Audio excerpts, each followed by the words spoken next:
kvöldi snemma vetrar.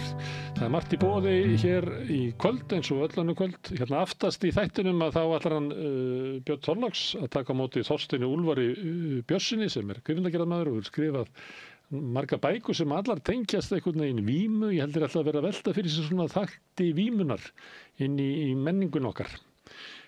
Fróðlegt spjall hérna í lokin. Áður en að því kemur að þá ætla ég að slá á þráðinn til Bangkok þar sem að Hilmar Þór Hilmarsson prófessor staddur. Ég ræði við hann reglulega um heimsmálin. Nú tilefni til þess að ræða viðskiptastríði milli Bandaríkjanna og Kína sem að virðast hafi verið gerðir eitthvað svona vopnahléssamningar í. Menn ætla bæði að draga aðeins úr ákefsinni. Kannski leiði það til góðs að það verði ekki átök þarna á milli. Þeir ætluðu að ræða Trump og Xi ætluðu að tala eða Trump sagði það Pútín og Úkraínustríði, hvort það verði hægt að fá Kínaforseta til þess að biðja Pútín að hætta árásum þar. Ég held að við ekkert orðið úr því, þeir heldur ekki Tævan og önnur svona kunn deilumál. Þannig að það kannski erfitt að ráða í þennan samning. En ég ætla að ræða þessa stöðu við Hilmar Þór og ýmislegt því tengt, kannski líka utanríkismál á Íslandi. Sjáum til með það.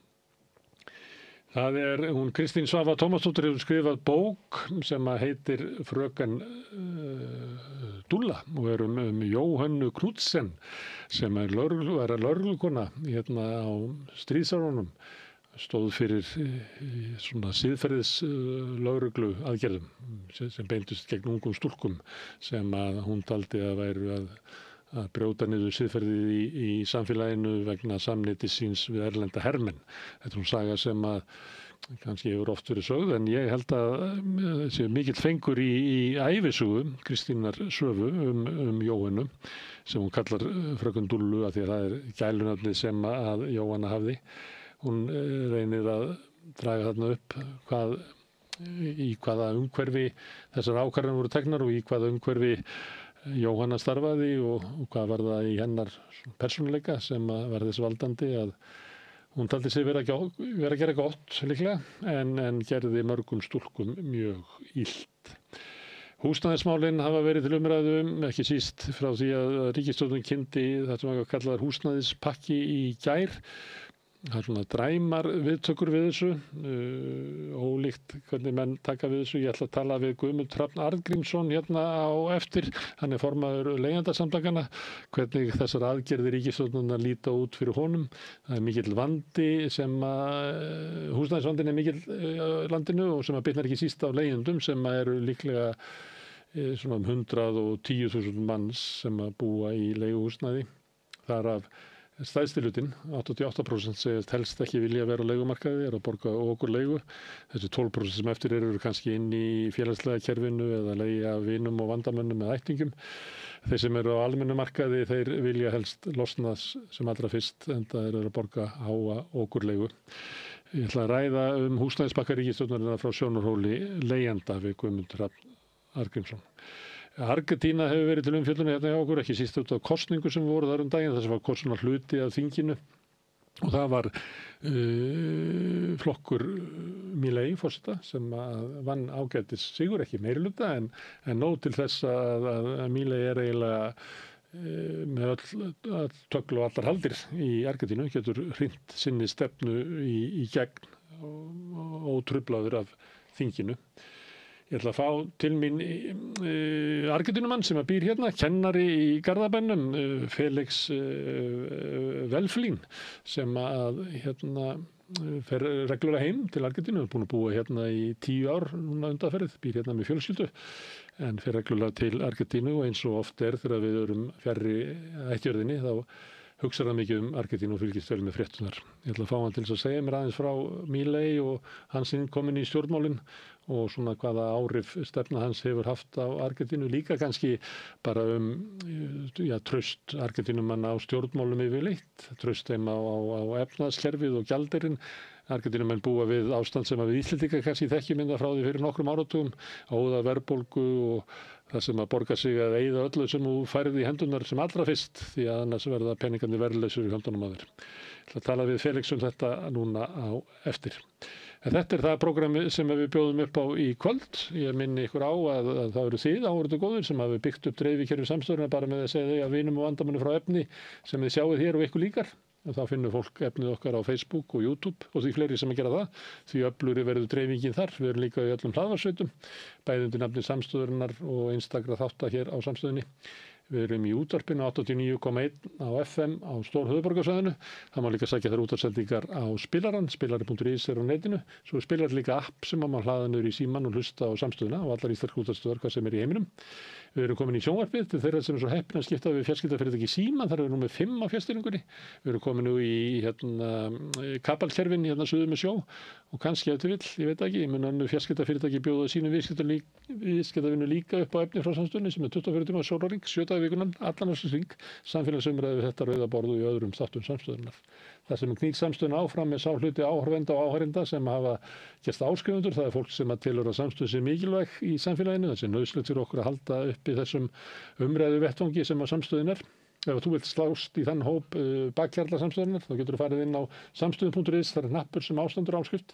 Þar getur þú skráðið fyrir grunnáskriftinni sem 2.750 krónur á mánuði. Þú mátt borga meira þú vilt og því sem að kjósið getur látið áskriftina renna sem félagsgjöldin í alþýðufélagið, en það einmitt alþýðufélagið sem áreikur samstöðuna.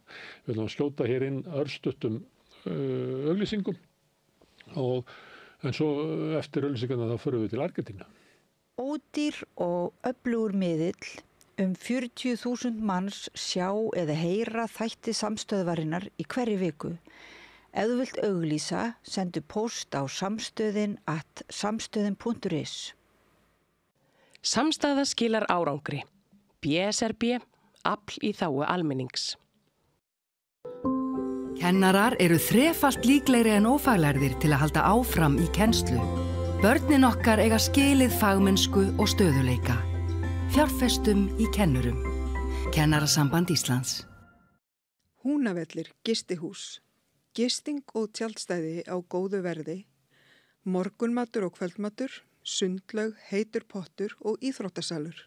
Upplýsingar í símum 848 7012 og 861 2319. Tölvupóstur hunavellir@hunavellir.is. Góðir fjölmiðlar eru mikilvægur partur af því súrefni sem sérhvert samfélag þarf á að halda. En góðir fjölmiðlar þeir þurfa ekki endilega að vera hlutlausir, en þeir verða að vera sjálfstæðir. Alveg eins og góðir háskólar og traustir dómstólar þurfa að vera sjálfstæðir. Þeir þurfa að þjóna fólkinu, ekki valdinu. Ég heiti Þorvaldur Gylfason og ég styð samstöðina. Ertu á leið heim úr vinnu? Stilltu á FM 89,1.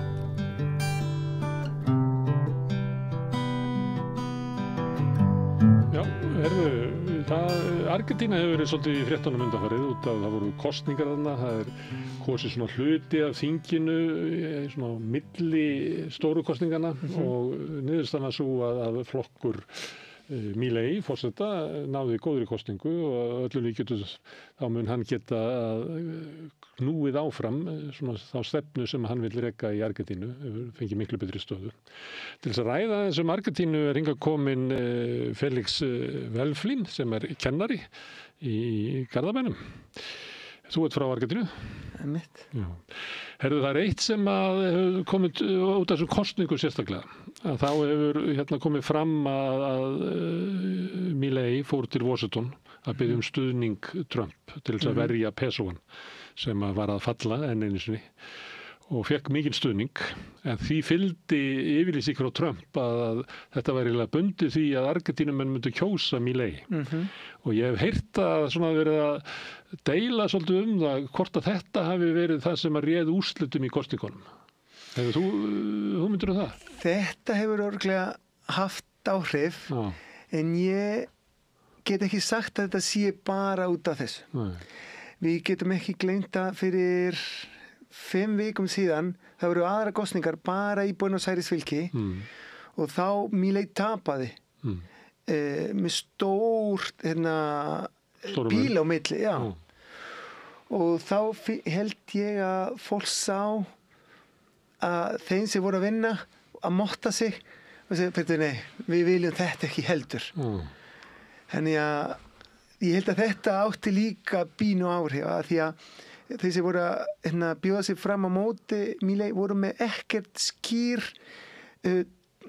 tilkynning til fólksins. Þau voru bara, við leiðum hann að gera mistökin. Þau héldu að hann alltaf að gera þetta sjálfur. Að því að til að nefna helsti frambjóðendur Mileis þurfti að draga sig tilbaka úr kosningum viku fyrir kosningum. Að því að hann fundi að fekk pening fyrir kosningabaráttu úr fíkniefna sali, maður sem var nýfluttur til Bandaríkjanna út af þessu máli. Og þetta var svo nálægt kosningum að andlit hans var ekki hægt að draga úr atkvæði seðil. Þannig fólk fór að kjósa þessi maður sem kannski bartur einhver sem við veitum ekki. Einhver spillingamáli. Já, þannig ég efast að fólk fór að kjósa þessu að því að Trump sagði ef hann vinur ekki. Þetta svo margt sem að spila þar, finnst mér. En þetta hefur áhrif bóttið. En kjósendur í Argentínu, þeir hafa kannski ekki mikla trú á stjórnmálunum. Nei, andstæðingar Milei langstætti flokkurinn peróistar. Peronismo, já. Og þeir eru svona valdaflokkur búin að vera lengi. Mjög óvinsæll. Eða fólk ber ekki almennt mikið traust til þeirra sem stjórnmála eða hvað? Sko, Argentína mjög sérstakur að því að ef að maður, ég held að við myndum setja mann á mann fyrrverandi forseti Kristína, hún myndi vera með helstu atkvæði en málið hún fær bara sitt 30%, ekkert meira. Ef að hún bjóði sig fram, hinn 70% nú vera á móti. Skiptir ekki máli hver það það getur verið Milei sem mér finnst bara hræðilegt maður en á móti hinn þá verður fólk að fara í þess átt þannig að ég efast að Milei sjálfur myndi vinna Kristína eða Fernández eftirnafni hennar en með að við hvernig virkar svona hvernig segir þetta að það sé hægt að búa til samninga á milli flokkana til þess að bjóða sig fram þá hefur peronismo ekki möguleika eins og en ná meiri þetta já vegna þess að það út af persónulegri svona óvinsældum hennar eða það vegna þess að fólk bara búið að nóg að peronism bæði og sko En Milei, þú ert að tala að frambjóðandi peronista, það kannski 30% sem að segja já, ég treyst honum, 70% bara treyst honum, alls ekki.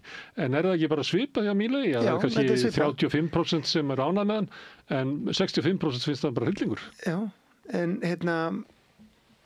það var það sem gerðist fyrir 5 vikur síðan. Milei fikk bara sítt 30%, ekkert meir. Já. En og þá hrökkva kjósendur tilbaka þegar þeir sjá hinn að vera að monta sig akkurat. Af því að fólk að kjósa atkvæði með óvild sinni ekki með því að þeir hafa trú á stjórnmálunum. Akkurat, þetta bara svo að þessi vinur ekki þá ætlum við að fara þangað. Þannig þetta það sem og þetta mjög erfitt að það ekki hægt að byggja neitt. Nei, það alltaf á móti alltaf á móti ekki hægt að byggja neitt. Þetta búið að vera svona það síðan 89 og kannski lengur kannski lengur en þessi svona átök í samfélaginu en árið 1989 var síðustur kosningar þegar voru 2 mjög stórir flokk að berjast og peronismo vann kosningum með 50% og svona vinst heitir Partido Radical á spænsku átti að vera svona aðeins til vinstri fekk kannski 35 held ég %. Þau fengu samanlega 85%. Síðan það gerur aldrei aftur.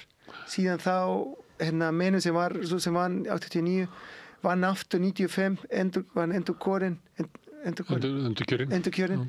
með meir en 50% en hinir dreifðust sem var í öðru sæti fekk ég 20%.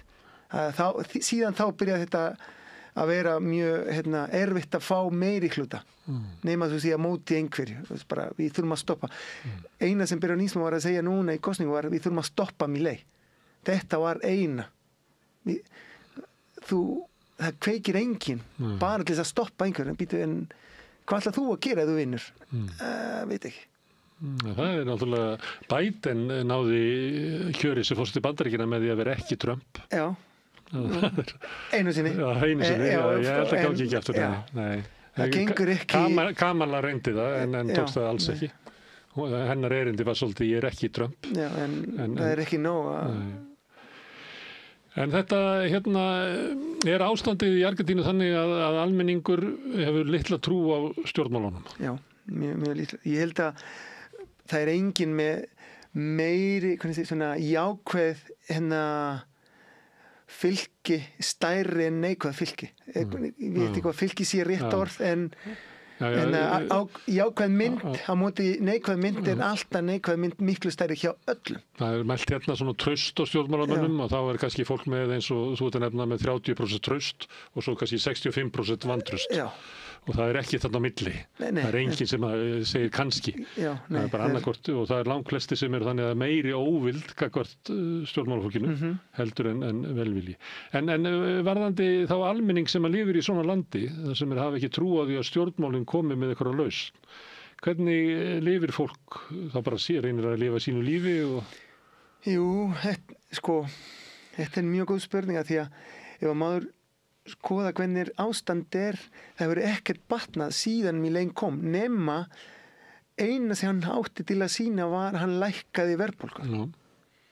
Það eina sem hann náði að gera þetta var svo dýrt fyrir fólkinu því að við erum að tala um að hann náði verðbólgu niður með því að festa launum en allt hitt hækkaði. Þannig að þetta er mjög skrítið að skilja af hverju fólk var samt að kjósa maður sem var að gera sér bil á milli sem þú vart að fá miða við hvað þú ert að eyða hver einasta meiri en samt að því hann náði að setja verðbólgu niður í 5% á mánuði. Við erum ekki að tala fyrsti mánuði hann fekk, ég held ég 25% svo 5%, hann núna er 3% eða verðbólga var eitthvað svona 130% og hún er komin niður í kannski 20-30% í dag. Árinu, já.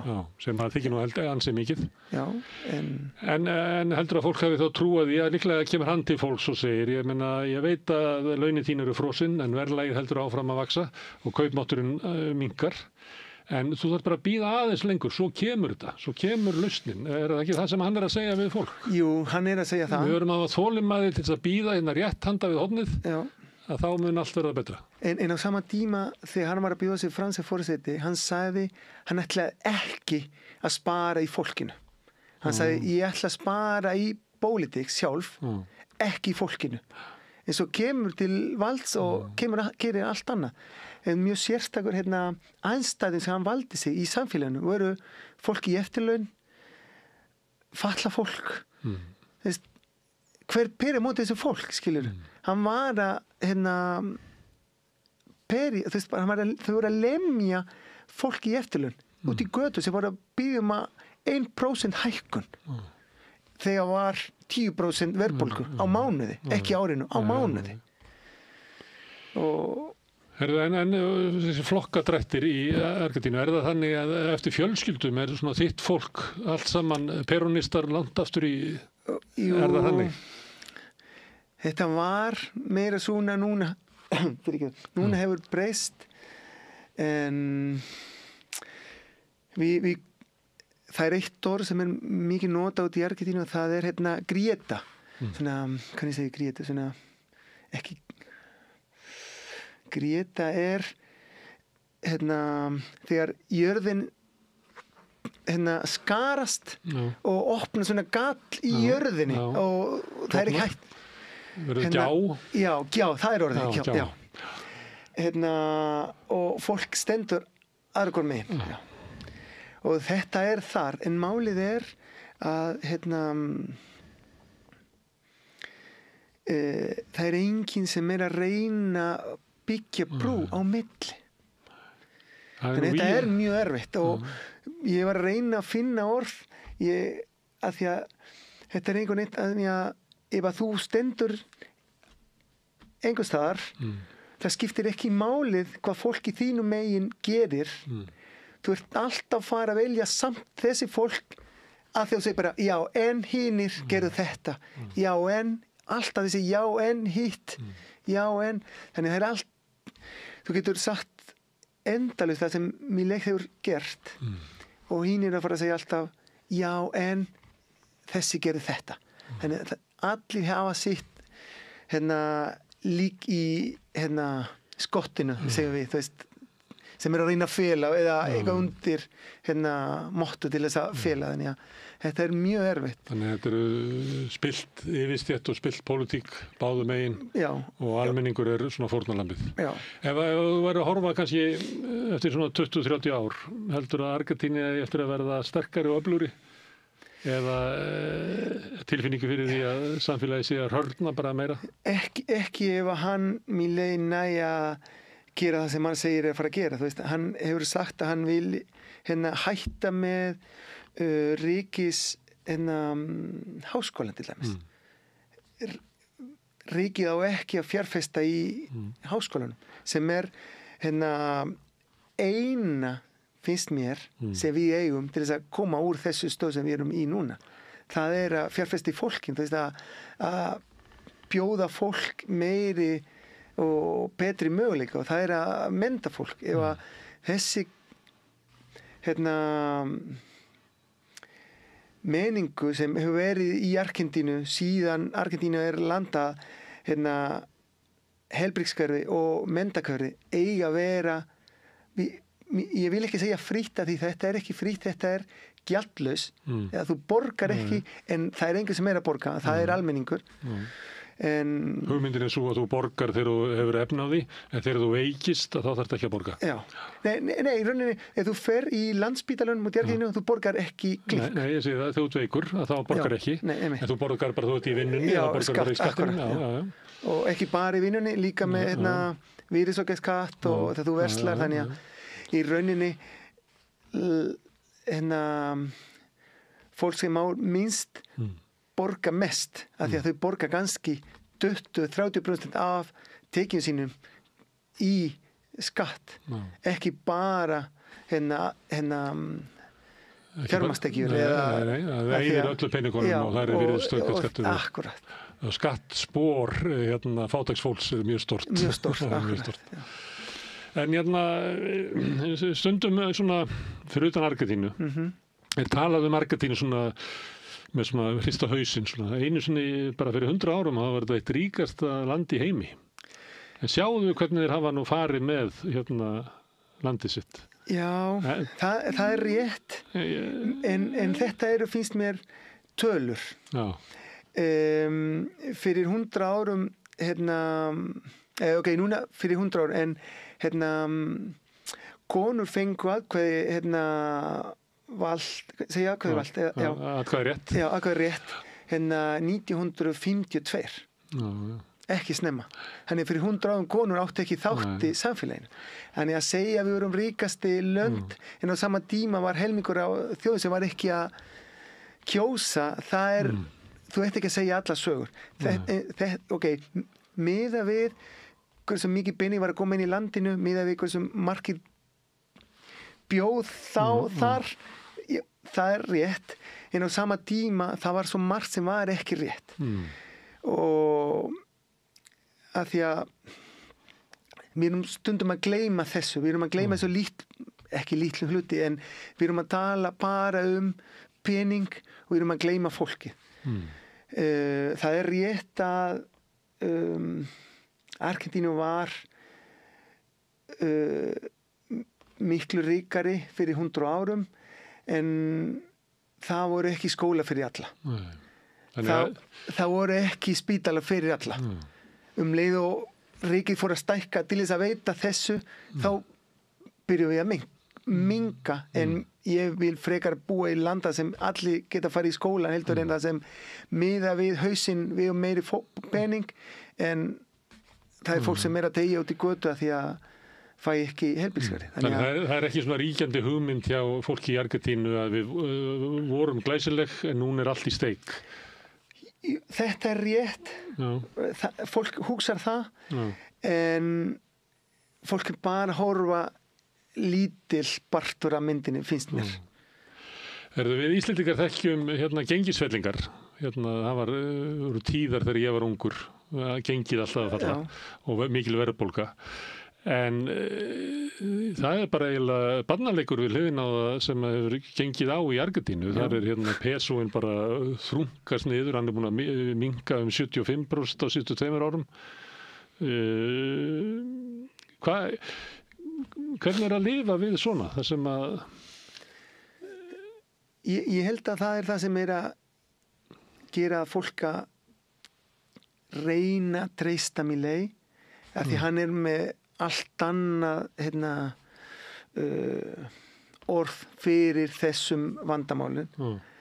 En þetta bara í meningu okkar. En ég veit ekki af hverju, en það mjög erfitt að planna. Það mjög erfitt að komast úr leigumarkaður, af því að það ekki til húsnæðilán. Það ekki til. Það ekki til húsnæðislán? Þú þarft að sýna að þú þarft ekki til þess að fá húsnæðislán. Svolítið svo reynda núna okkur þessa dagana eftir að bankarnir hertu sína reglur á Íslandi, þá það þannig að þú þarf til að sanna og þurfur ekki að láninu að halda til að fá lánið. Allir sem þurfa að lána að halda, þeir fá það ekki. Þannig að fólk kaupir, en Argentínu mjög skrítið, fólk kaupir hús með seðlum og kaupir skór í hluta. Þú veist bara, þú borgar skór með afborgun í 6 mánuðum afborgun. Þetta gerist einhvers staðar annars staðar nema í Argentínu. Þetta var svona þá kom fólk þegar að vera að kaupa hús, kom með bara ferðartösku. Akkurat, og það gert svona út í Argentínu. Og hús og bílar eru með verð í dollarum, ekki í peso, og hefur alltaf verið svona eðis. Og fólk að nota dollara eins og til þess að Kúbu, það sem eru raunverulegir dollarar, eða þetta viðmiðun? Bæði og. Til þess að kaupa hús og bíla, fólk sem að selja vil fá dollarar í selum. Og mjög ofta ekki nú sinni í gegnum banka millifærslur, af því að í sögunni hefur verið svo ofta það sem pening sem fólk með í bankan hefur verið fristað, þú mátt ekki taka þannig að fólk vil ekki setja pening sitt í hverfinu. Þannig þau eru með þetta í heima hjá sér í koddanum. Já, það undir undir dýnunni. Og ég held að Argentínu með stærstu magn af dollaran í seðlum per capita í heiminum fyrir utan Bandaríkin sjálf. Ég var eitthvað að lesa fréttir frá Argentínu núna í vikunni og þá sá ég að það voru fréttir það sem var talað að væri eins og batamerki að verðið á dollara á sortumarkaði og skráðagengið væri það sama. Það var eins og að væri alltaf sérstakt gengi sem að væri svona sortamarkaðsgengi og sem væri eitthvað allt annað heldur en skráðagengið. Þá var verið að tala að núna það sama sem óvanalegt. Ekki bara sama heldur í dag, það dýrari að kaupa hvítdollarar heldur en svart. Af því að í rauninni það svo lítið í gangi núna í svartmarkaður að þau kalla þetta blue til að nota ekki svart. Þannig þetta kalla dollar blue en það erfitt eða skrítið að segja svartur sem slæmt eða þannig að þetta var nota blue. Blái markaðurinn. Já, blái markaður. Bláir dollarar. Þetta var svona líka, fyrst þegar ég fór til útlanda þá fór ég upp á Keflavíkurflugvöll sem bandaríski herinn var og keypti gjaldeyri af leigubílstjórum. Já. Af því að við fengum bara ferðamannagjaldeyri sem var bara, ég manna ekki, eitthvað dugði enga veginn. Þannig að þú þurftir alltaf að kaupa þér gjaldeyri. Beint í þeirra, já. Þannig að við þekkjum þetta svo sem, þannig að kannski asnand að ég sé að spyrja þig hvernig þetta, Já. því að ég eiginlega veit það. Þú veist, já. Ég ólst upp í þessu. En þetta er búið að vera síðan 2005 eða 6, mann ekki alveg. Herðu, en Milei, Já. Hvaða fyrirbrigði er hann? Hvaða sess hafði hann í argentínsku samfélagi fyrir svona 4 árum? Sko, hann var bara maður sem var í sjónvarpinu að öskra móti politics og segja að þau eru að ræna okkur. Hann sagði alltaf en það er enginn að borga skattviljandi, þannig að þetta er ræn. Þau eru að ræna á okkur peninga því við erum ekki að borga þetta viljandi. Skattur er rán. Já. Skattur er þjófnaður. Þetta var sitt speki, þú veist, og fór bara, já, og hann sagði bara, ég ætla að brenna seðlabanka. Já! Og hann sagði líka, ég hef engan trú, þetta er svo merkilegt, ég hef engan trú á lýðræði. Samt var að bjóða sig fram.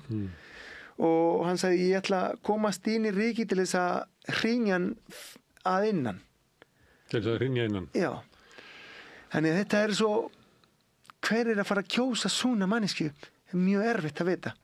Þannig að hann tala svolítið eins og Steve Bannon í Bandaríkjunum sem tala stundum þannig að allt kerfið er bara gerspilt og ónýtt. Við þurfum bara að brjóta þetta allt saman niður í vonum að vaxa eitthvað betra upp úr þessu. Já, en á sama tíma hann er að gera þetta með fólk sem hefur verið í valdi í Argentínu fyrir 30 árum og hann er að gera þetta með JP Morgan við hliðina á sér því að bæði fjármálaráðherra og núna utanríkisráðherra eru JP Morgans starfsmenn. Voru starfsmenn eru svona nemi lærðu af þeim, þannig að þetta er fólk sem hefur verið alltaf að gera pening með pening en aldrei að bæla í hakkferfið raunverulegt, að fólk sem í raunin að kaupa og selja hluti heldur bara vísitölur og prósentur og gengi og þannig að En fyrir svona 4 árum þá var hann bara svona álitsgjafi í sjónvarpi. Já. Svona kostulugur gaur sem kom fram sem og fólk var að horfa á þannig að allir voru að bjóða hann. Akkurat, þetta var svona. En svo allt í einu þá verður hann bara forseti og ég held að það var eitt maður sem átti svona hvernig segir þetta? Hann vildi fá einhver fyrir utan politics inn í valdinu, reyndi með eitt lækni, gekk ekki, þannig að, og fekk hann, viltu ekki prófa að koma með okkur, við skulum gera allt fyrir þig. Þannig að, og hann sagði bara já, hann fekk fyrsta kosningur 15% atkvæði, og sagði bara ok, við ætlum að bjóða okkur fram sem forseti, og hann náði að komast í svona balotage, svona setni umferð og gerði það við vorum að tala á hann svo sem vann í rauninni fyrsta umferð með 40% feng 60% á móti eða 55-45 hann náði ekki að hækka meir en 3-4% og hitt fekk 15 Milei eða meira meint, held ég, 25, ég man ekki alveg. En er hann svona verkfæri einhverja sem að vilja ná völdum eða er hann aðalmaðurinn? Nei, hann er ekki aðalmaðurinn. Nú, hver er á ótunum fram? Stóru fyrirtæki finnst mér. Fyrir mánuð síðan það var til þess að áður en hann fekk stuðning frá Bandaríkjunum, hann var að fá stuðning frá svona, hvernig segi, svona cereal fyrirtæki, svona Dreyfus, Cargill svona stóru fyrirtæki sem eru að versla sojabönir, maísbönir. Það er gríðarlega stórt landbúnaðarland. Og hann... Þetta er gömlu landeigendurnir.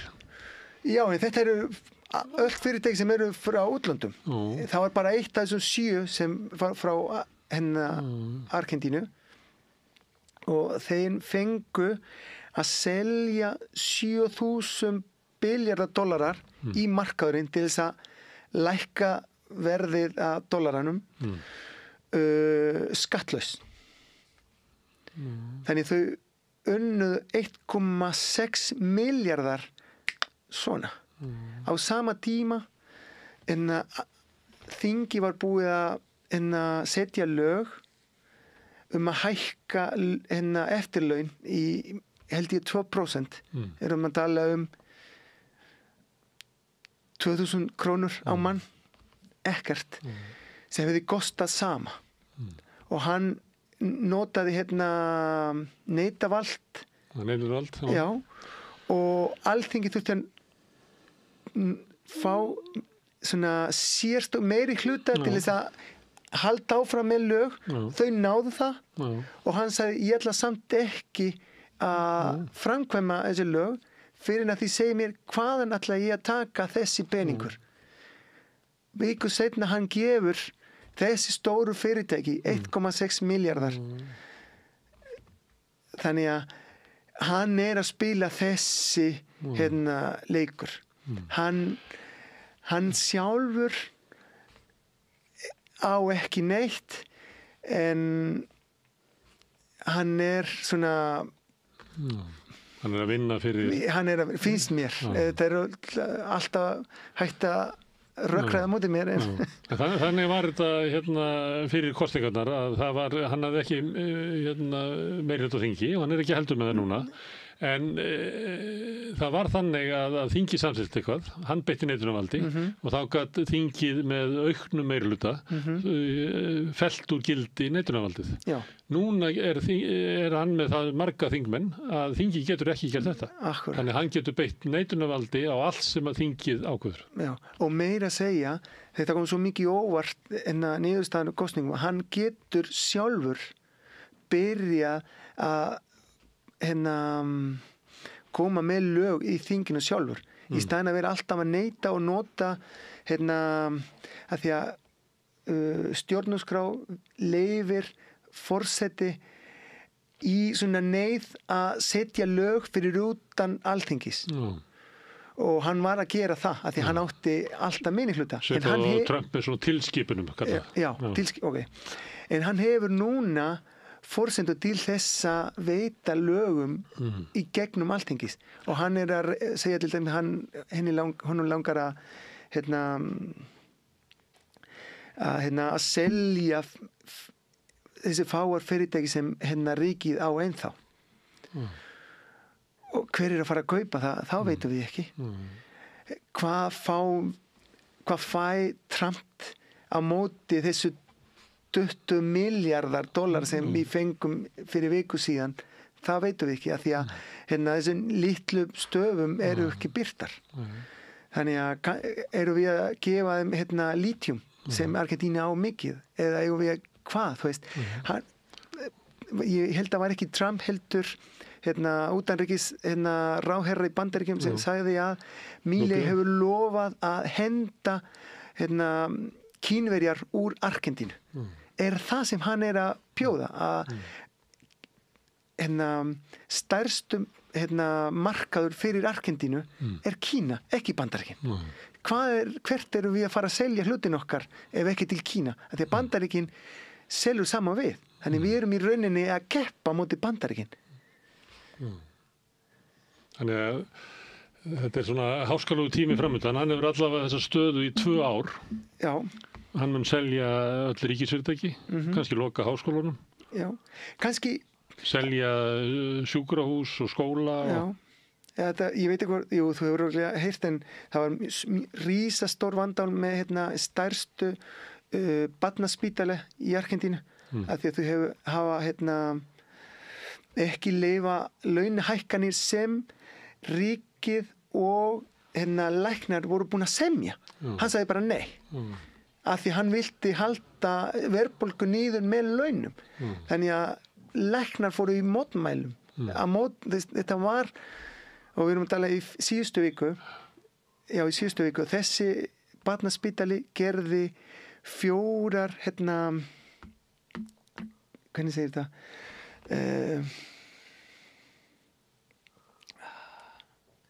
misti orðið þegar þú talaði kringu það þegar þú ert með líffæri líffæragjafi já, þau gerðu 4 aðgerð í 30 klukkutímar á börn frá 6 mánaða upp í 16 ára þannig sami spítali sem að berjast á móti að fá launahækkun samkvæmt samningum þannig að og hann að tala móti þessi fólk sem samt að gera hluti sem eiga að gera þegar þau fóru ekki þetta er svo erfitt. Erðu Felix, þú býrð á Íslandi já. og komst hingað ungu maður í stuttan tíma fyrst og svo aftur þegar ég ekki það ungur komst hérna og ílendist og þú býrð hérna með konuðinni sem líka frá Argentínu og börnum kanntu vel við þig á Íslandi? Jú, þau fættust hér en langar ekki heim? Er ekki svona hugmyndinu alltaf þegar maður í útlöndum að maður fari heim?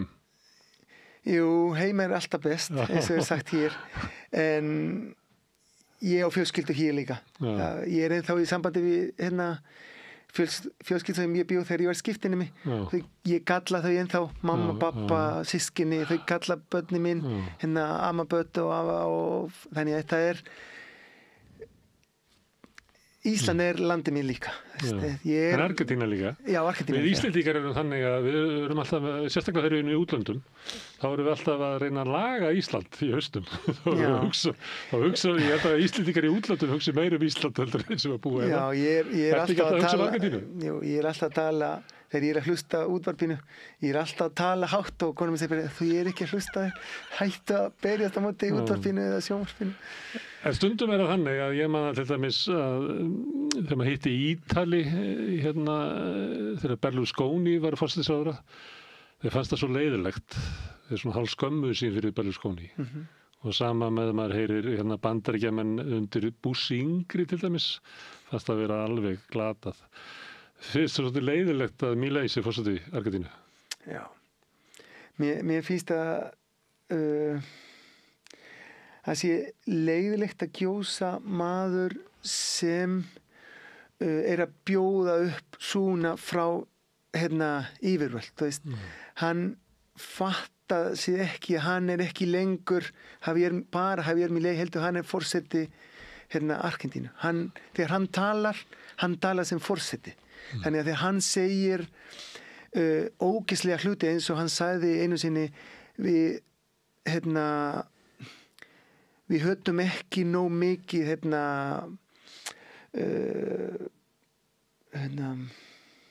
blaðamenn hvað var hann að tala Ég minna Trump tala svona já, einmitt þannig að þegar þú ert að spyrja mig á þann hvort að hann sé partur ég held að hann sé partur af þessi hægri hvernig segir hægri hreyfing sem að koma úr mjög vel í mörgum stöðum í kosningum. Það hljóma líka því að hvernig þú lýsir þessu, hvernig samfélagið svona klofið, það hljóma svolítið með meira með afstöðu Trump. Trump ekki að segja ég forseti allra Bandaríkjamanna, ég forseti þeirra sem kusu mig, ég var kosið til þess að gera ákveðna hluti og ég ætla ekki að hlusta á ykkur. Þau eru bara fyrir þeir sem eru ósammála mér. Og sömuleyti Milei talar sama hætti. Hann segir ekki ég forseti allra í Argentínu. Ég ætla þeir sem kusu mig og þeir sem kusu mig ekki. Nei, ég var kosin hingað. Við erum með völdi núna og ég ætla að ná í gegn þeim breytingu sem við ætlum að koma í gegn. Og við höfum bara skamma tíma. Það gæti verið að við myndum missa völd eftir 2 ár. Þá ætla ég að vera búin að selja allt rastlið og búin að breyta Argentínu varanlega. Þannig að þið munu ekki ná því að laga það tilbaka. Það tekur alltaf miklu lengra tíma að laga heldur en að skemma en eins og vorum að tala áðan þetta gjá þegar þú segir þetta við fólk sem hefur kosið Milei þá þú verður að fara að segja já en þegar Fernández var í valdinu hún sagði þegar við vorum að mótmæla hún sagði eina sem þið getur gert eða bjóða ykkur fram og vinna mig sigra mig, þannig að hún var svona líka, þannig þetta eins og að valdi gefur þessi tilfinningum að núna get ég allt, ég þarf ekki að hlusta neinum öðrum, núna þannig þess vegna mjög skrítið að fólk hefur veitu honum þessi vald aftur eftir allt sem hann hefur búin að gera þessu síðustu 2 ár að halda áfram að tala svona í stæðan að segja honum, nei býtu, þú verður að stoppa núna, þú verður að semja við fólk, þú getur ekki bara halda áfram í þína leið og leifa fólk að bara detta úr skip. Það ójöfnuður í Argentínu. Það eru margir sem að eru bara mjög fátæk, stór fátækahverfi og hlera. Og þegar það dregin tilbaka allur svona stuðningur og svona, þá hætt við að þetta hafi miklar afleiðingar fyrir líf margra í Argentínu. Það sé framundan mjög erfiðu tími. Eða ekki? Já, og málið líka þegar ríki dreifur sér tilbaka, það eru aðrir leikmenn sem eru að fara að spila og við sjáum það sem var að gerast núna í Brasilíu í gær og fyrradag. Við getum lenda í því.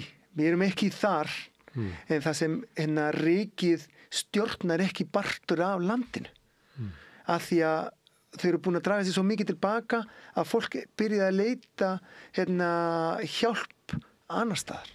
Og það getur vel verið að krakkar sem fá ekki vinnu í vinnumarkaðu fá vinnu að vera dópsali. Og það að gerast. Þannig að þetta og til dæmis ef einhver að þeim deyja í götunni, þá eru þessi fíkniefnasali sem eru að borga fjölskyldur áfram. Þannig að þau eru að veita þessi stuðningum sem ríkið gerði einu sinni. Þannig að þetta verður mjög erfitt ef við stoppum ekki og segjum bara ríkið má ekki draga sér tilbaka þessu nauðsynlegt sem samfélagið þurfa. Heilbrigðiskerfi,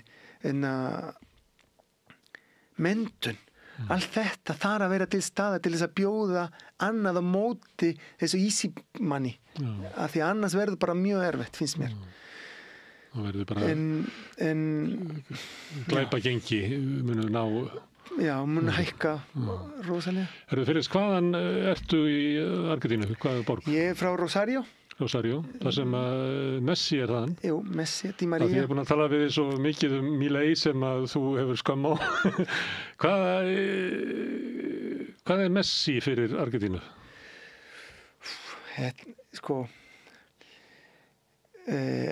Þetta var svo stórt þegar hann náði loksins að sigra þessi HM fyrir 3 árum. Ef þú skoðar myndirnar þetta var líka þessi tímabúndi þar sem fólk hafi verið eftir faraldurinn, þannig fólk var mjög mikið einangrað og svo bara allt í einu springur gleði og hann manniska sem segir aldrei neitt rangt, basar rosalega sem mikið hvað hann segir, ótrúlegt hann sé vinsælt á sama tíma og mér sem hugsa aldrei, hann segir bara allt fyrst sem kemur í hausinn og Messi allt annað, Messi bara mjög rólegur alltaf að passa sig en og reynir að gera gott. Já, það tala mjög vel hann. Jú, allir tala vel hann. Þykir góð manneski eins og sættir sem á ekki við Milei, sem gengst upp í því að vera frekar slæmur maður. Hann, við erum með annað manneska eins og Maradona, hann tók miklu meira þátt í vandamál, hann tók miklu meira en valdi alltaf eitt megin. Messi ekki þannig, Messi bara skipti sér ekki á að svona hluti, hann mjög svona correct, skilur. Þannig að hann passa sér svolítið. Jú, Maradona fann til með þjóðsynni. Já. Það var mikil svona stórt hjarta í honum. Það var dásamlegur maður, Maradona. Það ekki? En já. Þetta kannski klísja, Félix, að ég sé að tala um fótbolta að því þú ert frá Argentínu. En mér fannst það bara að ég var búin að neyða þig til þess að tala um Milei svo lengi að ég vildi leyfa að tala um skárri menn. Jú, en það eru fleiri sem kemur til greina þegar maður vil að fólk þekkti frá Argentínu, ekki bara fótboltamenn. Stórkostleg skáld og mikla bókmenntir akkurat, og flott músík. vísindamenn. Fengum 5 Nobel-verðlaun. Og 3 eru vísindamenn. Læknir og efnisfræði og þegar ríki eyddi 25% í myndunarkörfi. Núna held ég 2%. Þannig þetta borgar sig. Þetta er ekki bara Þetta er ekki bara eyðsla. Já, þetta er líka fjárfesting. Þetta er fjárfesting, sammála. Það finnst mjög gaman að fá þig hingað að tala um Argentínu sem við erum ofta að tala kannski af lítildi þekkingu. Því það er alltaf gaman að þegar fólk kemur svona frá Londonum að þá fær maður svona dýpri skilning. Þetta er tilfinningarleg mál líka. Já, sammála. Þetta er... Pólitíkin er persónuleg. Já. Það skiptir þið persónulega máli. Og ég held að það sem hann er hann Milei og Marki, þú veist bara þau tala, þau reyna ekki að fólk sé að húsa heldur að drífa sig að kjósa og án þess að húsa hvað er hann að segja? Þetta er bara eins og að selja hluti. Þú kaust það ekki? Núna. Þú kaust? Nei, ekki núna. Máttur það ekki? Ég átti að ferðast í Oslo til að kjósa. Það er ekki sendir á herra hér, þannig að... Það getur ekki kosið hér? Nei. Það er að gera í sendir á herra í Oslo. Herru, gaman að fá þig, Felix. Takk fyrir það. Herru, við ætlum að fara frá Argentínu í aðra deildir heimsins. Við erum alltaf að skilja hana heim. Næsti kaflir eftir augnablik. Alþýðufélagið er frábær hugmynd. Félagsgjöld í Alþýðufélagið eru krónur 2.750 á mánuði og renna óskipt til dagskrár og útsendinga samstöðvarinnar. Samstöðin.is. Ég heiti Þórhildur Þorleifsdóttir. Á samstöðinni er fjörug, opin, skemmtileg og gagnrýnin umræða allt milli himins og jarðar. Samstöðin á erindi inn á öll heimili. Við erum í útvarpinu á FM 89,1.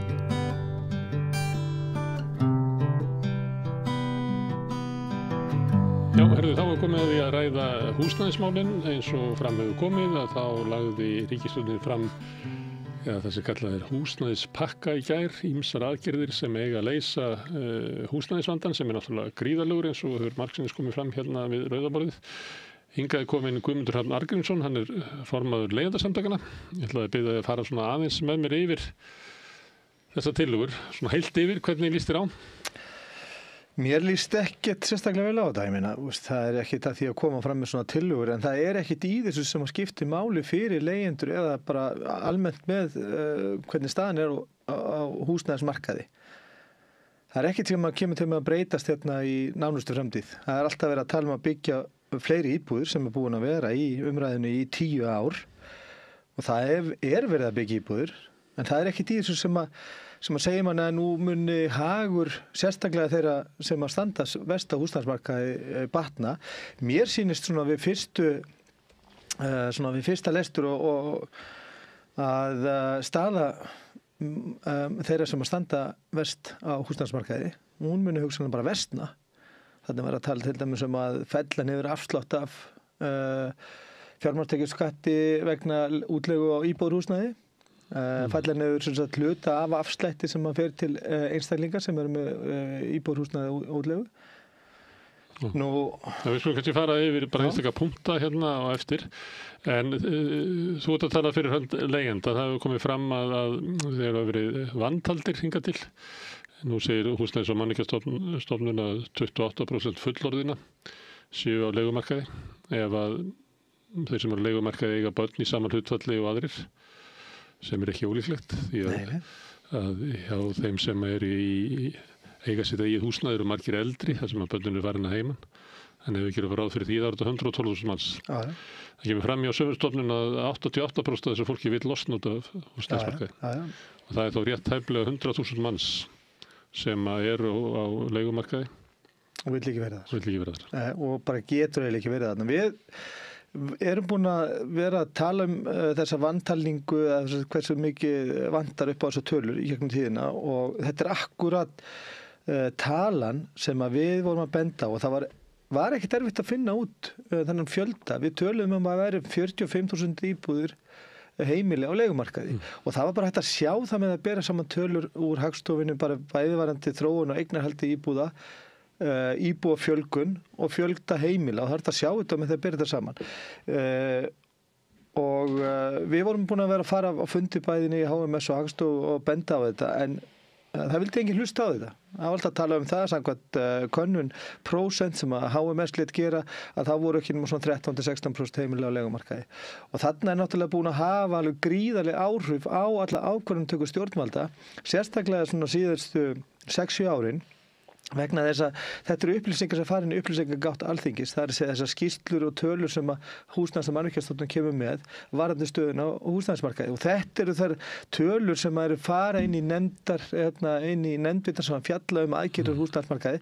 Þannig að það má segja að þessi, að því að þetta er mjög vísvitandi gert. Þetta er ekki gert af því að fólk heldur að hugsanlega sé staðan bara svona eins og hún kemur fram í könnunum. Það er vísvitandi verið að gera þetta og vísvitandi búið verið að gera þetta og þar af leiðandi búin að skaða þúsundir af fjölskyldum hérna á landinu öllu bara með því að framlega hlutinu svona. Þannig með því að draga úr fjölda þeirra sem eru á leigumarkaði, segja síðan að þarna eru margir sem eru bara tímabundu á leigumarkaði, ungt fólk og innflytjendur sem að stoppa hérna stutt við og þarf eftir götunum að þannig reynir að banka þetta aðeins niður. Þá sér til að koma með leigjendur inn í þann hóp að raunverulega þurfum við ekki að taka tillit til hans í okkar efnahagsaðgerðum. Já, ekki bara það. Það er líka eitt punktur af þessu. Heldur líka bara það að þarna virtist sem að stærð leigumarkaðins var að draga saman. Það er að segja, hagur leigjenda var greinilega að vænkast og þeir voru að komast af leigumarkaði, komast í eigið húsnæði og þar fram til göttunum. Hvað raunverulega kom þetta? Nei, þetta virtist vera svona túlkun á því vegna þess að þegar að Húsnæðis- og mannvirkjastofnun segir sko að stærð leigumarkaðin virtist það að fara úr 18% upp í 16% eitthvað árið, að þá draga stjórnmálamenn það ályktun að það hagur leigjenda sé greinilega að vænkast þeir og komast af leigumarkaði sem gerði ekki áður. En þetta náttúrulega bara er vitleysa vegna þess að þarna er verið að skoða mjög afmarkað mengi af leigjendum. Þetta er fólk sem er skráð í einhverju púli hjá einhverju fyrirtæki út í bæ sem er svo hringt í og spurt bara hvernig er staðin sem leigjandi. Og þetta er náttúrulega gefur mjög skakkamynd af því sem að hvernig staðan er. En þetta er náttúrulega bara ein saga. Það er að segja að þessi upplýsinga gjöf til stjórnvalda hversu hún afgerandi áhrif hún haft á ákvarðanatökun hingað til. En núna þegar við vitum þetta að þá eiga stjórnvöld að taka ákvarðanir út frá þeirri vitneskju. Þau get ekki skýlt sér lengur á bak við það að vera með villandi upplýsingar frá fyrirtækjum í bæ. Ég var að leika mér aðeins á Facebook í dag og birti Íslandskort og miðað við þessar tölur að þá eru leigjendur álíka margir og þeir sem að búa frá Hvalfirði og fer svo vestur og norður fyrir landið og austur fyrir og Suðurland og stoppar á litlu kaffistofunni. Það eru allar landsbyggðinar fyrir utan höfuðborgarsvæði og Suðurnes. Það er álíka fjöldi og býr í leiguhúsnæði. Álíka margir sem að búa út á landi og búa í leiguhúsnæði. Og maður velti fyrir sér hvort að svona raddir þeirra, allra sem búa út á landi, hvort að þær heyrist ekki aðeins sterkar heldur á þeir sem eru leigjendur. Og annað varðandi að fjölda að það er hver er kostnaðurinn af því að laga kerfið, stjórnvöld þurfa að gera eitthvað til þess, en það er líka kostnaður við að hafa kerfið brokað eins og það er. Og ef við segjum að sá fjöldi sem að vill losna út af leigumarkaði sé svona meðaltala borga bara 100.000 kalli meira í húsaleigu, í húsnæðiskostnað en að hér væri heilbrigður húsnæðismarkaður. Það verður hægt að rauksa þetta bara í samanburði við önnur lönd, það er líka að rauksa þetta bara við umfram hækkun á undanförnum árum öðru slíku, þannig að þetta er varlega áætlað. Það var það 48 milljarðar á ári sem að leigjendur borga sem gjald fyrir ónýtt húsnæðiskerfi. Mér finnst bara ágætt að áður við förum fram yfir tillögurnar að við drögum svona upp einhverja mynd af því hver vandinn er. Og þetta er hlutur leigjenda. Það má vera að vandi íbúða kaupenda sé mikill. En ég myndi halda það ef að það er stjórnvöld einbeita sér að þeir leysa vanda þessa hóps, 100.000 manna sem að vilja ekki vera á leigumarkaði en eru fastir þar vegna okurleigu og óöryggis. ef það er farið aðgerð til þess að leysa það, þá myndi hitt í sjálfum sér leysast sem svona eins og aukaverkun. Og svo er þessi slakna á húsnæðismarkaði. Allir þeir sem búa á þessu svæði svo nefndir heyrir allir sé ekki með svona 80-40 þingmenn á Alþingi. En leigjendur, hvað marga? Leigjendur ekki með neitt þingmann, það er þessi enginn á Alþingi sem er leigjandi. Nú sér bara svona hvernig, en þetta er náttúrulega mjög skrítið að hugsa til þess vegna þess að hagsmunir leigjenda, þar að segja að vera á leigumarkaði, þetta eru stærstu hagsmunir þeirra fjölskylda sem eru á leigumarkaði. Það er bara hvernig er staðan á leigumarkaði. Þetta er svo stærsti einstaki þáttur sem veldur því að fólk býr í fátækt. Já, þetta er bara, hefur algjörlega afgerandi á afkomu þessar fjölskylda. Þetta eyðileggur afkomu öryrkja, láglaunafólks, stúdenta. Það er bara einfaldlega þannig. Það er ekki hækkun á skinkubrauðinu í bónus eða nagladekkjunum en svo var þetta, kom frétt í dag að verðbólgan tikkar aðeins upp og þar kemur fram að húsaleiga er líka hækka og húsaleiga hefur hækkað langt umfram verðlag, tæplega 10% á síðustu 12 mánuðum og meðan almennt verðlag hefur hækkað 4,3%. Og svo hefur matur líka hækkað held í 5,5%. Þannig að ef þú tækir lágtekjufólk sem eyðir öllum sínum tekjum í annars vegar í húsaleigu, kannski að 2/3 og hitt í mat, að þá býr það fólk við helmingi meiri verðbólgu heldur en annað fólk. Og maður velti fyrir sér að þegar að vera að vinna gegn verðbólgu, þetta er ekki haft í huga á hverjum hún bitnar helst. Ef maður heyrir það í fréttum erlendis frá, að þar eru stjórnvöld að glíma sérstaklega við matarhækkanir, sérstaklega með aðgerðir til þess að draga úr hækkun á húsnæði og annað slíkt. En það er sárlítið hér nema að kom í gær tillögur að bæta húsnæðismarkaðinn. Við skulum kannski fara yfir tillöguna. Það voru tregnar fram í nokkrum punktum. Við erum hérna með fyrsta grafið. Þá var það fyrsta sem kemur út af Hæstaréttardómnum, þar sem að bankarnir hafa dregið að sér hendur og hætt að lána verðtryggt og fleira. Og það vantar vaxtaviðmið af því að bönkunum var bannað að semja það sjálfur. Þeir eru að hafa það einhvern veginn að væri gagnsætt og fyrirsjáanlegt. Og margir bent á það, meðal annars Már Wolfgang Mixa, að miða við stýrivexti Seðlabankans er ekki hentugt, því að það er svona stjórntæki sem er notað til þess að vinna móti verðbólgu svona frá degi til dags, liggur við að segja, á meðan að lán til húsnæðiskaupa eru langtíma fjárfesting og væri eðlilegra að miða við ávöxtunarkröfu á langtíma skuldabrifum ríkissjóðs eða eitthvað slíku sem tekur ekki þessum sömu miklu sveiflum og hefur verið. Og þetta er tillaga að reyna að búa til í samráði við Seðlabankann einhverja viðmiðun sem að bankarnir geta notað, þannig að ef að þú fær lána þá ertu að borga 2,5% umfram einhvert viðmiðun í Seðlabankanum og þú getur svo bara fylgst með því.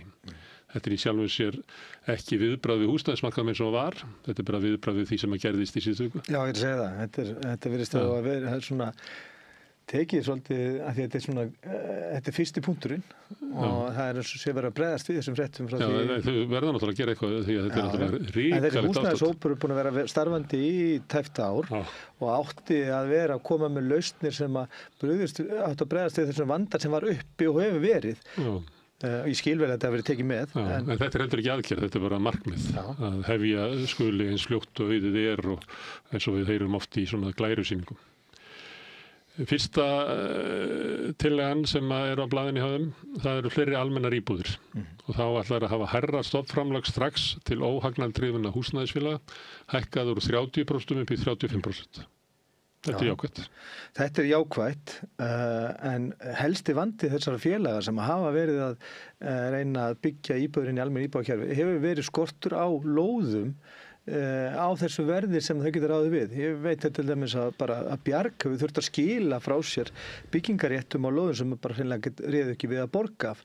Og meðan að staðan er þannig að hérna á höfuðborgarsvæðinu eru flest þessu byggingulönd á svæðum sem eru eigu lóðabraskara. Þá er ekkert þessi félag að fara að komast inn á það. Það eru lóðið það sem að hver íbúð ber eiginlega áður en að framkvæmdir hefjast, kannski 20-23 milljónir í svona braskkostnað. Hluta því rennur reyndar er tengt að sveitarfélögin taka svona innviðagjöld og hitt og þetta. Já, það er lítill hluti. Það er lítill hluti. En það er þarna samt inn í þessari tölu þegar fólk er að rekna það, hvað er álagið sem er á íbúðinni áður en að fyrsta skóflustungan er tekin. Hún er á þessu. Já, en þá kemur á móti náttúrulega þarna, þeir alltaf að markmiðið er að fjölga íbúðum í Úlfarsárdal. En þetta það kemur hérna fram hérna sérstaklega. En þetta er almennt jákvætt að hækka framlögin. En það er náttúrulega fyrst og fremst Bjarg sem er að þessu. Og eins og þú bendir á að þá til þess að dæmi gangi upp hjá Bjarg þá má ekki vera mikill kostnaður á lóðinni vegna þess að ef að Bjarg ætti að keppa við verktaka á eftirsóttu lóðum að þá myndi það leiða til þess að kostnaðurinn við bygginguna veri svo mikill að verðið sem að kæmi út hjá Bjargi væri eiginlega bara svipað og markaðsverð.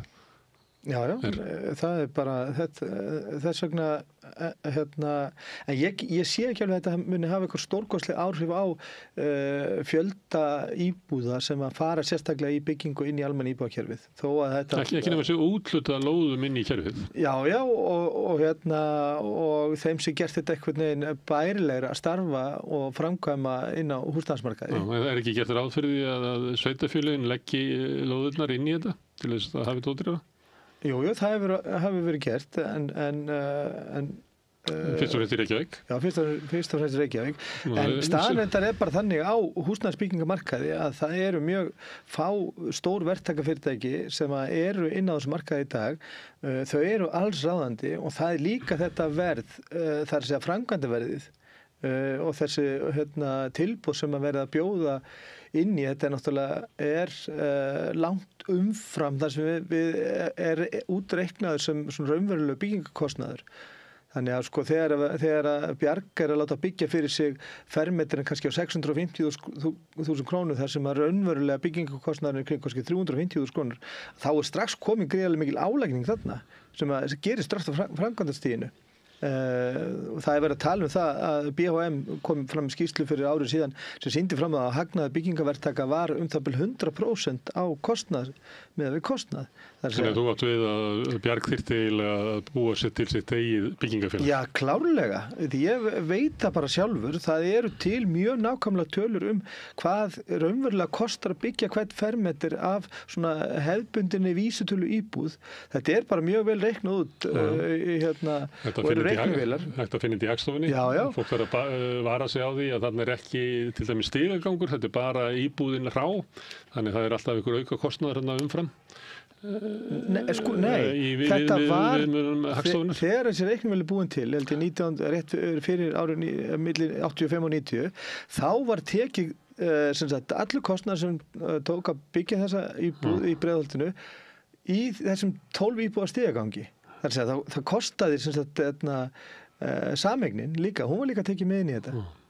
Þannig að reiknivél hún er mjög ágætlega vel uppbyggð en stjórnvöld ákvaða að vera ekki að uppfæra hana held ég eftir 2015. Það er þetta bara vísitölu uppfæra hana með byggingavísitölu, þá var þetta nákvæmt út. Þannig að þannig er líka ákveðin vandamælun á markaðnum. Það er þessi hái framkvæmdakostnað þar sem verktakarnir eru að rakka til sig. En stundum er verið að vísa til Breiðholtsins sem svona síðasta stóra átaksins sem að stjórnvöld fóru í með verkalýðshreyfingunni að þá var búin til framkvæmdanefnd byggingamála minnum án að heitað sem að var umverulega rak uppbygginguna í Breiðholti. Flutti hér inn í nýja tækni, flekamót og eitthvað fleira og náði niður byggingakostnaði umtalsvert og ekki bara á þeim íbúðum sem að voru framkvæmdar eða byggðar upp undir hennar tilsjón, heldur hafði þetta áhrif á alla markaðin að aðrir byggingaraðalar þurftu þá að innleiða nýja tækni sem við þurftu ekki áður með þeir sátu bara einir af öllu góðsyntíðinni og þetta hafði gríðarlega áhrif og skrítið að þetta verið þurfa stjórnvöld virðast bara ekki geta horft til þess að þessi opinberu aðilar sem að sjá bygginguna alveg eins og vegagerðin lagði alla vegina og þar fram til göttunum. Þannig að það er ekki verið með og núna hefur síðan orðið gríðarleg tæknibreyting í byggingum. Það er mikið til af aðferðu við að byggja hús sem hefur ekki verið innleitt hérna á Íslandi. að til dæmis í Kína gríðarlega röð húsnæðisuppbygging og þar komin mörg tækni. Þar náttúrulega flestir verkfræðingar að störfum í heiminum í Kína við að finna betri lausnir. Þannig að kannski ef að þið opinberað myndi gera það sama og var gert 1970 að Já, það náttúrulega eigið byggingafélag. Mjög skrítið að vera með inn á húsnæðismarkaði að vera rauninni bara með eitt svona módel í uppbyggingu. Það svona hagnaðardrifin verktaka menning. Það rauninni ekkit annað módel að meðan að þegar að við vorum að byggja upp húsnæði eftir seinna stríði þá vorum við með samvinnufélög, verkalýðsfélögin, sveitarfélögin og ríkið og öll starfandi inn á þessu markaði ásamt einkaaðilum sem voru að kaupa og selja, kaupa lóðir og byggja og selja á almenn markaði. Núna rauninni bara eitt svona rekstramódel. Það starfa allar sem forsendum og það ástæðan fyrir því að við erum í þessari stöðu að við erum ekki með fleiri kerfi sem að keppa sínum hilli íbúana. Vegna þess að ef við værum með samvinnufélög og verkalýðsfélögin sem væri kannski bara með hver sem þriðjung á markanum, þeir voru bara að bjóða húsnæði á mismunandi forsendum. Þetta hentar ákveðnum þjóðfélagshópum og þetta hentar ákveðnum þjóðfélagshópum og þetta hentar þriðja þjóðfélagshópnum og svo yrði með bara að reyna að höfða til þeirra og þeir sem væri á einkamarkaði að reyna að græða þyrftu að bara vera með húsnæði á betri stöð eða stærra eða íburða meira eða hagkvæmara eða hvað sem er. Það raunveruleg samkeppni. Hún ríkir ekki þarna úti í dag. Þetta gríðalegur skortmarkaður og gríðalegur okurmarkaður af þeim sökum. Hér kemur til að stórfelld einföldun á regluverki með einfaldaðir í byggingareglugerð, skilvirkara eftirliti og stafrænum byggingaleyfum. Þetta svo sem allt jákvætt en við höfum séð þetta áður. Það hefur verið stjórnvöld hafa gert mikla breytingar á byggingareglugerðum. Það var í tíð ríkisstjórnar Sjálfstæðisflokks, Viðreisnar og Bjartar framtíðar. Það var mikið hoggið niður á þessu.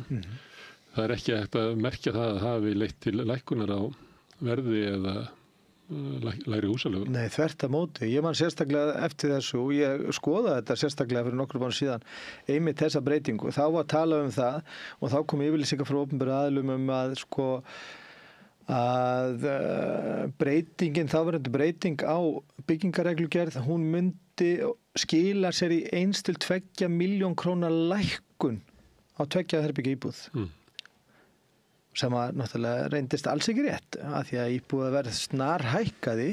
Það skila sér ekkit. Það segin saga og við þekkjum þetta öll og ég þarf ekki að vera undirstrika þetta vegna sem við vitum það öll að svona aðgerðir sem að fara inn á eins og talar um svona skortmarkað þar sem að ríkir rauninni bara svona einhver hagnaðardrifin krafa fjárfesta, hún skilar sér ekki til neytenda. Þeir taka þessu náttúrulega bara sem gjöf.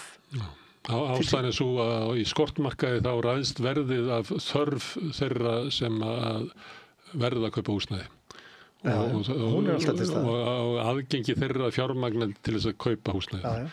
Þannig að og það þanið upp eins mikið hægt og það samkeppni það. Þannig að ef þú býður 50 milljónir í íbúðina þá býð ég 51, annars ég bara fæ ég ekki húsnæði og það þennur upp verðið. Þannig að þetta algjörlega ótengt kostnaði verktakans. Þannig að ef þú skerðir niður kostnað verktakans þá eigur bara hagnað hans. Og það var það sem gerðist.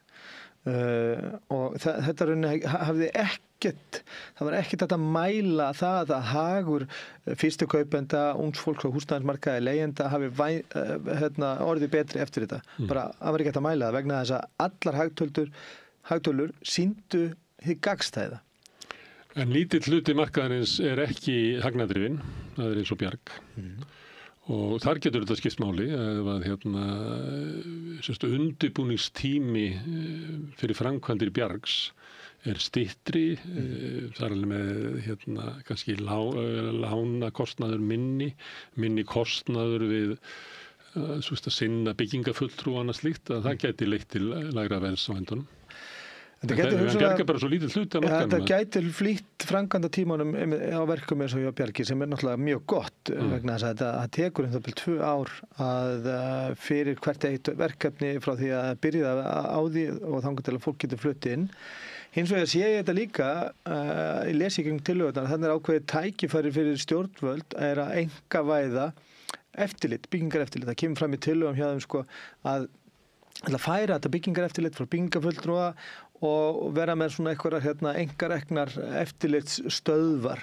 Og þannig bara eitt tækifærið á að einkavæða svona opinbera þjónustu staðinn fyrir að styrkja hana og segja bara, nei við verðum bara að ráða 30 manns í sérstakt eftirlit vegna þess að það gengur heldur ekki að byggingaverktakin hafi eftirlit með sjálfum sér. Ég þekki mörg dæmi það sem að byggingaverktakar eru bara, sem eru kannski að byggja íbúðarhúsnæði, blokkir, jafnvel heilu blokkirnar, eru bara með einhverja kunningja svona skrifa undir að séu byggingareftirliti, að séu með hvað heitir það, byggingarumsjón eða byggingarstjórn. Já, og hann kannski býra í öðru landsluta sko. Við erum með marga fréttir af því að það eru málaferli út af til dæmis nýbyggðum húsum sem eru bara stórkallaðar út af lélegu eftirliti. Já. Þannig að fólk ætti að hafa svolítið vara á því. Já, ég get ekki séð að einkavæða svona eftirlit geti gert eitthvað betur. Þetta gæti leitt til lægra leiguvers hjá Bjargi. En hefur öfulega ekki áhrif fyrir íbúðu kaupendur eða leigjendur öðru leyti. Hvernig getur þetta leitt til lægra leiguvers í Bjargi með því að þeim fjölga íbúðum í útleigu og þar lendi? Ja, það verður ódýrara fyrir það að byggja vegna þess að það eru minni kröfur frá byggingareglugerðum. Það er fljótari afgreiðsla frá byggingafulltrúa og annað slíkt. Já, ég held að sko að byggingakostnaður verður alltaf svo sami sko, þó að það getur vel verið að sko að framkvæmda tímanum eða þessu undirbúningsferlinu verður hraðað eitthvað, en ég ætla að vona að sé ekki verið að slá af reglugerður heilnæmi og gæði húsnæðisins. Það hefur nú verið gert út af Bjargi, vegna þess að Bjarg það er ekki hægt að út af lóðaverði og út af byggingakostnaði, þá hefur ekki verið hægt í módeli Bjargs að búa til íbúði sem eru á skaplegri leigu nema að skera af þeim til dæmis geymslu og fleira sem að arkitektar hafa mjög gagnrýnt að þarna sé verið að raunverulega búa til lakari íbúðir öfugt sem að var þegar verkamannabústaði byrjuðu, þau verið að byggja við Hringbrautina þar sem að það voru eiginlega bestu íbúðirnar í bænum. Já. Þannig að það verið breytt. En það er erfitt að sjá að þetta komið tími að hafa eitthvað stórkostleg áhrif á og minnstakosti ekki á leigjendur. Ég sé það ekki. En það er nýtt 4.000 íbúða hverfi í Úlfarsárdal sem er þá byggt á landi Reykjavíkurborgar og Reykjavíkurborg getur þá lagt inn lóðirnar inn í óhagnadrifin félög eins og Bjarg. Já. Og það er talað þetta hefur nú verið kynnt áður af hálfu meirihlutans í borginni og þar var það kynnt að 35% af íbúðunum færu inn í óhagnadrifnar íbúður, kannski að langstæstu leyti í Bjarg. Ja. Og það er þá 1400 íbúður. Byggingatíminn kannski 5-6 ár. Þannig að... Og núverandi biðlisti hjá Bjargi er yfir 4.000, þannig að þetta mun ekki hafa nein teljandi áhrif á markaðin meðan að þeir sko ná ekki einu svona losa nema kannski þriðjung af biðlistanum. Já. Að þrýstingur er svo sami, svo lengi sem er einn á biðlista þá er þrýstingur. En þetta er lausn sem að myndi henta mörgum að ef að sveitafélögin önnur sveitafélögin myndu gera það sama. Já. Og Reykjavík það er 2/3 af höfuðborgarsvæðinu býr í Reykjavík og 2/3 af landsmönnum í á höfuðborgarsvæðinu, þannig að Reykjavík er náttúrulega langveigamesti aðilinn en þau eru nú orðin ansi stór sveitafélögin í kring, þannig ef að kæmi kannski annað eins frá þeim að þá gæti þetta hjálpað. Það er kannski eitt sem að vera þarf að huga í þessu vegna þess að við höfum heyrt í fólki sem hefur sloppið inn, fengið útlutað íbúð og það er svo fegið og það er svo stórkostleg breyting í lífið þeirra. Við höfum líka að tala við fólk sem að fekk útlutað í verkamannabústöðum á sínum tíma og hvernig það breyttir fjölskyldusögur. Það hafði verið bara linnulaust basl og erfiðleikar árin á undan en síðan kom bara öryggi og skjól við að fá útlutað íbúð í verkamannabústöðum. Þannig að hvert atriði hver fjölskylda sem að bjargast, þetta svo í stríði sko, hver fjölskylda sem að bjargast af yfirleirum, að það bara að fagna því. En hins vegar eru sko 1400 íbúðir á við vorum að tala 100.000 manns sem eru á leigumarka og vilja ekki vera þar. Það líklega 42.000 íbúðir, það sem fólk býr í sem að vill ekki vera á leigumarkaði út á okurleigu. Þannig að 1400 íbúðir á 6 árum. Þetta er bara að fagna þessu, en þetta langt frá því að... En mér finnst þetta ekki við hæfi að láta sem svo að þetta sé eitthvað raunveruleg það sé verið að lína sársauka fólks þarna úti með raunverulegum hætti. Mér finnst þetta bara ekki við hæfi. Mér finnst þetta fullorðið fólk sem láta taka sig alvarlega, og ég býst við að flestir sem eru á Alþingi vilji það. Það þarf að mæta ástandi þeirra sem að standa verst. Það er ekkert að segja svona og tala um að þetta sé eitthvað svona skref sem að virkilega hjálpi fólki þarna úti sem að kljást frá mánuði til mánaðar við að hafa þak yfir höfuðið og kannski með börn á vergangi. Það gerir það ekki. Þetta er rauninni ætti rauninni ekki vera tiltökumál að fyrir stjórnvöld að segja að við stefnum á að byggja 4.000 íbúðir. Þetta ætti ekki svona að þurfa sérstakar blaðamannafund. Þetta ætti bara að vera skilaboð inn í HMS og heyrðu fylgið þessu eftir og það talar enginn um þetta. En að vera að stæra sig af þessu, það sýnir bara hversu ástandið er hrikalegt. Að stjórnvöld eru að koma með eitthvað svona framtíð og loforupakka sem í rauninni gerir ekkit, mætir ekki ástandinu til þess að hafa á tilfinningu að hafa gert eitthvað. Herðu, við svona halda áfram. Næsta glæra, það eru markvissari húsnæðisstuðningur. Það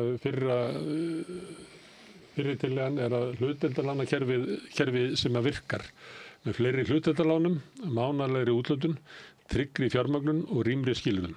Þetta er náttúrulega vandræði eins og það hafa verið með hlutdeildarlánin sem er aðferð til þess að hjálpa ungu fólki, fyrst og fremst, fyrstu kaupendum að eignast íbúð, og þá færðu raunverulega lán frá ríkinu aukalega. Þú mátt eiginlega skulda meira til þess að kaupa það. Vandinn hefur hingað til að það kerfi gengur ekki upp, að annarkvort ertu með ómikla tekjur eða íbúðin er of dýr, þannig að það mörg árin hafa bara ekkert hlutdeildarlán gengið út. Þetta er þekkt saga, þetta er ég held að sé ekki meir en 10 ár síðan þetta byrjaði eða hvað. 2018-19. Það er svona tæplega. Og þarna ætlaði að vera með einhver aðferðir, svona reyna að pússa einhver agnúa af kerfinu, þannig að þetta virki.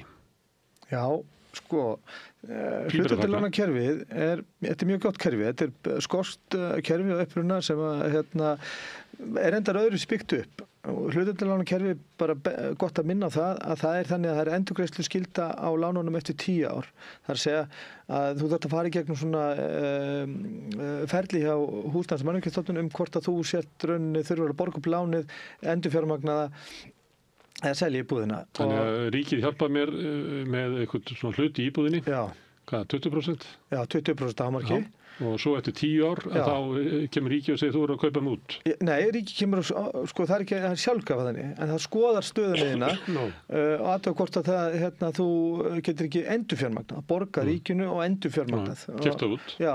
Þá ertu kannski komin aftur með 25 ára verðtryggt lán og ef þú getur ekki borga ríkinu tilbaka í reiðufé eftir 10 ár sem hugsanlega getur fyrir svona meðal íbúð kannski verið 5 eða 6 milljónir sem þú þarft að borga ríkinu ef að hækkunin heldur áfram íbúðarhúsnæði, og það eru fæstir sem geta gert það, sérstaklega ungt fólk. Þannig að þetta er varasamt kerfi vegna þess að þetta getur settið á byrjunarreit aftur eftir 10 ár.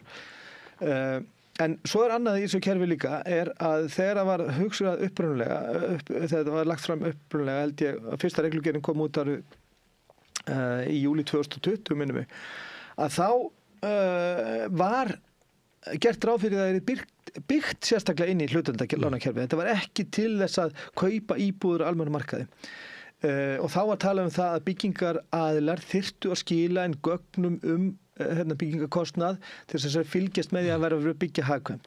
Það var fellt út úr reglugerðinu við fyrstu breytingu og það veit enginn hver setti þá kröfu fram en það var gert inn í fjármálaráðuneytinu. Þetta var gert til þess að þetta ekki bara til þess að auka kaupgetu almenning sem sprengir upp verð á skortmarkaði. Þetta var gert til þess að veri framleita sérstaklega íbúðir sem væru ódýrar inn í þetta kerfi. Aðrir byggingaverktakar eða þeir sem var að selja húsnæði hefði ekki aðgengi að þessu kerfi. Upprunalega var það þannig og mér sýnist að ríkisstjórnin ætla að snúa svolítið aftur í upprunalega hugmyndina en það hins vegar bætir ekki þá agnú að þessu hlutdeildarlán eru til 10 ára og meðan Skotlandi til dæmis þar sem að hugmyndin fengin mjög góð. Þar borgar þú lánið tilbaka til ríkisins þegar þú selur. Þótt sér 99 ára gamall eða 105 ára áttræður.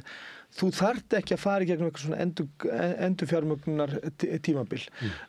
Og það líka þannig ákveðin þjóðfélagshópum. Þetta eru tvöfalt kerfi, það segja opið kerfi sem þetta Open Shared Equity Loan, þar sem allir hafa aðgang að því og svo til kerfi sem heitir Shared Equity Loan, þar sem eru ákveðin þjóðfélagshópar inni sem hafa aðgang á því kerfi og það meðal ungt fólk, fátækir, ekkjur, þeir sem hafa verið lokið opinberri þjónustu, verið hernum og þess áttar.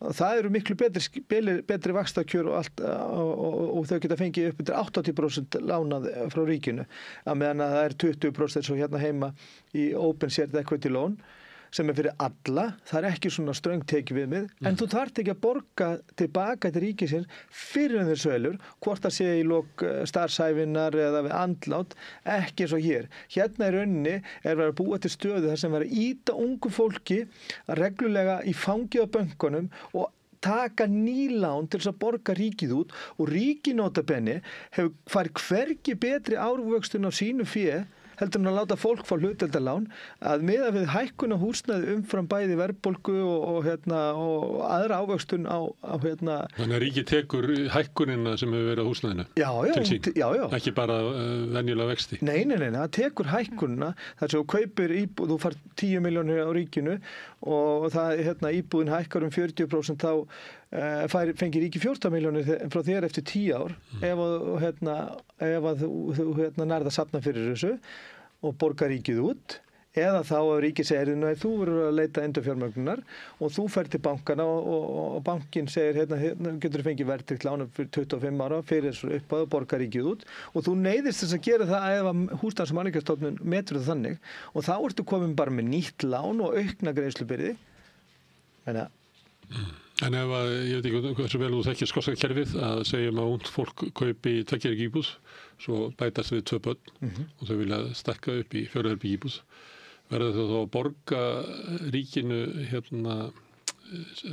hlut ríkisins þegar þau skiptum húsnæði eða getið þau flutt þetta á milli? Ég þekki ekki nákvæmlega þannig, en það ég efast vegna þess að ég las þetta nú töluvert mikið á sín tíma að það sé innbyggðar svona gildur í það. Ég gat ekki séð að það væru, að því það var mikið verið að hugsa að þetta ætti að mæta þeim sem að þyrftu á því að halda. Þannig ég þekki það ekki. Herðu, það eftir að koma í ljós hvernig það gengur að sníða þetta kerfi þannig að það virkar. Nokkur dæmi í fortíðinni það högtir og það hefur ekki náðst að deila út þeim upphæðum sem voru eyrnamerktar í þetta. Það voru ekki til íbúðir. Það voru ekki til íbúðir eða fólk uppfyllti þetta ekki eða... Bæði var það vantaði pening frá ríkinu, einhvern tímann kláruðust bara peningarnir, það var bara loka fyrir umsóknir og svo hafa líka bara ekki verið íbúðir á sölu sem að falla inn í vegna þess að þetta eru mjög... Hver ætti að framleiða íbúðir upp í þetta? Nú verktakarnir mest að framleiða það sem er mesta álægningin á sem eru svona íbúðir á þéttingareitum, blokkar íbúðir sem eru seldar á einbýlis íbúðaverði. Já, ég meina, menn eiga bara að gera eins og Finnar gera, þeir bara semja við eitthvað stórfyrirtæki í Lettlandi eða Pólandi og segja okkur vantar 14.000 fermetra íbúðarhúsnæði, hvað takið fyrir þetta og gjörið svo vel, hérna er landið og skilið okkur þessu eftir 2 ár 560 íbúðum af svona miklu gæðum. Þetta er gert við í Evrópu, það verður að bjóða þetta bara út til stórra framleiðenda. Og þyrfti að náttúrulega gera hér líka eins og við tökum svona dæmi stórframkvæmd eins og Kárahnjúkavirkjun. Þá var það talið vera öryggisatriði að hérna kæmi erlend verktakafyrirtæki með sitt fólk til þess að það yrði ekki verðbólgu hvetjandi, þenslu hvetjandi á íslenskum markaði og vinnumarkaði. Þannig að ef það vantar mikið húsnæði, vantar 10.000 íbúðir eða 20.000 íbúðir, að þá ekkert að því að gera samning við svona fyrirtæki sem að kæmu hérna, myndu reisa þau og það er því sem minnst þensluvaldandi inn í íslenskt hagkerfi. Já, og gæti bara skapa fullt af atvinnu fyrir smærri verktaka og þjónustaðila og þó að fyrirtæki eins og IAVF eða Þ.G. eða jáverktakar sætu ekki að þessu og græta á þessu, að þá er þið fullt af vinnu fyrir aðila byggingamarkaði. Við skulum fá aftur sama kortið aftur því að seinni hlutin var eftir. Það 10 ára skattfrjáls séreign inn á íbúðalán. Þetta kerfi sem var tekið hérna upp í tíð fyrir ríkisstjórnar. Það var að heimila fólki sem á séreignarsparnað sem hefur lagt að hann valfrjáls að taka út skattfrjálst og leggja inn í húsnæði. Það þannig að þegar lífeyrissjóður tekin af launónuðinum að þá ekki tekin og borgar ekki skatt af því. En síðan þetta ávaxtað í lífeyrissjóðnum og þegar þú tekur hann út að þá borgar skattinn. En þarna fólki leyft að taka út séreignarsparnaðinn og leggja inn í húsnæði sitt og svo þegar selur það eða hvað sem að verður það þá borgar það ekki skatt. Þannig að þetta svona skattaafsláttur til þeirra sem að eiga séreignarsparnað. Þórður Snær sem núna framkvæmdastjóri þingflokks Samfylkingar hefur skrifað marga kílómetra þetta, hvernig þetta sé dæmi stórfelldan húsnæðisstuðning til hinna betur settu. Já, þetta síðan að kerfið að tekið upp að tala um einhverju 70 miljardar, það að segja að ríki hefur orðið af 70 miljardar skatttekjum út af þessu fyrirkomulagi sem að fyrst og síðast gagnast þeim sem að eru tekjuherri og geta lagt fyrir og hafa geta lagt fyrir í séreignarsparnað og ekki bara það, heldur hugsa sér gott til glóðarinnar að taka hann út, heldur hann að eiga hann til efri ára. Það miklu hagkvæmar að taka hann út og geyma hann í húsnæðinu og selja svo húsnæðið og taka hann inn raunverulega. En það bara stjórnvöld það viðurkennt það og Sigurður Ingi Jóhannsson fyrrverandi innviðaráðherra viðurkenndi það bara síðustu metrunum í sínu embætti að þetta gagnaðist helst þeim tekjuhæstu þetta fyrirkomulag og mér finnst mjög skrítið að þegar ríkið að láta af skatttekjum, það að nota skattkerfið til þess að auka ójöfnuð vegna þess að það ójöfnur eykst þegar að fólk getur nýtt sér svona fyrirkomulag til þess að auðgast frekar og eignast meiri í húsnæðin sínu en skilja það eftir sem hafi ekki efna og get ekki nýtt sér þetta kerfi. Þannig ég skil ekki að menn skulu reyna að setja þetta, klæða þetta tröll í einhver spanderskalla og reyna að láta þetta líta út fyrir eitthvað annað Þetta langstæðst aðgerðin í þessu pakka því að eins og þú segir að þá hefur metið þetta sér allt upp í 70 milljarðar sem hafi farið svona sem framlag ríkisins til inna svona skársettu. Já, bara undanfarinn áratug. Undanfarinn áratug og þetta hefur verið að framlengja til 10 ára þannig að það má kannski verðmeta þetta upp á 70 milljarða. Sko, 2016 að þá Frosti Sigurðarsson fer fyrir ykkur húsnæðahópi sem að vinnur fyrir Ásmund Einar og þar talar hann að einn tillagan úr þeim hópi að þetta fyrirkomulag skulu eingöngu vera fyrir ungt fólk, fyrstu-kaupendur. Það að segja að þetta sé ekki fyrir alla, að það svona fyrirkomulag eigi að nýtast til þess að hafa raunverulega félagsleg áhrif. Það bara einn tillaga úr þessari skýrslu sem að kom held ég 2019. En þessi stað segjum að bara ágætlega sett fjölskylda, skuldar svona eitthvað svona smá slatta í einbýlishúsinu sínu í Garðabæ, eins og var ofta sagt, að þau taka út séreignarsparnaðinn, borga niður skuldirnar, losna þar með vaxtagreiðslur, lifa þar leðandi miklu meira umleikis síðustu ár starfsæfinnar og svo kannski þegar þau eldast og þá kannski selja einbýlishúsi og minnka við sig og taka þá raunverulega út það sem áttu að vera upprunalega taka út lífeyrir sinn á þess að hann sé skattlagður. Einmitt. Þannig virkar kerfið. Þetta var þetta tvent, hlutdeildarlánin og séreignarsparnaðurinn. Þetta var undir liðinu markvissari húsnæðisstuðningur og ég man eftir umræðu sem var hérna í haust, sem að talaði að það væri það mikilvægt að hafa markvissari húsnæðisstuðning og þá hélt maður, þegar maður var að hlusta á samfélgingafólk, Þór Snæ meðal annars, þá hélt maður að það ætti að flytja þennan 70 milljarða stuðning sem hafði verið til hinna svona skársettu yfir til hinna sem hafði verið í mestri þörf. En það ekki að sjá að þessu. Ekki, eins og segi, ég get ekki séð að þetta mæti því fólki sem að stendur illa á húsnæðismarkaði. Það ekkert þessum tillögum sem að mætir þessu fólki. Þá kemur síðasta glæran sem ég með, það mörg atriðin á henni. Það tiltekt í húsnæðiskerfinu. Það minni hvati til að safna íbúðum. Og það náttúrulega þekkt vandamál. Að af þessum íbúðum sem hafa komið inn á markaðinn, þá ekki hlutfallið árið næstu í 70% eru keypt af þeim sem eiga íbúðu fyrir, annarkvort stór leigufyrirtæki eða braskfyrirtæki bara, eða þá gott velsett fólk sem hefur kannski verið að safna íbúðum í gegnum tíðina, margir eiga eina, margir 2 og 3 og 4, því að það eiginlega besta fjárfesting sem þú getur fengið að kaupa húsnæði og láta leigjendur borga það niður og þú átt síðan alla verðhækkunina sem að verður húsnæði, því að húsnæði hækkar langt umfram allt verðlag, þannig þetta eiginlega besta fjárfestingin og margir farið inn á þá braut. Og það 70% af öllum nýjum íbúðum hafa verið teknar af svona fólki, en ekki farið til þeirra sem eru að kaupa sér sitt eigið húsnæði til þess að búa í og lifa í. Og þetta náttúrulega merki algjört sjúkdómseinkenni á þessum markaði. Og þetta kom aðgerðir til að stoppa þetta og það með því að draga úr skattfrelsi söluhagnaðar. Þannig að ef þú kaupir húsnæði og selur það svo aftur, segjum eftir 8 ára eitthvað leys, að þá söluhagnaðurinn ekki skattfrjáls í dag. Já, hann nánast skattfrjáls með eitthvað 0,2% eitthvað svona cirka skattur, þannig að miðað við ef ríkið ætlar að gera eitthvað stórkostlítið í þessu, geta sagt við 10-földum skattin eða eitthvað, ég veit ekki, þá kannski verður þetta eitthvað örfá prósent, en leigubraskarnir eru ekki að kaupa íbúðir til þess að fara að græða á sölunni, ekki nema til mjög langs tíma. Þeir eru að græða á leigjendum og ef að ríkið ætlar að reyna að fjölga íbúðum á sölu út af hann almennu markaða, þá gera það ekki með því að segja að við ætlum að skattleggja söluhagnað frekar heldur en það fjölgar ekki íbúðum á sölu. Þá hugsa leigusalar bara með sér, ég ætla ekki að selja íbúðina, ég hafði hugsað mér það, en fyrst að búið að skattleggja söluhagnað, þá ætla ég bara að eiga hann áfram og ég ætla að kaupa bara fleiri. Ég ætla að kaupa fleiri leiguíbúður, ég ætla að eiga það lengi vegna þess að ég fæ bæði fyrir afborgum íbúðinni og ákveður ekstra fé með því að leigja á leigumarkaði.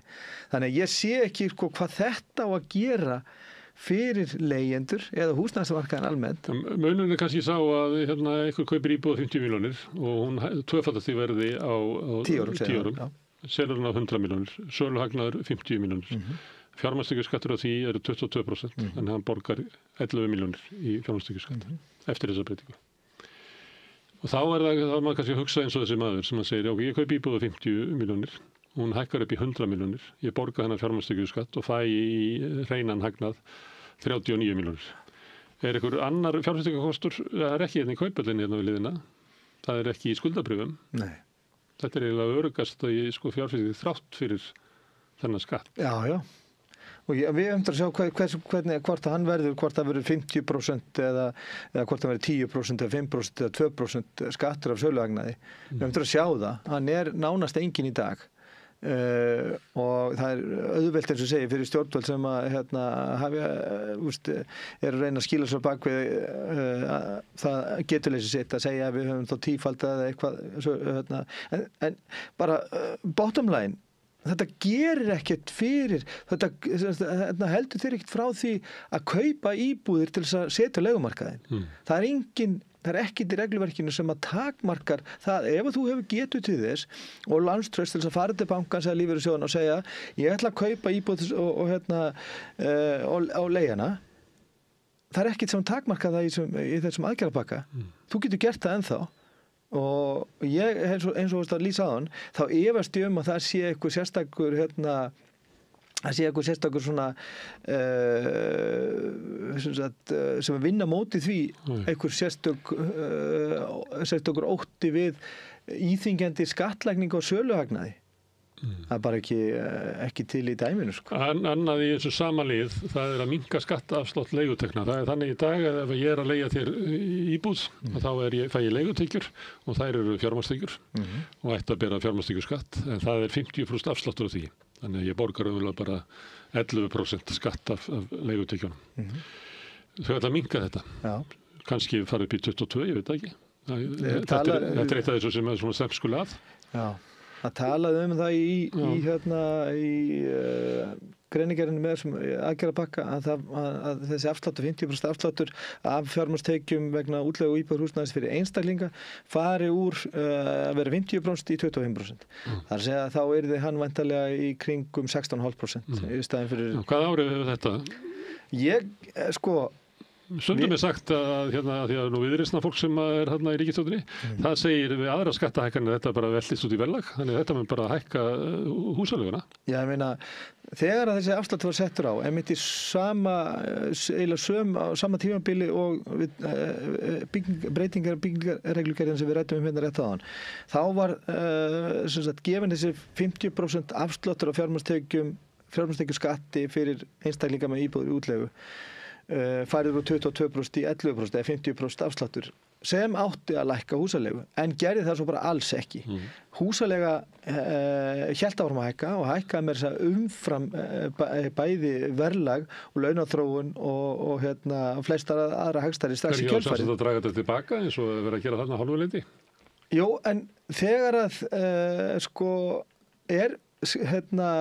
engar takmarkanir á leigumarkaðunum hvernig leiguverð á að vera og hvað á að miðast við og hvað á að taka, hvort á ekki að fylgja öðrum hagstæðum og á svona skortmarkaði, þá mun þetta ekki hafa nein önnur áhrif en þau að þeir leigusalar sem eru einstaklinga með íbúður í útleigu sem þá sirka 60% af markanum, þeir mun að segja við þurfum að hækka húsaleiguna til þess að mæta aukinni skattheimtu. Vegna þess að átt okkur af því að þessi fjármagnstekjuskattur sem að leigusalar, bæði fyrirtæki og einstaklingar látnir skila til ríkisins, kemur úr ráðstöfunarfé leigjenda. Þetta hluti af þeirra leigu. Þetta raunin bara svolítið, ekkert ósvipað sem vörsluskattur. Það þarf að segja, ég leigusali, ég með íbúð, kostnaður minn svona, hagnaðarkrafan mín svona, rekstrakostnaður þessi og fjármagnsgjöldin þessi, skattur þessi.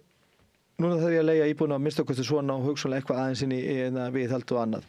Þannig að þetta lagt hluta leiguverðin, þannig að þetta kemur frá leigjendum og þetta fer í gegnum leigusalana til ríkissjóðs. Það er engin að reyna að halda því fram að það sé verið að skattleggja sérstaklega leigusala. Þetta er skattur sem að leigjendur borga. Þannig að þegar ríkið segir við ætlum að hækka fjármagnstekjuskatt á einstaklingar sem eru með íbúðir útleigu, þá þeir að segja við ætlum að hækka skattin á leigjendur vegna þess að leigjendur sem borgar þetta. Það getur sagt á sama skapi að húsnæðisbætur væru styrkur til leigusala. Það eru það og það eru til þess að þeir geti haldið verðinu. Það hefur alltaf verið þannig og aðrar Evrópuþjóðir þar skilja ekki þetta kerfi, íslenska kerfi og þau forviða, fulltrúar leigjendasamtaka í allstæðri Evrópu voru forviða þegar þau lærðu það að við varum með húsnæðisbótakerfi en ekkert regluverk hækkun húsaleigu. Það skildi enginn, það getur ekki virkað. Já, voru lengi að skilja það að þetta væri rauninni hægt að koma fram með svona reglur. Þegar þú ert með svona hreyfingar á leigumarkaði og engar takmarkanir á hækkun á húsaleigu og fólk segjum 34 fjölskyldur að leita hverja einustu lausu leigu þá hækka bara húsaleiga og ef við setjum þetta í samhengi bara við skattaafsláttinn skattekjurnar sem ríkið varð af og fóra meira og minna allt til eignafólks og hátekjufólks í gegnum séreignarsparnaðinn sem að voru þetta 60-70 milljarðar á 10 árum að þá er ríkið að fá inn í sína sjóði skatt af leigjendum sem að hleypa kannski á 10-15 milljörðum á hverju einasta ári og og þarlendi borgað launin fyrir þingmenn, stendur undir þingvarakaupinu auðveldlega og rekstri alþingis, jafnvel að styrkjum til stjórnmálaflokka, svo skattur sem að leigjendur einir þjóðfélagshópa greiðan ríkissjóð.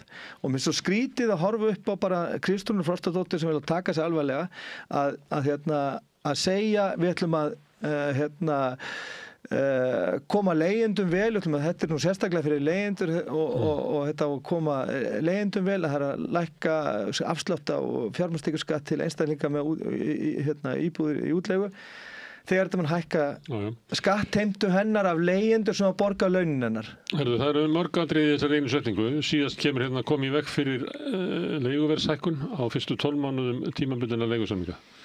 Var þetta ekki búið að koma? Jú, þetta var í síðustu breytingu á húsaleigulögunum, en við erum líka átt okkur á því að það ekkert annað Evrópuland sem með mánaðlega hækkun á leiguverði út frá vísitölu.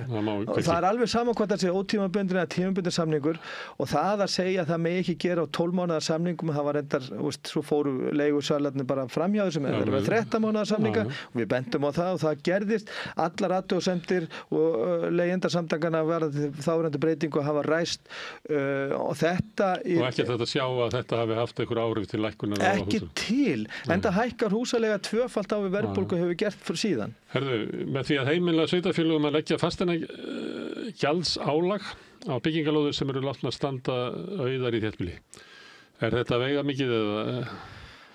Ég get ekki séð það. Mér hefur alltaf fundist bara eins og á höfuðborgarsvæðinu að sveitarstjórnir og embættismennin og sveitarstjórnir hafa bara eiginlega verið svolítið í fanginu á þessum verktökum. Það verið svona algjört verktakaræði, sérstaklega í Reykjavík og víðar á höfuðborgarsvæðinu væntanlega, að ég finnst þetta heimild og ekki skylda. Það finnst mér mjög ósennilegt að þetta verði nota mikið.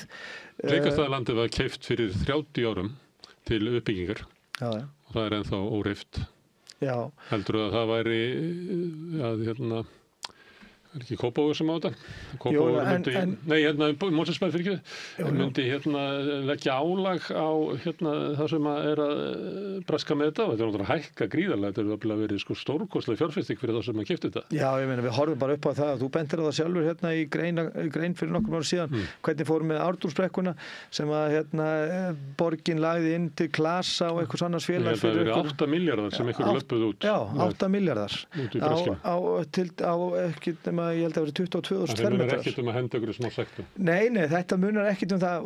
Staðan þannig að þessar byggingarhæfulóðir innan vaxtamarka Reykjavíkurborgar og meðfra þessum ásum borgarlínu sem eru þessi þéttingarsvæði, þetta eru meira meina allt í eigu einkaaðila og lóðabraskara. Og það að það sé eitthvað svona hugsanlega eitthvað sektir eða eitthvað svona tímatakmark á að byrja, þetta kemur ekki til að breyta neinu. Ég veit ekki hvaða raunveruleika eða sýndarveruleika fólk býr í þegar við erum með algjöra markaðsvæðingu og húsnæðiskerfi, þá hefur ekkert svona að segja. Nei, það er líka rukkun sveitarfélagana frá verktökum hefur verið svolítið hlægileg hingað til að verktaki sem að lokaði hálfri Lækjargötunni í 3 ár, hann borgaði þetta í 500 skall á mánuði. Það sama rétt hjá okkur. Það einhver verktaki sem búin að loka, taka eina akrin, af því það að breyta eitthvað í sambandi við hitaveituna, sýnist mér. Þeir kom ekki nálægt þessu 10 daga eftir þeir voru búin að þrengja akrinina. Þeim liggur ekki á. Það alveg augljóslega að þetta kostar ekki neitt. Sko. Nei, ég sé ekki, auðvitað náttúrulega er jákvætt að reyna. Já. En mér þarf að hafa þá bara alvöru gefin í þessu. Þetta er komið ljós. Þetta er líka búið að vera í öllum glærukynningum allra innviðar á þeirra síðan að við munum eftir því. Með því að afgreiða Airbnb frumvarpið á Alþingi. Þetta er náttúrulega líka búið að vera stemt að því að þrengja að Airbnb. Það var komið frumvarp og það var eitt af þessu sem var bara lokað á í sumar. Já. Það þingið eitt tímanum í eitthvað karp. Stóra breytingin í þessu er svo að þér sem einstaklingi það máttu ekki leigja íbúður í þinni eigu nema eina innan hver sveitafélags. Það segir sko, þú ert bara með eina íbúð í þinni eigu, en þú máttu leigja annað ef þú átt aðra íbúðin utan þéttbýlis. Það segja sumarbústað eða eitthvað skála eða þess háttar. Reglurnar eru mjög svipaðar eins og þeir eru bara í dag.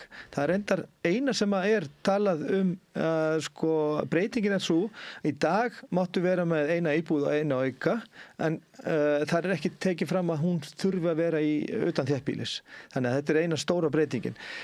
Svo reyndar þarf að skoða líka leyfislausar svona starfsemi. Þetta búið að vera frá 50-70% af markanum, Airbnb-markanum var að tala að vera leyfislaus og það ekki nema sko 2 ár síðan að sýslum að tala að 50% af starfseminu væri cirka 50% væri leyfislaus. Og þetta reyndar eitthvað aðeins að lagast að því að við höfum, til dæmis leigjendasamtökunum, höfum mikið barist fyrir því að það sé betra eftirlit með þessu og við syndum okkar eigin eftirliti með þessu og kynntum það gagnvart Lilju Alfreds á sín tíma og þá kom í ljósa að það voru fleiri hundruð íbúðir inn á Airbnb síðunni undir heimagistingu sem höfðu ekki leyfi til þess og mjög einfalt að komast að þessu. En vandamál ekki bara Airbnb, heldur líka þetta rekstra leyfi í flokki 2 þar sem að sveitafélög og sérstaklega Reykjavík hefur mjög stórtak í að gefa leyfi veita jákvæða umsögn fyrir sýslumanni þar sem að verði að breyta íbúðarhúsnæði í gistirekstur. Þarna eru svona braskarar fyrirverandi alþingismenn og þekkti braskara sem að kaupa upp tugir íbúða, jafnvel húsnæði svona eins og Þingvallastræti og Snorrabraut og svona breyta þessu í íbúðagistingu.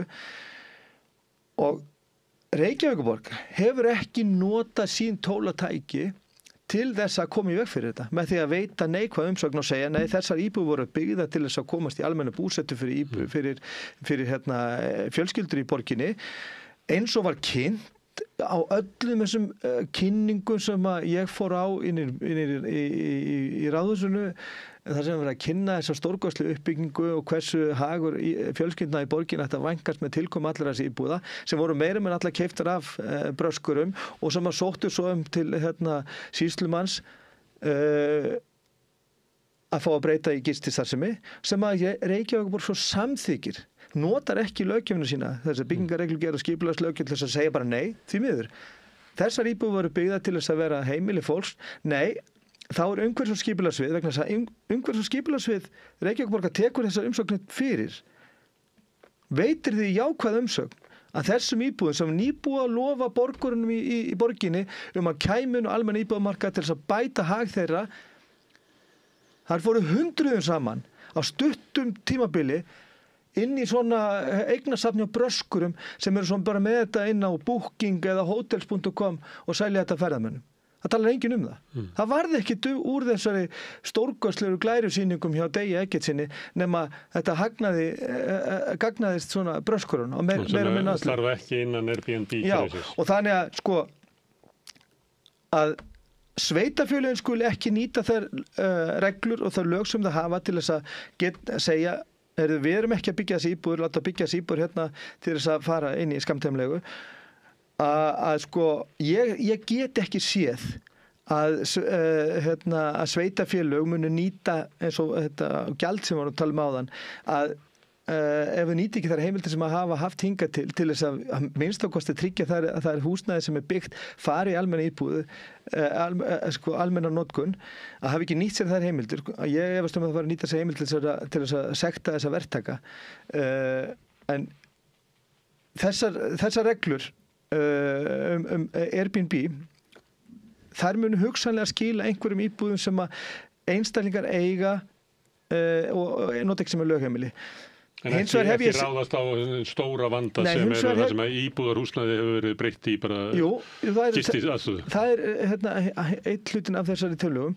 Það sem að gerist oft þegar að fólk lendir í þessum vandræðum, ég á 4 íbúðir í borginni og 3 í Airbnb, ég má bara eiga eina og svo þarf hitt að vera sumarbústaður.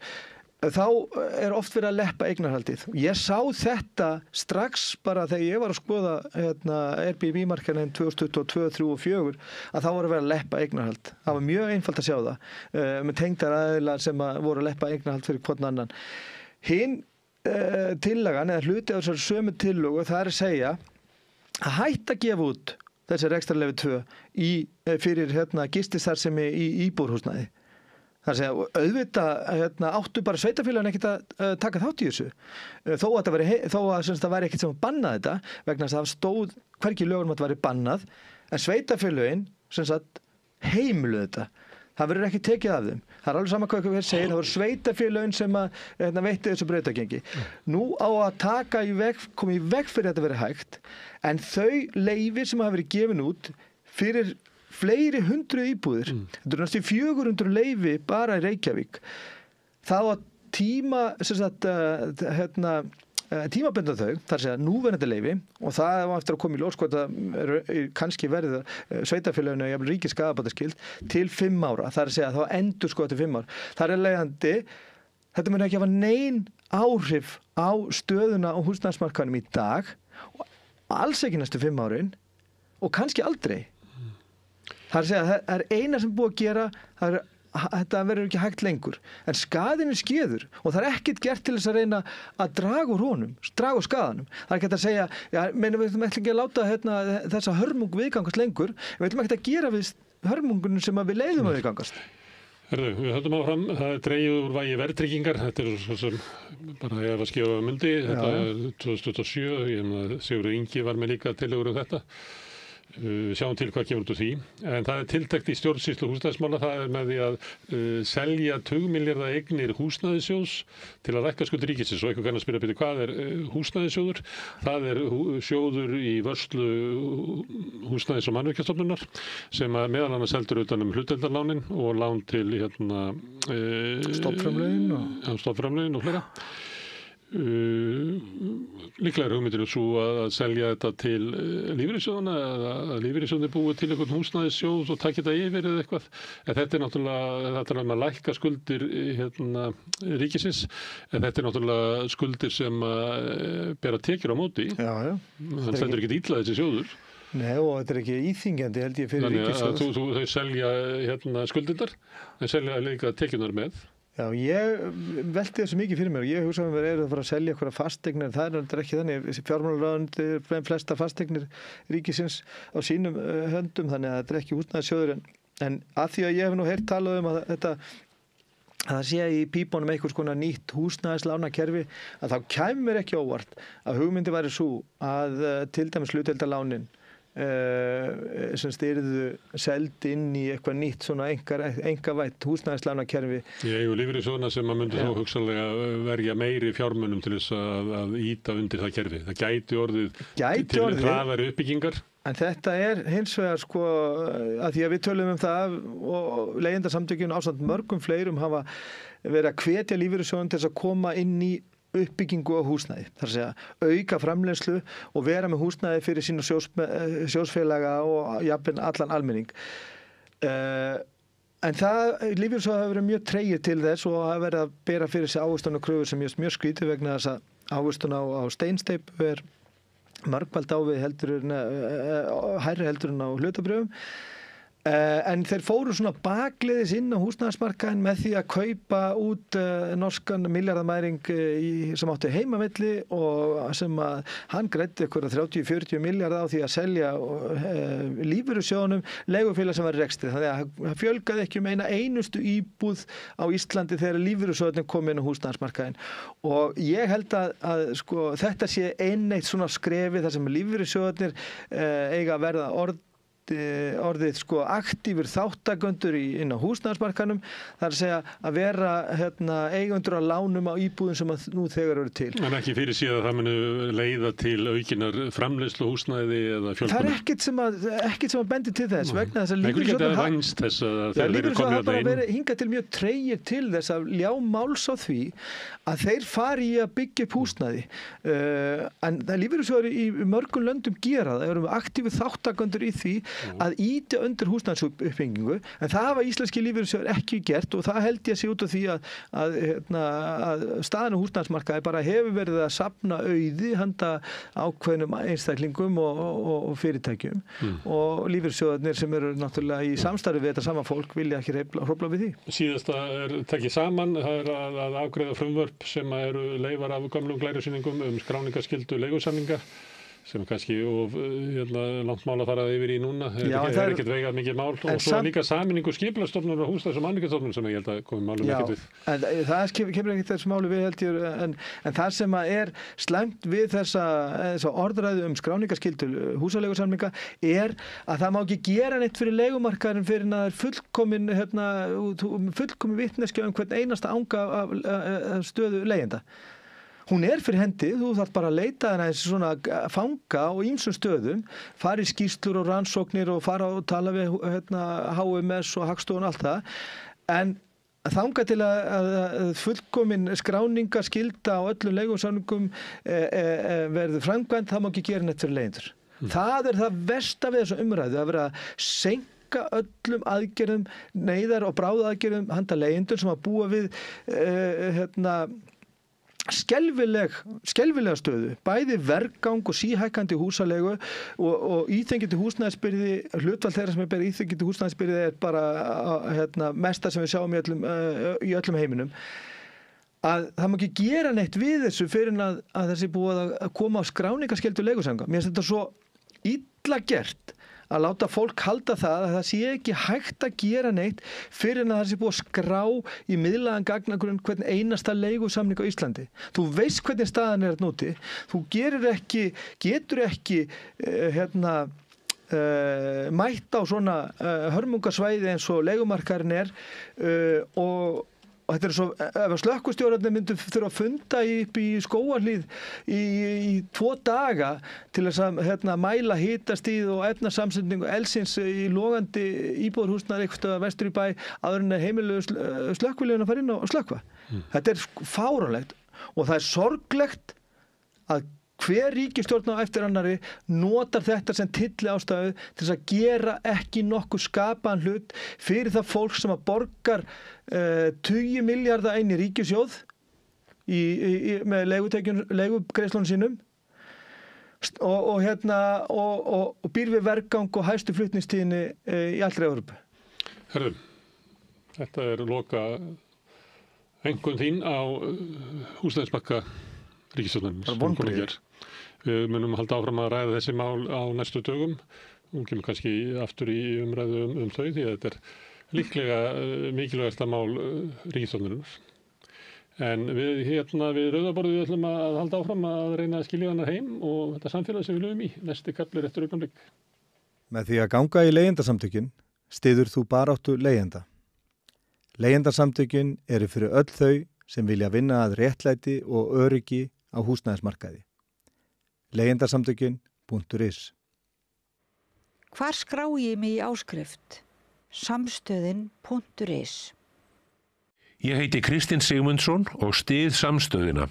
Samstöðin er óháð sjónvarpsstöð sem fjallar þjóðfélagsmál á vandaðan og yfirvegaðan hátt. Ég skora á ykkur að styðja hana með því að gerast áskrifendur. Samstöðin er ómissandi. Allir þættir samstöðvarinnar eru fáanlegir á öllum helstu hlaðvarpsveitum.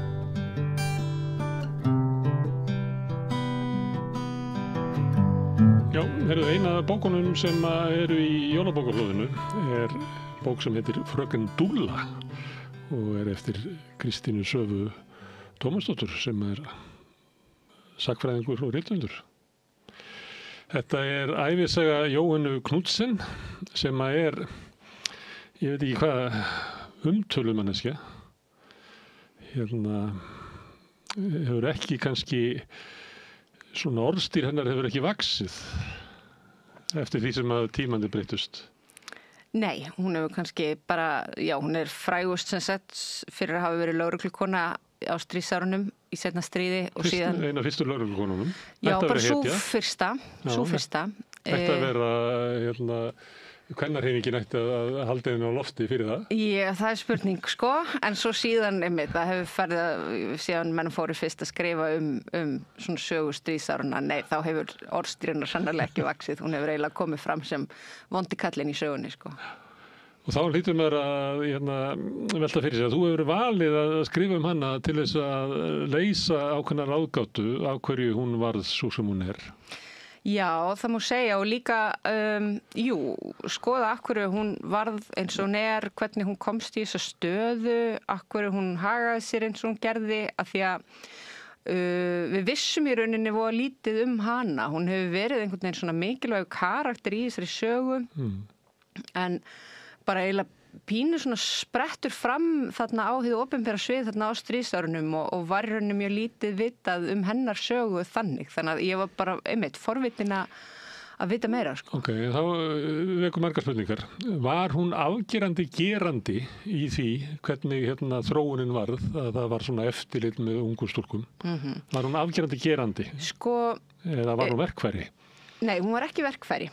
Hún var allavega ekki verkfæri. Hún var mjög svona virku gerandi, en hún var augljóslega ekki svo eina, sko. Heldur var hún var hluti af kerfi sem að brást við á ákveðin hátt. Þannig að hún tók mjög svona virkan og ákafan þátt í lagði hönd á plóa og var mjög mikil, sko, hugsjóna manneskja. Hún trúði mjög einlæglega og heitt á nauðsyn þeirra aðgerða sem hafa verið að grípa til í stríðinu. Þannig að hún var alls ekki einhvers konar verkfæri, en eftir á móti þá auðvitað var hún ekki ein, sko. Nei. En hún er ekki svona höfundur. Nei, hún er meðhöfundur. Hún er meðhöfundur, sko, já. En þau eru ýmis þar, sko. En þá kemur annað, því að við erum að horfa á þetta úr allt öðrum tíma. Það sem verður mikla breytingar bæði í afstöðum okkur til siðferðislegra mála og til kvenréttinda og jafnvel til barna og fleira. Við erum með allt önnur sjónarmið og þá kemur spurningin, var hún eitthvað svo ólík bara meginströmmnum? Var hún ekki bara að framfylgja því sem öllum fannst vera rétt og gott og gilt? Það er náttúrulega alltaf svo gilt og áhugaverð spurning, sko. Að sumu leyti var hún bara málpípa mjög ríkjandi hugmynda, til dæmis bara hún var náttúrulega, þetta var þetta, sko, þarna mættust svona þjóðernis og siðferðis hugmyndir og bæði þær svona þjóðernis og siðferðis hugmyndir sem hún aðhylltist voru mjög ríkjandi og hún kom úr svona fjölskyldan hennar, þetta var mjög heitt svona bindindisfólk úr bindindishreyfingunni, það sem var auðvitað mjög sterk svona siðferðisleg barátta. Þau voru líka svona róttæk í sjálfstæðisbaráttunni upp úr aldamótunum 1900, þannig mjög svona mikil þjóðernisandi. Þannig að sumu leyti, þá var hún alveg og auðvitað eins og ég segi, hún var ekki ein þarna, það var miklu fleira fólk sem að deildi hennar skoðunum og slíkt. En maður má samt heldur ekki einhvern veginn fara að sjá hlutina þannig að það hafi heldur allir verið sammála þá og maður sér alveg þegar maður fer að skoða til dæmis umræðuna, það sem að gerist þarna fyrst er að hún er fengin til að gera svona rannsókn á siðferðis ástandinu í Reykjavík og það er eiginlega síðan af gefnu tilefni eða svona hugmyndum gefið eftir hernám, já. Og það er síðan á grundvelli þessara rannsóknar í rauninni sem er gripið til ýmis og svona aðgerða sem er í rauninni að mestu leyti á sviði barnaverndar og það er það sem er margir þekkja Kleppjárnsreykjaheimilið, ungmennadómstóllinn og svo framvegis. Og taka skemmtu eplin úr körfunni svo þið spill ekki öllu einu. Já, nákvæmlega og reyna kannski að bæta þau eitthvað í leiðinni, sko. Og til dæmis þegar það er þarna skýrsla sem að kemur út, skýrsla ástandsnefndarinnar sem er að miklu leyti byggð á rannsóknum Jóhönnu og þegar hún kemur út til dæmis þá mjög mikið hana deilt í fjölmiðlum til dæmis. Það eru mjög margir sem eru áhyggjufullir og hneykslaðir á ástandinu og telja nauðsynlegt að grípa til aðgerða en það eru líka mjög margir sem gagnrýna sjálfa rannsóknina og gagnrýna hvernig er verið að tala stelpur og svona. Þannig að það voru líka átök náttúrulega í gangi málin þá. Það voru ekki allir fullir af svona ungmennafélagsandanum sem hún er alveg upp í, sem eru bindindishreyfingin og út úr bindindishreyfingunni náttúrulega verða til mörg af þeim félögum sem við þekkjum, ungmennafélögin og að sumuleyti var nú samofin kvennabaráttunni eins og var endur út allan heim. Algjörlega. Við erum náttúrulega einstök á Íslandi að hafa sett á áfengisbann án þess að konur fengi kosningarétt. Yfirleitt var það krafan að þessum að unnu þessar hreyfingar saman að því að það þurfti konurnar að fá kosningarétt. Já, einmitt, en já, þannig að það, einmitt, en það var ekki, þú veist, einhugur þetta, þannig að það er líka... Allt samfélagi var ekki allt eins. Nei, þannig að það er líka mikilvægt einhvern veginn að muna að það eru alveg rétt að maður dæmir ekki fortíðina alltaf endilega út frá gildum nútíðarinnar, en það er líka ástæðulaust, sko, að einhvern veginn taka upp algjöran svona relativisma þess vegna, sko. Þú veist, það var líka verið að deila hlutina þá. Þú þurftur ekki að taka upp þessa afstöðu. Nei. En það er annað sem að spilar inn í þetta er náttúrulega á tímum það sem að voru þessar svona hugmyndir að halda þjóðarlíkamanum hreinum. Það gat verið út af þjóðutislegum ástæðum. En það gat líka verið að þetta var á þessu tíma þar sem að drykkjumenn voru fjarlægðir út úr samfélaginu og fluttur úr drykkjumennahæli. Fólk sem að var vanþroska andlega, það var tekið og flutt, fólk sem var með geðraskanir og fleira, það var tekið og flutt út úr samfélaginu, svona hugmyndunum það að við getum haldið þjóðarlíkamanum hreinum. Það er náttúrulega hryllilegasta hugmyndin, framkvæmdin í því var náttúrulega bara gereyðingabúðir nasista sem að eyddu fötluðu fólki og alls konar fólki fyrir utan gereyðinga. Þannig að það blandast líka inn í þetta, það er svona hugmyndunum það að þessi verkefni stjórnvalda að halda samfélaginu hreinu með því að eyða í burtu hinum skaðlegu sem í þessu tilfelli voru stúlkur. Já, það er algjörlega og mjög svona mjög miklar svona, þá bæði við Jóhönnu og ýmis skoðanasískinennar einmitt að þetta eru mjög miklar svona myndlíkingar sóttvarna og það er einhvern veginn ástandið er eins og farsótt sem nálgast og þá er verið að beita þessum sóttvörnum akkurat og með því einmitt eins og Jóhanna til dæmis sjálf var mjög fylgjandi því einmitt að þessari svona vistheimilarekstri, sko, að þessum stúlkum væri komið fyrir á sérstökum vistheimilum, að þær veru ekki sendar á almenna sveitabæi akkurat vegna þess að þú veist, þá er þessi hugmynd sýkingu sem að getur breiðst út, sko. Þannig að algjörlega, og maður sér líka alveg í ýmsu til dæmis eins og í þessum gögnum siðferðisrannsóknarinnar sem hún framkvæmdi að það eru svona hugmyndir líka svona arfgengi siðferðislegra bresta einhvern veginn að það bara gangi í sumum fjölskyldum, sko. Já, og það þurfum við að einangra þær. Já, þá væntanlega þarf einhvern veginn að stoppa það af, já. Og taka börnin af foreldrunum svo að arfgengin haldi ekki áfram. Já. Helst að koma þeim í fóstur, þannig að það gæti vonandi rofið þessa sögu ættana.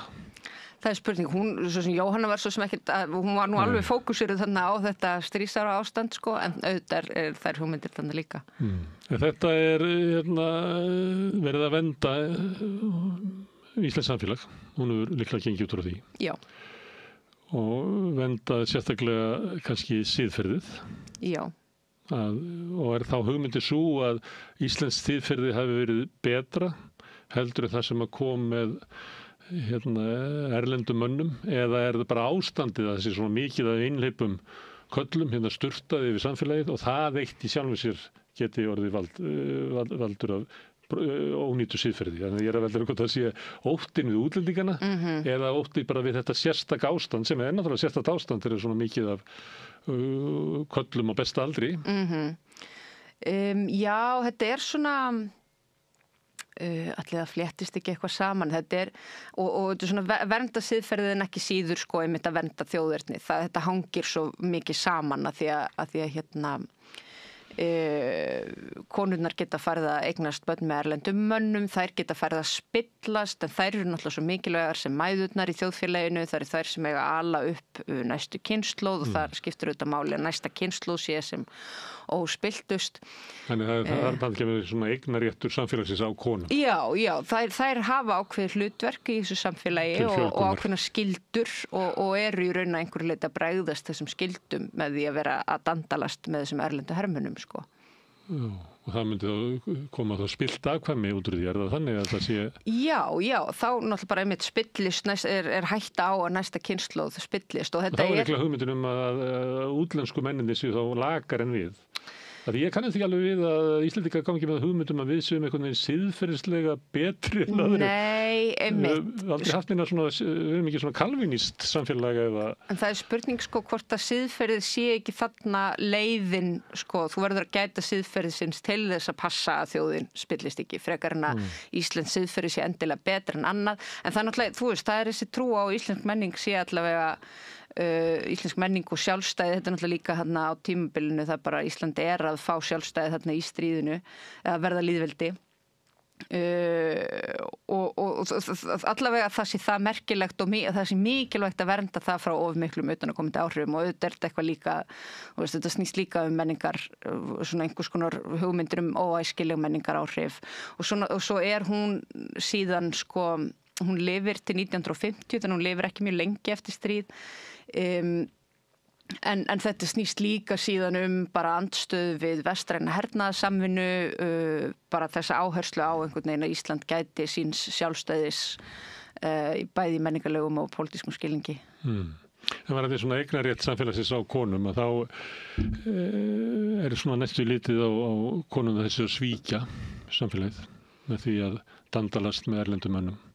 Já. Þetta er næstu föðurlandsvík. Já, þær eru að bregðast skildum sínum.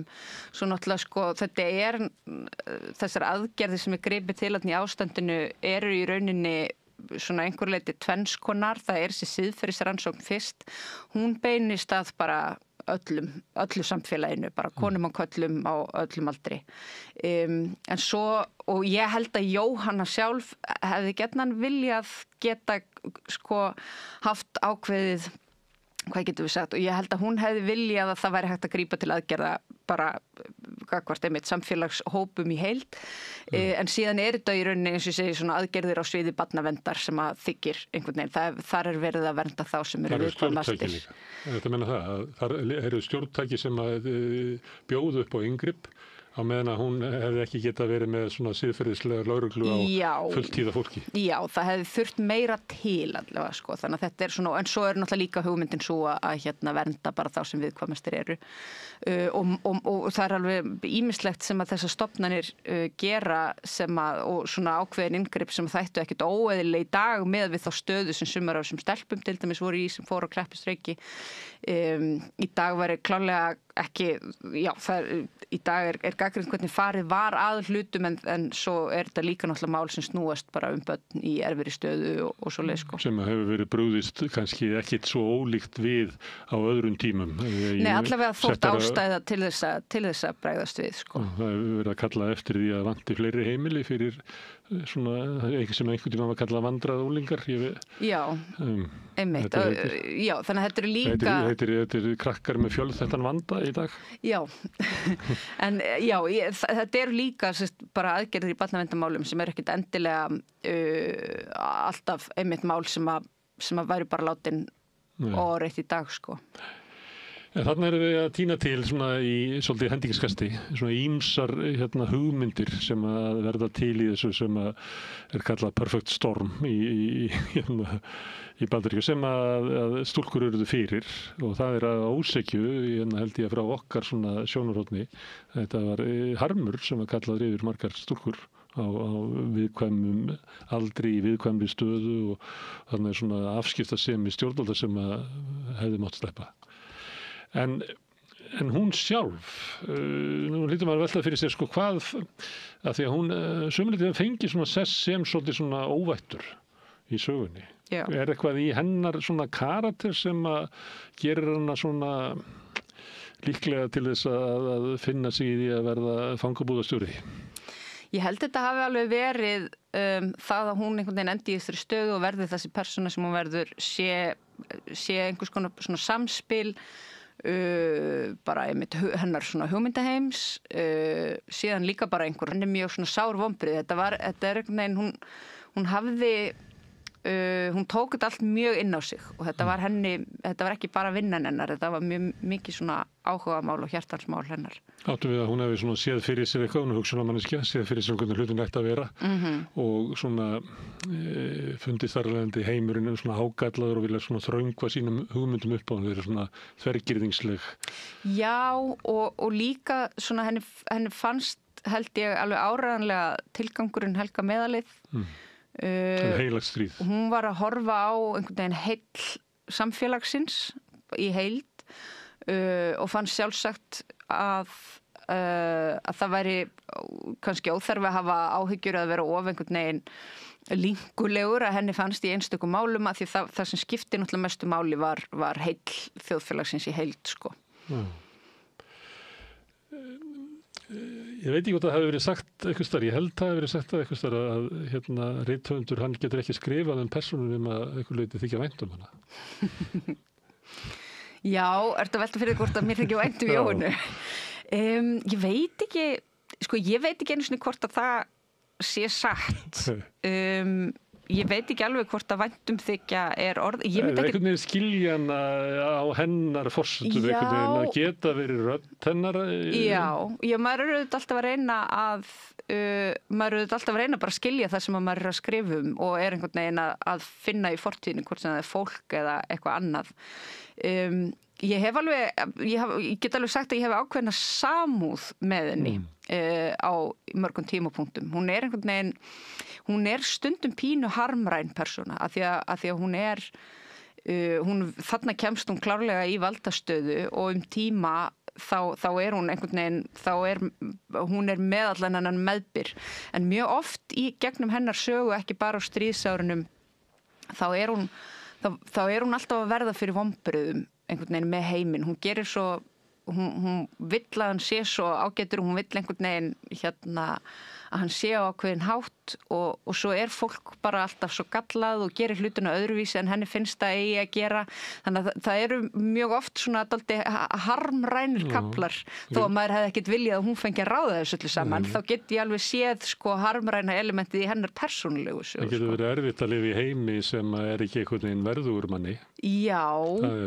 Og einhvern veginn heimi sem að maður hefur mjög einhvern veginn svona, maður gerir sér svo einhvern veginn háar vonir hann á einhvern hátt, sko, og auðvitað er hann alltaf að bregðast manni. En hvernig var einkalíf hennar? Heldur hún að við lifað gjöfulu einkalífi? Já, sömuleyti, sko, hún var af mjög svona samheldinu og ástríkri fjölskyldu og þau héldu alltaf rosa mikið saman. Hún bjó í rauninni þau bjuggu í rauninni, hún átti 3 systkini og foreldra og þau bjuggu meira minna bara öll saman alltaf. Og hún giftist ekki og eignaðist ekki börn sem var náttúrulega kannski dálítið, hún var hjúkrunarkona áður en hún var lögreglukona og það var nú bara frekar sjaldgæft þarna á millistríðsárunum að hjúkrunarkonur væru eitthvað að stofna fjölskyldur. Þú varst að velja, annarkvort verður starf eða hjónaband. Af því þú bara bjóst bara inn á sjúkrahúsinu og svona, sko. Þannig að hún fórnaði sér fyrir þetta? Já, ef maður vill líta það þannig, eða hún hefur bara ákveðið að það væri leiðin sem hún vildi fara. Myndirðu segja að hún væri, illvirki? Ég veit það ekki alveg. Hvaða orð myndirðu velja yfir verk hennar? Yfir verk hennar? Hún skaðaði marga. Já, alveg klárlega og ég myndi segja að bara í mjög mörgu sem hún gerði þá hefði verið gott að hún hefði ekki gert það. En ég veit ekki, sko, mér finnst svona dálítið erfið, ég myndi ekkit endilega lýsa henni fyrst og fremst sem einhvern veginn illa innrættri eða svoleiðis, sko. Fólk hefur velt þessu fyrir sér marga sem hafa framið eitthvað slæmt og stundum er mér ekki sérstaklega ekki síst inn í einhverju svona batteríi sem er umverulega stiður, ég meina hvort það sé heimska eða illvilji eða illgirni eða hvað það er sem að veldur því að við brjótum gegn öðru fólki, sannfærðum að við sem að gera því gott. Já, sko, hún var allavega ekki að því að það líka auðvitað hefur fólk líka bara velt þessu fyrir sér með Jóhönnu og ég allavega komst að þeirri niðurstöðu, þú veist, hún fekk ekki kikk út úr því að vera vond við þessar stelpur til dæmis, ég held ekki, ég held að hún hafi ekki litið svo á að hún væri að vera vond við þær. Ég held að þetta hafi verið kannski sérstaklega þetta að hún hafði einhver svona stóra hugsjón og henni þótti bara eðlilegt að allt annað liti þeirri hugsjón og hafði mjög litlar áhyggjur af síðan bara einhverju svona kannski af því að einhverju svona persónu frelsi og slíku sko. Þetta svona ég sá að ég held að ég hef ekkert með síðan senu í mynd með Humphrey Bogart þar sem hann hélt svona utan konu og sagði sorry sweetie but I have to kill you. Það stundu verða þannig að fólk heldur það sem gera eitthvað gott með að vera gera það mjög illt og þetta eitthvað störlun sem verður og ofta er hún bara stofnanna væt, hún bara þrífst inn í stofnunum eins og áviðum í þessa sögu. Já og þetta náttúrulega til dæmis, þetta eins og ég segi, þetta náttúrulega nokkru svona aðskildir hlutir sem að Jóhanna tengist þarna. Hún forstöðukona þess að ungmenna eftirlit sem innan lögreglunar, þannig að það svona svo stofnun sem henni, hún í rauninni ungmenna eftirlitið.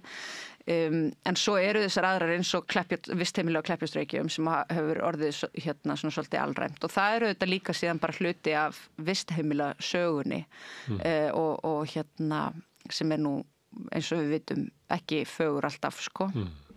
Herðu, þú hefur lagt áherslu á það í þessu samtali að það hafi ekki allir verið eins og hún þarna, þótt að kannski sjónarmið hennar hafi verið meira ríkjandi á þeim tíma heldur en núna. Það voru menn og konur með önnur sjónarmið og leggur líka áherslu á að þetta hafi verið skammu tími og þetta hafi verið stoppað. Og þá spurningin, hvað það sem að stoppa þetta? Já, einmitt, sko það sumt, það líka áhugavert sko að velta fyrir sér, hvað það sem bara hættir og að því að svo eru náttúrulega líka þræðir sem að liggja síðan áfram, til dæmis ef maður horfir eins og á sko, horfir á þetta sem hluta af svona barnaverndarsögunni, þá það sem kannski alveg einstakt þarna á stríðsárunum þessi ungmenna dómstóll sem komið upp og það sem sagt þá dómstóll sem tekur fyrir mál barna og ungmenna sem talið að geti þurft að taka af heimilin sínum og hann getur úrskurðað, þannig að það einhvern veginn, hann hlýtur þetta vald ásamt barnaverndarnefndum og það virðist sem að þetta bara fólk hafi fljótlega einhvern veginn komist á þá skoðun allavega nógu margir að þetta væri ekki sniðugt að blanda einhvern veginn svona saman sko vera þarna réttakerfinu og barnaverndinni. Þannig að hann bara lagður niður og aldrei. Dómstóllinn var hann svona svipað og fíkniefnadómstóllinn var síðar. Það stóðu bæði að rannsóknum og dæmdu sjálfur. Nei, það var Jóhanna í rauninni, hann var að dæma á grundvelli rannsókna Jóhannu. En hann var sjálfstæður dómstóll. Já, hann var innan Sakadóms Reykjavíkur en það voru sérstakir 3 kallar sem voru í honum. Og hann svo lagður niður og hefur aldrei verið endurreistur. En svo náttúrulega bara einmitt, eins og við vitum svo Kleppjárnsreykjaheimilið lagt niður og reyndar kemur hið opinbera aldrei upp aftur svona heimili fyrir innan gæsalappa vandræða stúlkur. En svo náttúrulega eru stofnuð ýmis vistheimili fyrir stráka sko. Eins og við vitum mikil hörmungasaga eftir þennan tíma. Já, og það eru ákveðni þræðir í því fyrirkomulagi, það til dæmis það á stríðsárunum sem fyrst komið upp svona svokallari móttökustöð sem þá svona bráðabirgðavistun og henni komið upp í sóttvarnahúsinu í Ánanaustum sem að ég hélt mitt útgáfubóðið mitt daginn.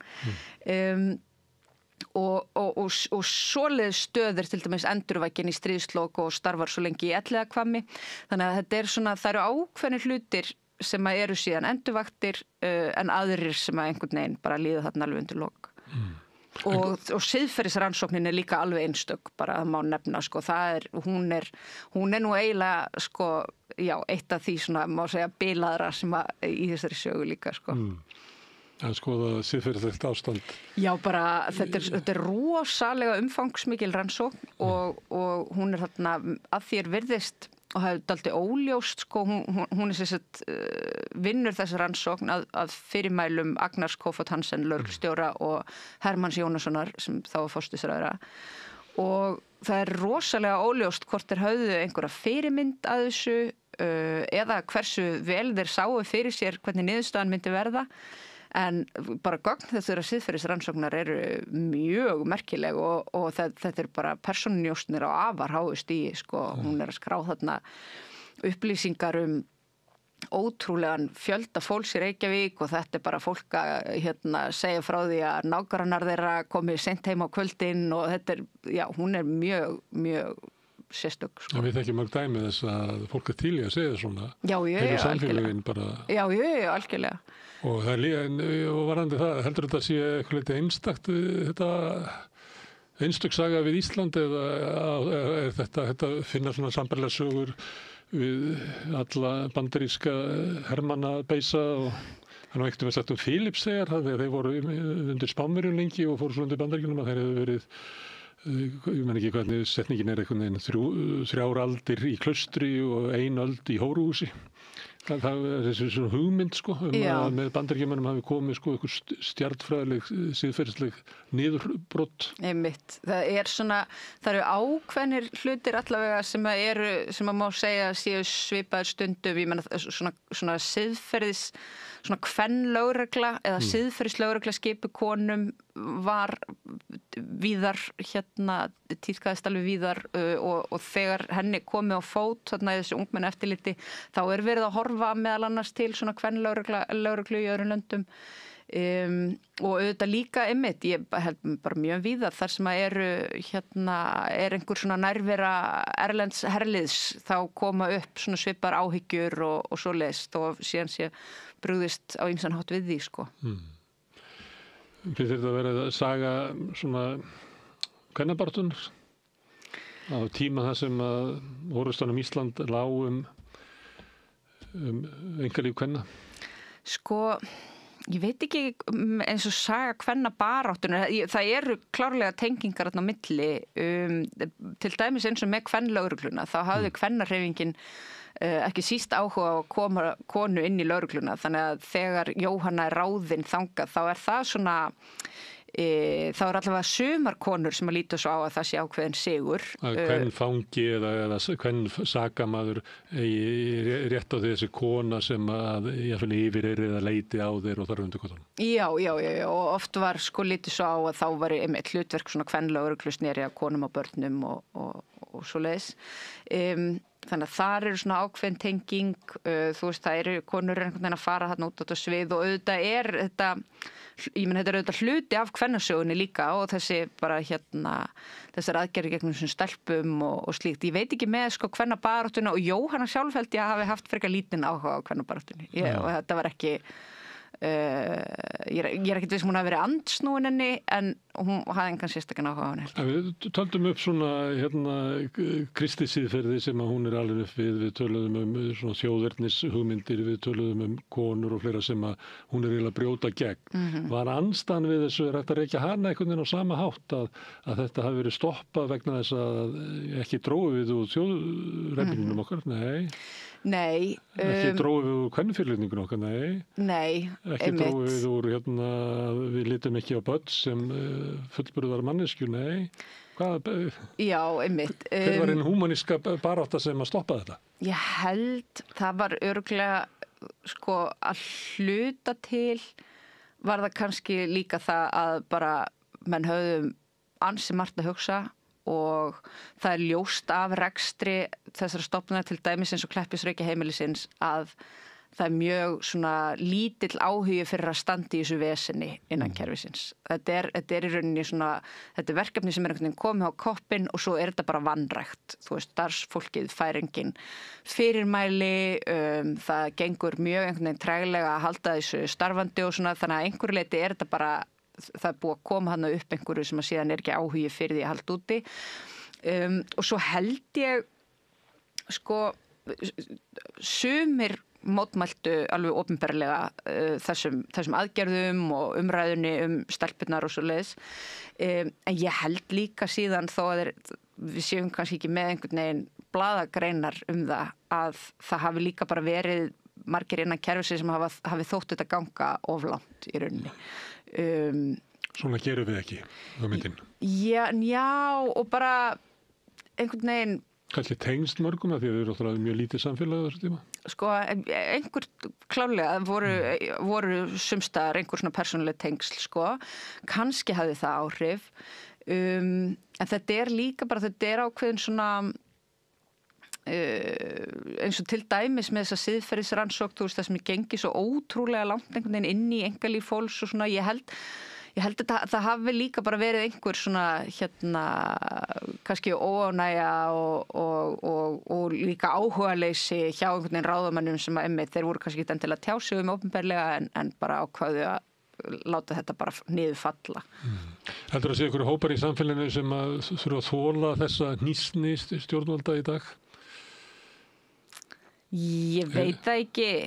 Sko, þetta er náttúrulega, þú veist, auðvitað vita stjórnvöld miklu meira okkur í dag en þau höfðu tækifæri til að gera þarna. Þetta var náttúrulega, þú veist, þetta var náttúrulega svona samantekið verkefni, alveg bara eins og rassía sem var farið í eiginlega.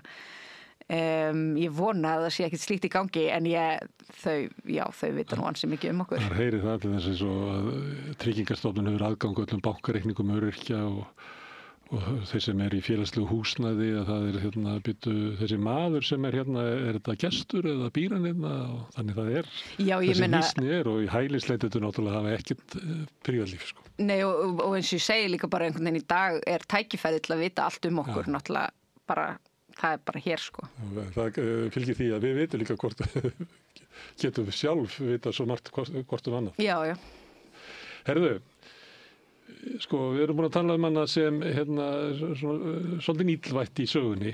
En þú ákast að skýra bókina Fröken Dúlla. Hvað er hægt að vera að kalda henni? Hún var, þetta var hennar raunverulega gælulegt. Hún var kölluð Dúlla. Þú valdir að kalla bókina þetta? Já, þetta er náttúrulega ómótstæðilegu titill á bók. Ekki síst konu sem að þótti svona lítið dúlulega almennt.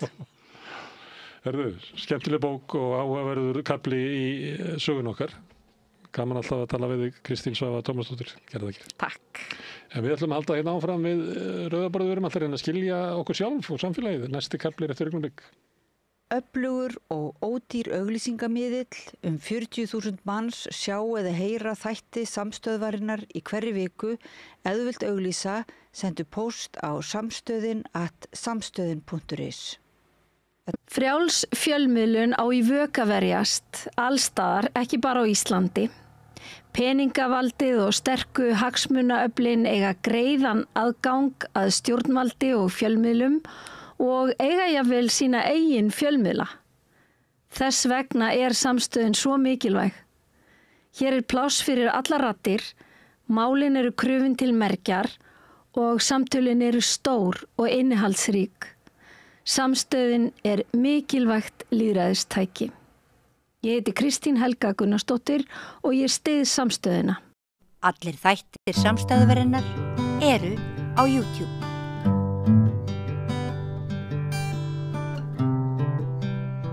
Þá var komið að heimsmálunum með Hilmari Þór Hilmarsinni, prófessor sem núna staddur í Bangkok eins og þetta vikur. Komdu blessaður, Hilmar. Sælvöldur. Þú ert á eiginlega réttu staði í heiminum.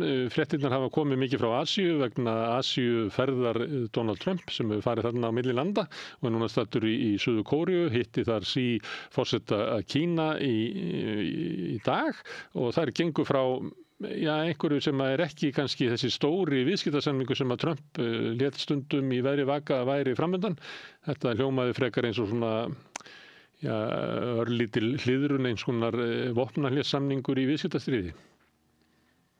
Já, sko, þetta lítur ekki út fyrir það, sko, mér vitanlega er ekki komin eitt skriflegur samningur og smáatriðin líka ekki fyrir, en fundurinn byrjaði mjög vel þannig að Trump var að hæla Xi Jinping fyrir hvað hann væri mikill leiðtogi, great leader og great country, Kína væri merkilegt land og hann væri mikill leiðtogi og Xi Jinping svaraði honum ekki með sama hrósi fannst mér, hann talaði að vera eðlilegt að væri svona deilur á milli landa eins og Bandaríkin og Kína, tvö stærstu löndin og svona, eins og það var þýtt sem frictions, þannig að það væri eðlilegt en hann hældi Trump meðan hans fyrir það sem hann hafði gert á Gazasvæðinu og þetta var alltaf jákvæðum nótum. Ég held að ég hafði líka hlusta á viðtal við fjármálaráðherra Bandaríkjanna áður og sem var náttúrulega, að því þetta viðskiptasamningur og tollamál, það heyri það undir fjármálaráðuneytið og hann var á jákvæðum nótum. Ég held að Bandaríkjamenn viti það náttúrulega, það er augljóst að þeir vita það að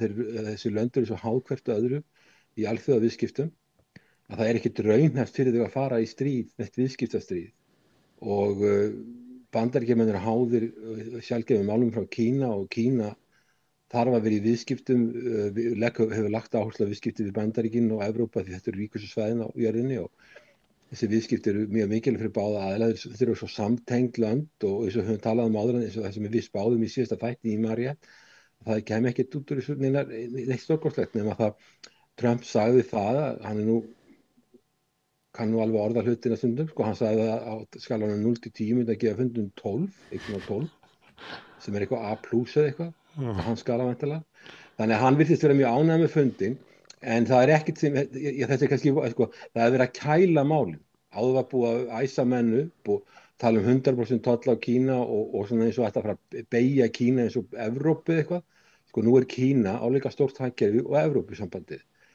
En við sjáum það að þegar heitir Kína, leitur á Kína, þá er bara harka og Trump sér það bara og fjármálaráðherrann sem var þarna með honum, aðalmaðurinn með honum, og það er utanríkisráðherrann líka, að það er ekkert, Bandaríkin er ekki neitt í stöðu til að beygja Kína og við sjáum að þetta borgar sig ekki og þá fara þeir í að hæla Xi Jinping, hvað hann sé mikill og merkilegu leiðtogi og allt þetta og að kæla málið, minnka tollana og vonast þess að þeir koma á móti með því að minnka hindranir á sjálfgefa málma.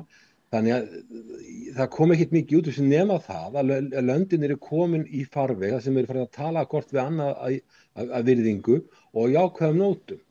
En við eigum eftir að sjá hvaða samkomulag verður undirritað. En ég sagði, ég held að við töluðum að síðasta þætti að töluðum að það myndi ekki gerast á þessu fundi nema bara það sem að það er bara óbreytt ástand og að það sem kannski hefur gert hérna er það að þeir menn að tala á jákvæðum nótum, þannig að það er að halda áfram viðræðunum en þetta er ekkit stórt, það var ekki stórt samkomulag sem var undirritað þarna. Það er alveg ljós að fyrir Bandaríkin myndi ekkit borga sig að fara í viðskipti við Kína, það myndi skaða Bandaríkin sennilega meira heldur en Kína. Bæði löndin mikið. Við sem aðeins ræða hugmyndina sem voru refsitolla á Kína vegna viðskipta við Rússlands á eftir en við skoðum bara þessar viðskiptasamningar sem Trump er að gera.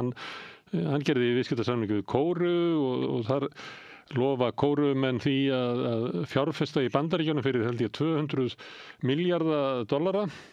Þetta er svipað og var gert í Evrópusambandinu. Evrópusambandið lofaði að fjárfesta inn í Bandaríkjunum gegn því að tollarnir eru ekki hækkaðir umfram þessi 15%. Það er kannski erfitt að sjá hvernig Evrópusambandið ætlar að fara að fjárfesta í Bandaríkjunum. En maður er að velta fyrir sig hvort að sér hægt að meta þessa samninga, hvað er mikið að marka þetta, það eru einhverjir tollar sem að ríkin samþykkja að séu settir á sig og líklega reiknar einhver hjá Trump gróðan af því með að við viðskiptum undanfarin ára en við höfum eftir að sjá það hvort að viðskipti farið bara eitthvað allt annað og svo hefur við líka eftir að sjá hvaða innihald er í því þegar ríki er að lofa eða ríkjasamband, þessu Evrópusambandið er að lofa einhverjum formúum til fjárfestinga inn í Bandaríkjunum. Það er erfitt að sjá það hvernig eftirlit á að vera með því eða hvernig að þessu verður staðið. Já, vegna að tollarnir er eitthvað sem að fjármálaráðuneytið eða ríkisvaldi getur ákveðið verið að leggja tolla á hvað mikið og hversu lengi. Það er í höndu ríkisvaldins að ákveða þetta og eins og segir þá kom einhverja tollatekjur en á móti þá er verið að vernda ákveðin iðnað og þá minnkar samkeppnin og þá er minni hvati til að auka hagkvæmni og samkeppnin er að minnka þannig að til lengri tíma er það ekkert endilega hollt fyrir þá sem verið að vernda með tollum, alls ekki, fyrir utan það að svo löndin sem verða fyrir tollum reyna að beina eins og Kanada er að tala að gera í miklu mæli að beina viðskiptunum annað.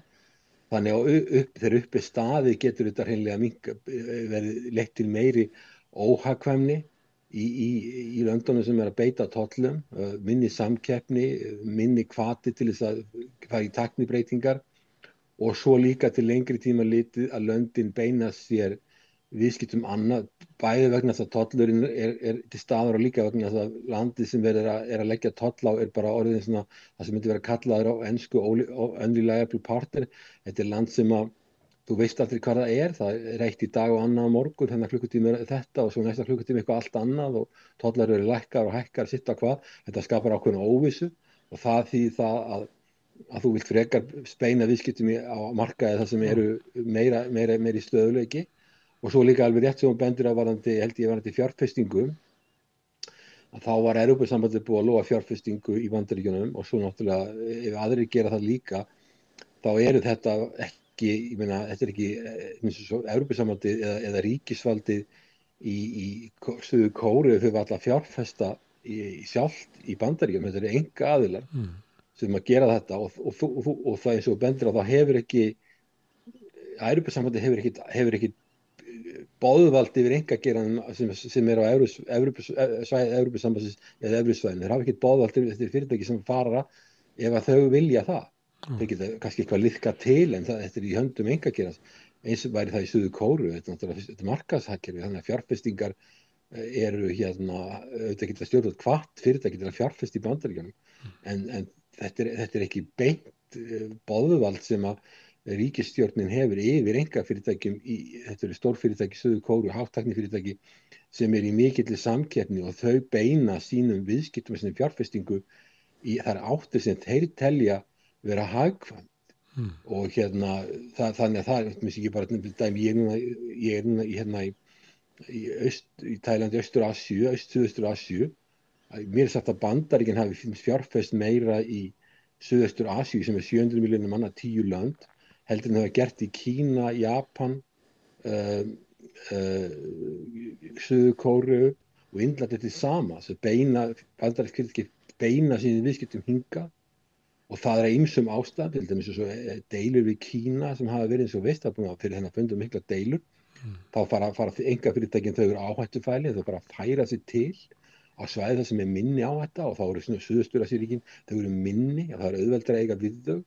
Og ef þú bandarískt fyrirtæki í Kína og þú vilt óttast deilur milli Bandaríkjanna og Kína sem oft, núna er þetta alltaf positív við notum í bili eins og blossar upp deilur, að þá reyna fyrirtækin að færa sig til og þá til dæmis í Víetnam mjög álitlegu kostur, svipað vinnuafl, þetta eru lönd sem eru mjög tengd, ódýrara og Víetnam er í mjög góðum samskiptum við Bandaríkin, þannig að þetta er allt ákvarðanir sem einkaaðilar taka. Þeir fara inn á svæðið þar sem þeir halda sér stöðuleiki, þessi pólitísku stöðuleiki og það er náttúrulega miklu meiri líkur á því að Bandaríkin, ef það kom upp ykkur að deilur, að það sé hægt að sjatla málinni við minni ríkin, þetta er stærri ríkin og eins og Kína sem geta harða deilur og svo við Indland. En þú nefndir þetta secondary tariffs, nefndir það ekki. Ég held að það hafi ekki verið rætt varðandi secondary tariffs á Rússland vegna Kína vegna kaupa frá Rússlandi. Það var einhver atriði sem voru bara ekki rætt þarna á þessum fundur. Ég held að mér skildi líka að þeir hefði ekki rætt Tævan. En það áttur að koma betur í ljós hvað kom út úr þessu fundi. En þetta er ekkert breakthrough, þetta er ekkert stórt, en þetta er allavega það sem er kostinu við þetta er í rétta átt. Aðilar er að tala um að slaka á spennunni en ekki aukana.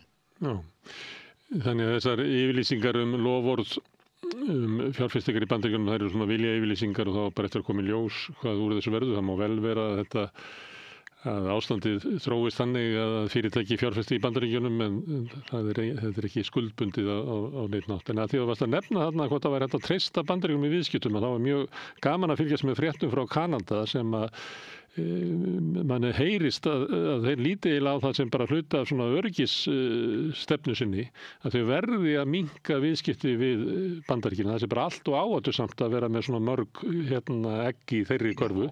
Þeir voru að fá á sig 10% auka toll út af að Trump leist ekki á auglýsingu sem að fylkisstjórnin í Ontario dreifiði í sjónvarpi.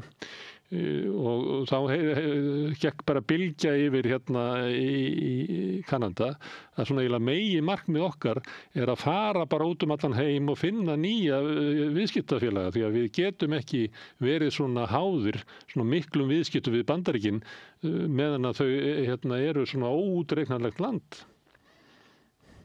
Já, sko Kanada náttúrulega flestir íbúa Kanada búa bara á einhverju svona 50-100 kilometra ræmu við landamæri í Bandaríkjanna og raunverulega þetta sama efnahagssvæðið, gríðarleg viðskipti á milli og svo líka náttúrulega gríðarleg viðskipti við Mexíkó og þetta eiginlega sama framleiðslusvæði, þannig að lönd eru háð hvert öðru með íhluti og allavega, þannig að þetta mjög óheppilegt og það var þannig töluverðan tíma að það voru hvergi meiri viðskipti yfir landamæri í heiminum nema milli Bandaríkjanna og Kanada.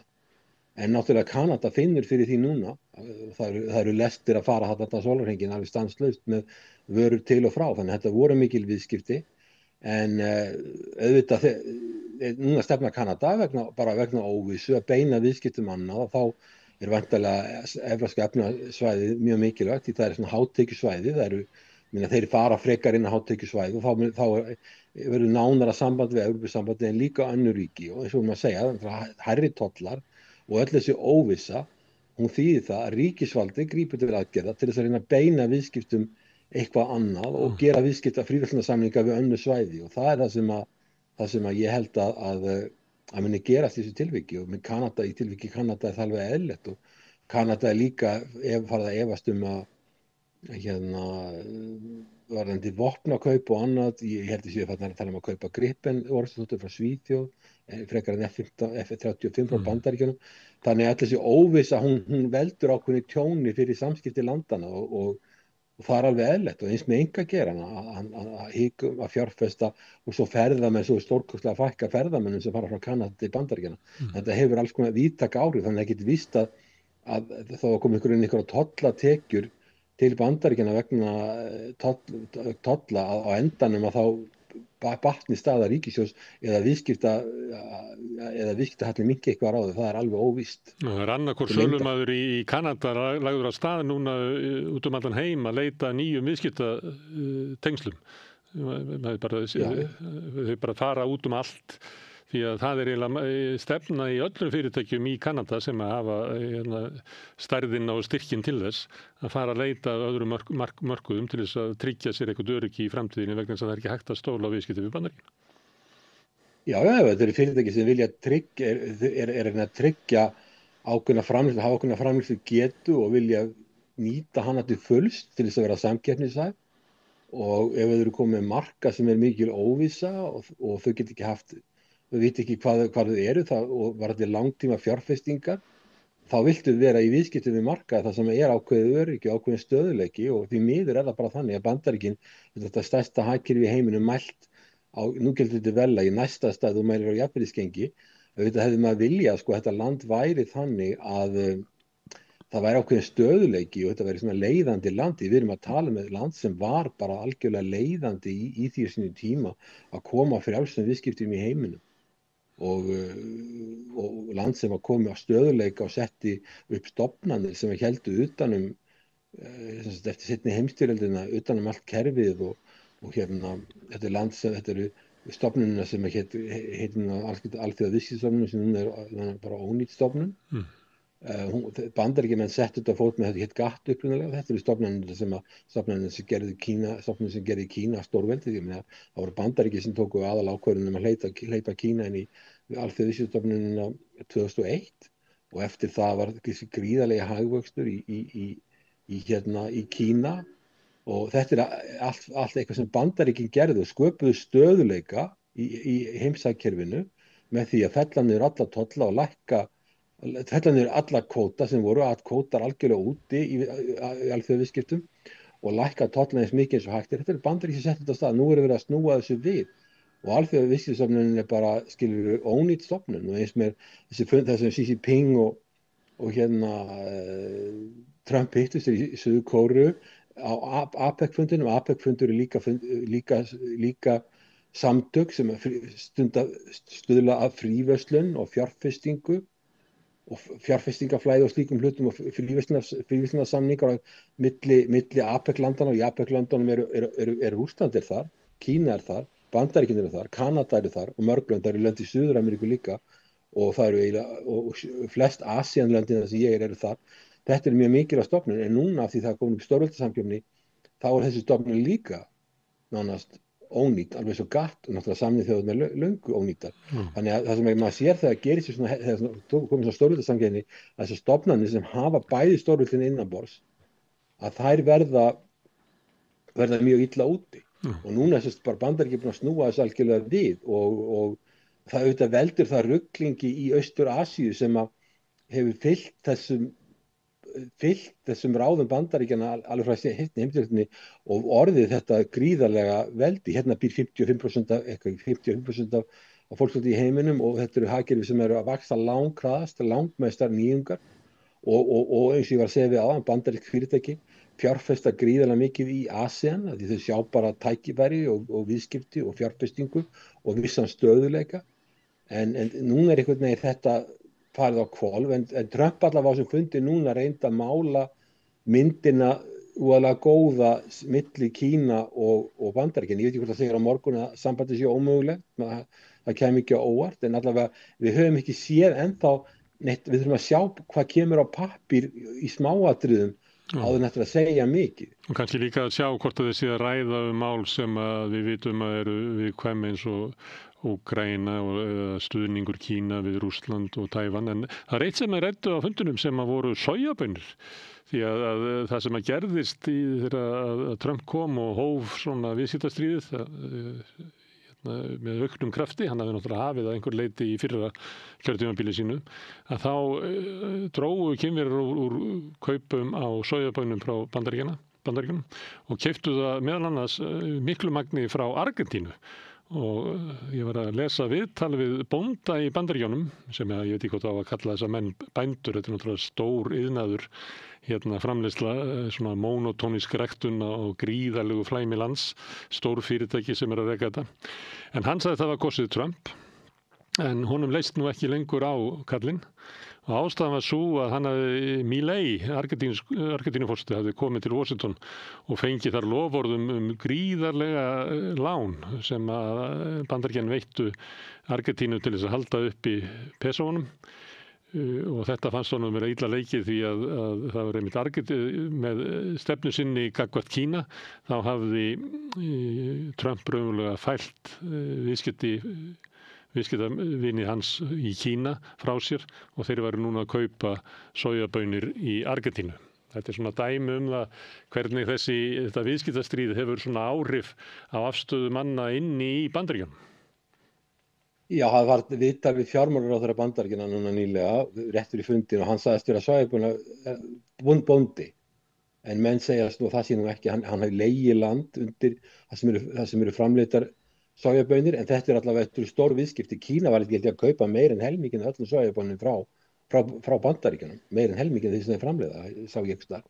Allavega þetta er mikil viðskipti og mér skilst að Xi Jinping hafi gefið eitthvað eftir þarna að Kína muni kaupa sojabönir frá Bandaríkjunum. Ég get nú ekki sagt ekki mikið sérfræðingur í sojabönum, ég get ímyndað mér eins og þetta segja, þetta eru mjög stórt land, flatneskja og fjölda framleiðsla og með afkasta miklum vélum og svo framvegis. En þetta var eitt af því sem að Trump hældi Xi Jinping fyrir að hann hefði, hann talaði nice gesture eða eitthvað, hann hefði sýnt þess að velvild þarna með því ákveða að kaupa ykkur ósköp, ykkur 20 miljóna tonna eða eitthvað frá Kína af sojabönum. Það er eitt af því sem var á borðinu. Ég skýr ekki hann eina, allavega það var búið að setja þarna einhverja hindrun sem eða Kínverjar voru að hefna sín. En þetta er bara dæmið það allavega þetta er í rétt átt, þannig að aðilar eru farnir að semja og farnir að slaka eitthvað og vonandi heldur það áfram. Eins og við vitum með Trump, þá getur þetta allt snúist við aftur. Ég held að hafi ekki verið mikið rætt Úkraínu, ég held ég er ekki að segja að Kínverjar hafi neitt þess að áhuga á manndrápum í Úkraínu. Ég gleðjist ekki, þeir vilja það ekki. Þetta er þjóð sem hefur ekki verið í stríði síðan 1979. Kína þá við Víetnam síðan ekki verið í stríði. En frá þeirra bæjarnir síðan stórveldi þá er ekkert verra að Bandaríkin séu upptekin sem víðast í alls konar vesinni, í Úkraínu, í Miðausturlöndum. Nú er þetta vopnahlé á Gazasvæðinu sem er mjög brothætt. Og svo er hugsanlega átöku Venezuela og ég var að hlusta á bandarískan hagfræðing sem ég kannast við sem heitir Jeffrey Sachs. Ég var prófum í Harvard þetta var aldarfjórðungi, og þá var Jeffrey Sachs einn af aðalfyrirlesurunum, og hann sagði að þetta Venezuela mál snerist ekkert eiturlyf, það snerist bara það að því að Venezuela olíuríkasta eða þú skoða reserves, eða hvar eru olíuauðlindir í heiminum, þá Venezuela hvorki meira minna heldur nummer 1, þeir eru fyrir ofan Írak og Íran og Sádi-Arabíu, þeir hafa meira. Og hann hélt í fram að þetta væri bara mjög einfalt mál, þetta væri verið að komast yfir olíuauðlindirnar, og þetta var að breyta, hann var mjög harður, þetta breyta Venezuela í einhvers konar nýlendu til að nýta sér auðlindir. Þannig að það er einhvern sem gengur á, og ef að ég ætla ekki að taka afstöð til þess að ég hef ekki kynnt mér Venezuela mjög mikið, ég veit samt að það eru gríðarlega auðlindir þetta.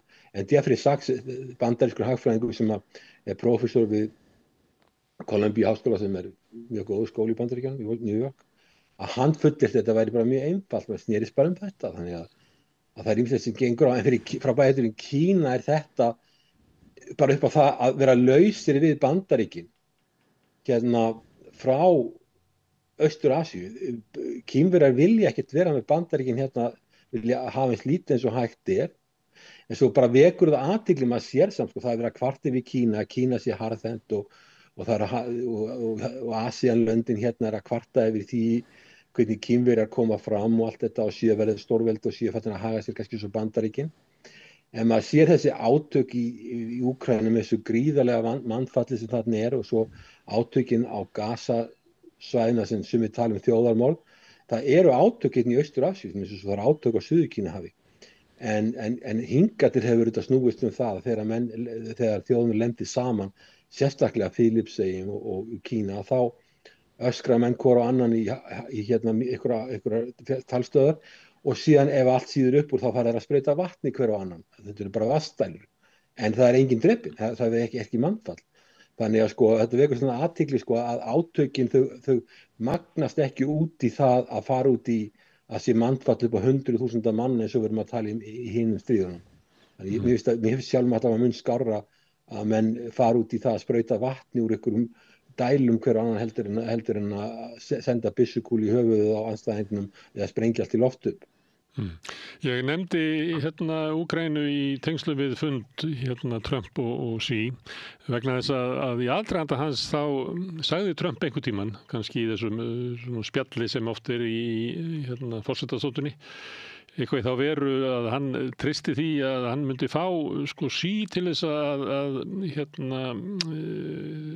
eins og að tala fyrir Pútín eða með einhverjum svoleiðis hætti, það er svo hann sjái það fyrir sér að hann geti fengið Kínaforseta svona í lið með sér til þess að reyna að lempa Pútín, og svo að það var hægt að ná einhverju niðurstöðu í Úkraínu. Þetta talaði einhvern veginn í þessa veru. Já, og þetta minnir mann á það þegar fundur var í Alaska. Þá bara sagði hann að Pútín er vinur minn. Hann vill örugglega gera þetta fyrir mig. Það var held ég náðist á míkrafón, hann sagði fyrir Macron eða eitthvað, Pútín er vinur minn, hann bara gerir þetta fyrir mig. Og núna kemur hann með eitthvað svipað með Xi Jinping. Xi Jinping er vinur minn og hann bara hringir í Trump, Pútín, og segir hann hættu þessu bara hættu. Þetta, að því Trump, hann virðist halda það, trúa því, eins og kannski sem er sennilega í fasteignaviðskiptum, að ef þú ert með átt góða vini, þá getur þú fengið á til að gera alls konar greiða. Og Witkoff og vinurna sem hefur verið að fara fljúgandi til Rússlands og til Miðausturlanda, slíkir aðilar sem hefur haft í kringu sem hafa örugglega liðkað til fyrir honum og gert honum alls konar greiða og hann gert þeim greiða á móti. En í alþjóðasamskiptum, það gengur sennilega í svona viðskiptum, eitthvað slíkt, þá getur þetta nýst og þá er þetta bara aðilir gera greiða sitt á hvað. Ég heldur þetta ekki, Hilmar, ég heldur þetta ekki, og það sé ekki að sjá það í sögu Trump sem svona viðskiptamanns að þetta sé þannig, því að hann treysti ofta á það að honum yrði redda með einhverjum hætti, en margt af hans svona ævintýrum eins og spilavítin í Atlanta og ýmislegt sem hann var að gera í byggingariðnaðinum í New York fór bara kvínandi á hausinn. Já, hann alltaf grætt á sumu og tapað á öðru, en ég meina í alþjóðasamskiptum skipta persónleg tengsl og vinátt ekki svo miklu máli. Skipti ekki svo miklu máli. Ég get frekar ímynda mér í til dæmis eins og bara í Asíu, þá er eitthvað sem heitir Guangxi. Guangxi, hefur heilt talað um það. Það er talað, það eru svona tengsli millast á milli manna, traust sem myndast á milli manna í viðskiptum og þeir gera hvoruðum greiða, sitt á hvað og hjálpast að, sem myndi segja að vera í spilling. Þetta getur líka verið opinberir aðilar sem komast í þessu líka, þess að menn standa saman og ef að þú gerir þessum greiða þá er reiknað með að komi greiði á móti. Þetta er þekkt fyrir bara í Asíu, þetta Guangxi, mjög þekkt fyrir bara í alþjóðaviðskiptum og það er verulega óvinnilegt. En í alþjóðasamskiptum þá er þetta ekki eitthvað sem ég held að virki og þú sér mér svo Putin, hann er bara með ákveðna kröfur varðandi hvað hann vill ákveðin svæði í Úkraínu, Úkraína fær ekki í NATO, Úkraína vil hlutlaus, hann vill að Úkraína hafi mjög takmarkaðan her, eða allavega ekki offensive capability. Það er aldrei farið í að þetta er ekki rætt. Evrópa segir bara að þetta séu maximalist kröfur, þetta séu kröfur sem eru síðan raunverulega jafngildi algjör uppgjöf Úkraínu, segja þeir, og þá er eitt að semja. Þannig að það sé mögulegt fyrir Xi Jinping að segja við Putin bara hættu núna, Hann er búinn að missa, ég veit ekki hvað marga hermenn, það veit enginn örugglega, hann er ekki sem veit það sjálfur. Það er gríðarlegt eignatjón í Rússlandi. Og þannig að það verður ekki þannig, við vitum það alveg, og fyrir utan það þá hefur Xi Jinping enga hagsmuni af því að reyna að leppa Putin til. Hann hefur hagsmuni af því að hafa til lengri tíma, eins lengi sem hann getur aðgang að auðlindum Rússlands, bæði málmum og sérstaklega gasi og olíu og öllu sem hann getur fengið. Hann er með langstærsta iðnveldi í heiminum og þetta er endalaus hít, það sem vantar hráefni og Rússland er hráefnaríkasta land í heiminum og akkur ætti hann að fara að henda því í burtu fyrir eitthvað kunningsskap við Trump. Það er fjarstæðukennt. Hann þarf á þess að halda. Og þetta er eina ástæða fyrir því að við erum ekki með neitt hagvöxt. Ég meina, menn er að tala um að Kína sé að hrynja, sé alltaf að vera ónýtt þarna. Það er 5% hagvöxtur. Ég meina, auðvitað var Kína með 10% hagvöxt og tímabili það sem hagkerfið tvöfaldast á 7 ára fresti og svo 7% hagvöxt á tímabili það sem hagkerfið tvöfaldast á 10 ára fresti. Nú er það 5%, tekur aðeins með eitthvað meir en 10 ára tvöfaldast. Þetta er ennþá mikill hagvöxtur og menn er að tala um að þetta sé alltaf ómögulegt 5% hagvöxtur. Hann þætti mjög mikill í Evrópa að tala um hagvöxt sem er kannski 1% í mestalagi, sennilega minna. Og Bandaríkin er með eitthvað meira hagvöxt en þetta. En þessi bara Kínverjar þurfa bara á þess að halda og tekur Indland, það segir bara stjórnvöld í Indlandi, þeir eru ennþá þó þessu jafnfjölmenn í Kína bara brota kínverska hagkerfinu, það var miklu lægri tekjur á mann og þeir segja bara við höfum ekki efni á því að kaupa dýrar olíu en þetta, við erum bara að tala um að stór hluti þjóðarinnar fari bara niður fyrir fátæktarmörk ef við förum að kaupa olíu eða gas eða eitthvað á þeim verðum sem Evrópa hefur að kaupa eða Bandaríkin er að selja á. Þannig þeir verða að gera þetta, það er bara þjóðar nauðsyn. Þannig að ég get ekki séð að Trump hefur engin spil á hendi til þess að held ég að stoppa þessi viðskipti af, ég bara sé það ekki. Þannig að þú ert að tala um vinskap í alþjóðapólitík og þá talar við eins og realisti, segir þetta sé allt bara hagsmunir og öryggishagsmunir er alltaf efstir í þegar ríkisstjórnir meta sína hagsmuni.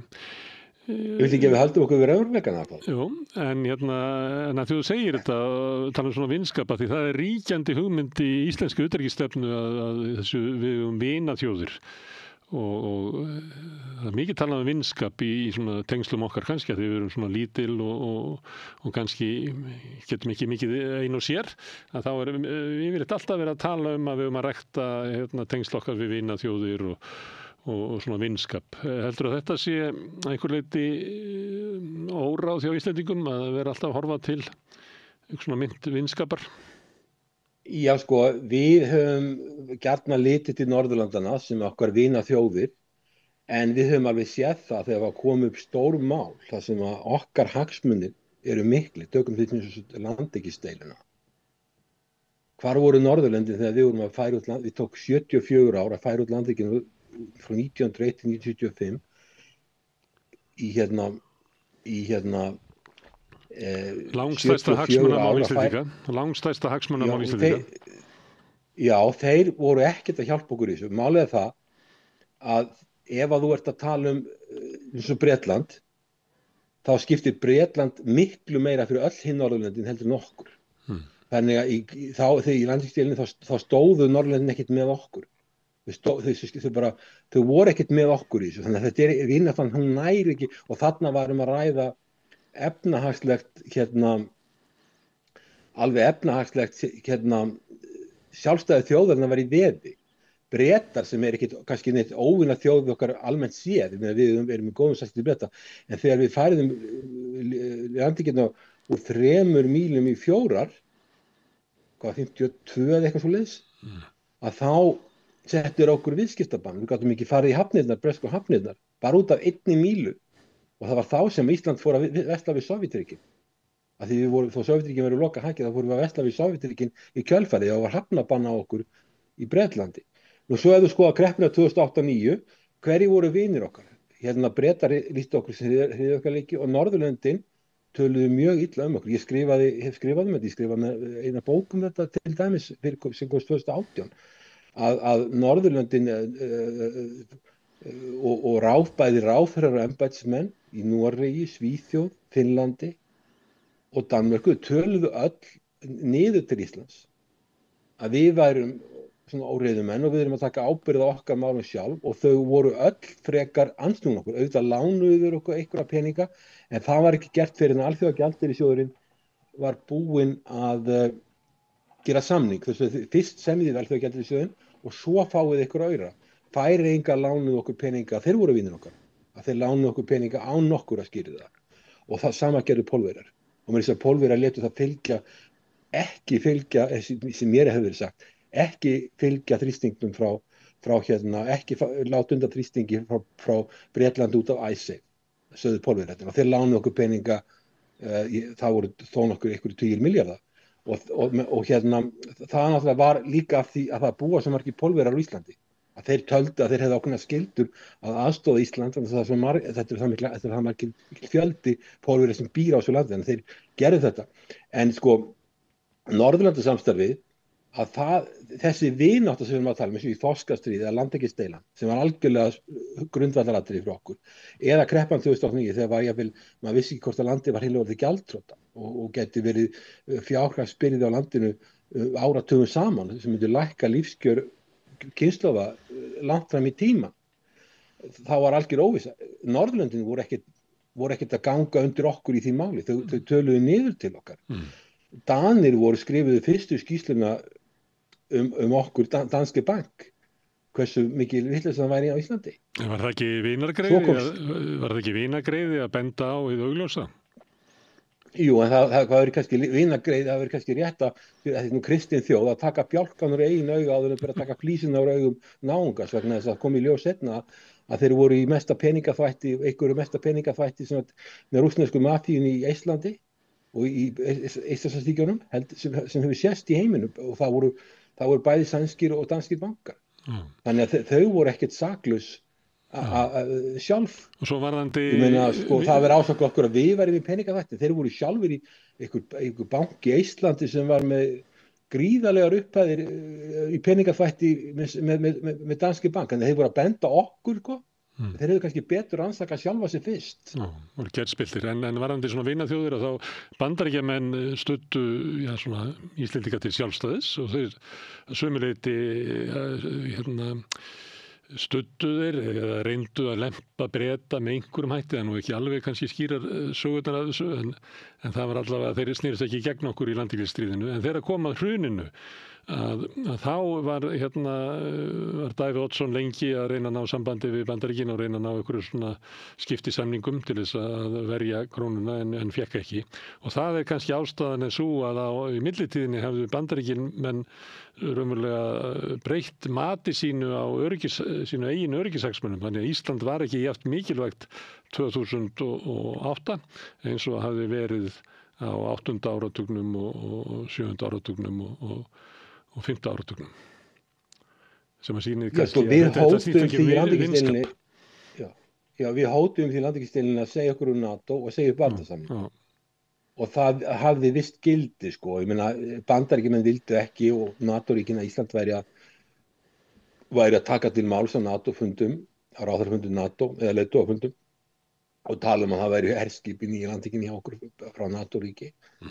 Og það var Kissinger, þegar Nixon kom hingað á Pompidou á sínum tíma, þá gaf Kissinger út yfirlýsingu að Bandaríkjamenn vildi ekki hafa bein afskipti af þessu, þetta væri báðar vinaþjóðir, en þau myndu reyna að stuðla að því að koma á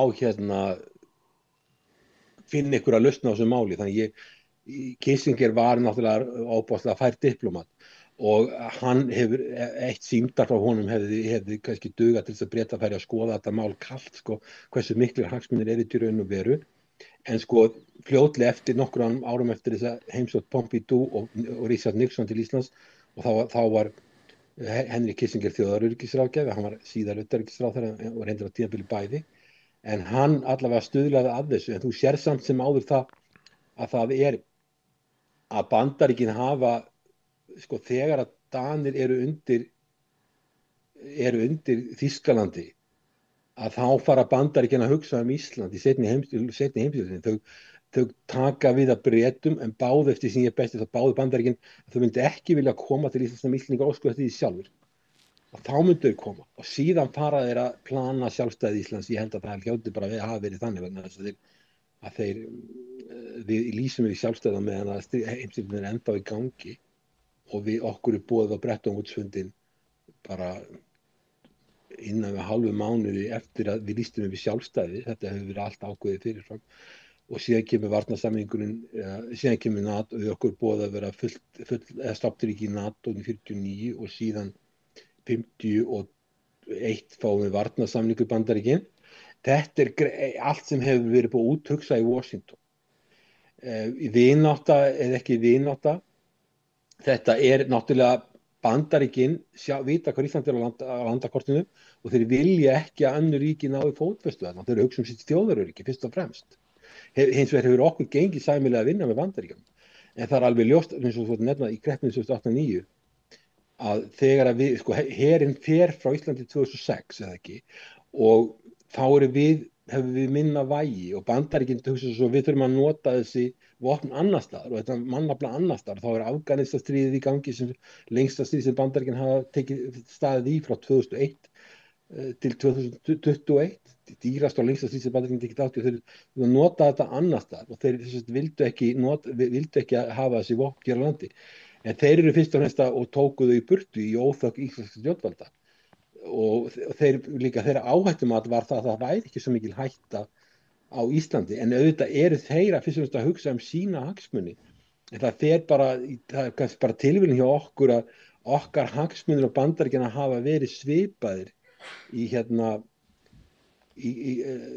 gegnum árin, en þetta var fyrir óþökk, en svo varandi það að Bandaríkinn, það er alveg rétt sem hún nefnir, að Davíð Oddsson, þá seðlabankastjóri, hann var mjög ötull í því þegar að fyrir hrunið að reyna að bjarga kerfinu, fyrir auðvitað ef þú skipstjóri á skipi, en hann var seðlabankastjóri, þá reynir að bjarga skipinu, það er bara viðbröð sem maður getur búist við. Það vinnum við það. Og hann var í sambandi við seðlabanka Bandaríkjanna og seðlabanka Evrópu, seðlabanka Bretlands eða Bank of England og norrænu bankana og alla þessar banka til þess að auka gjaldeyrisforða.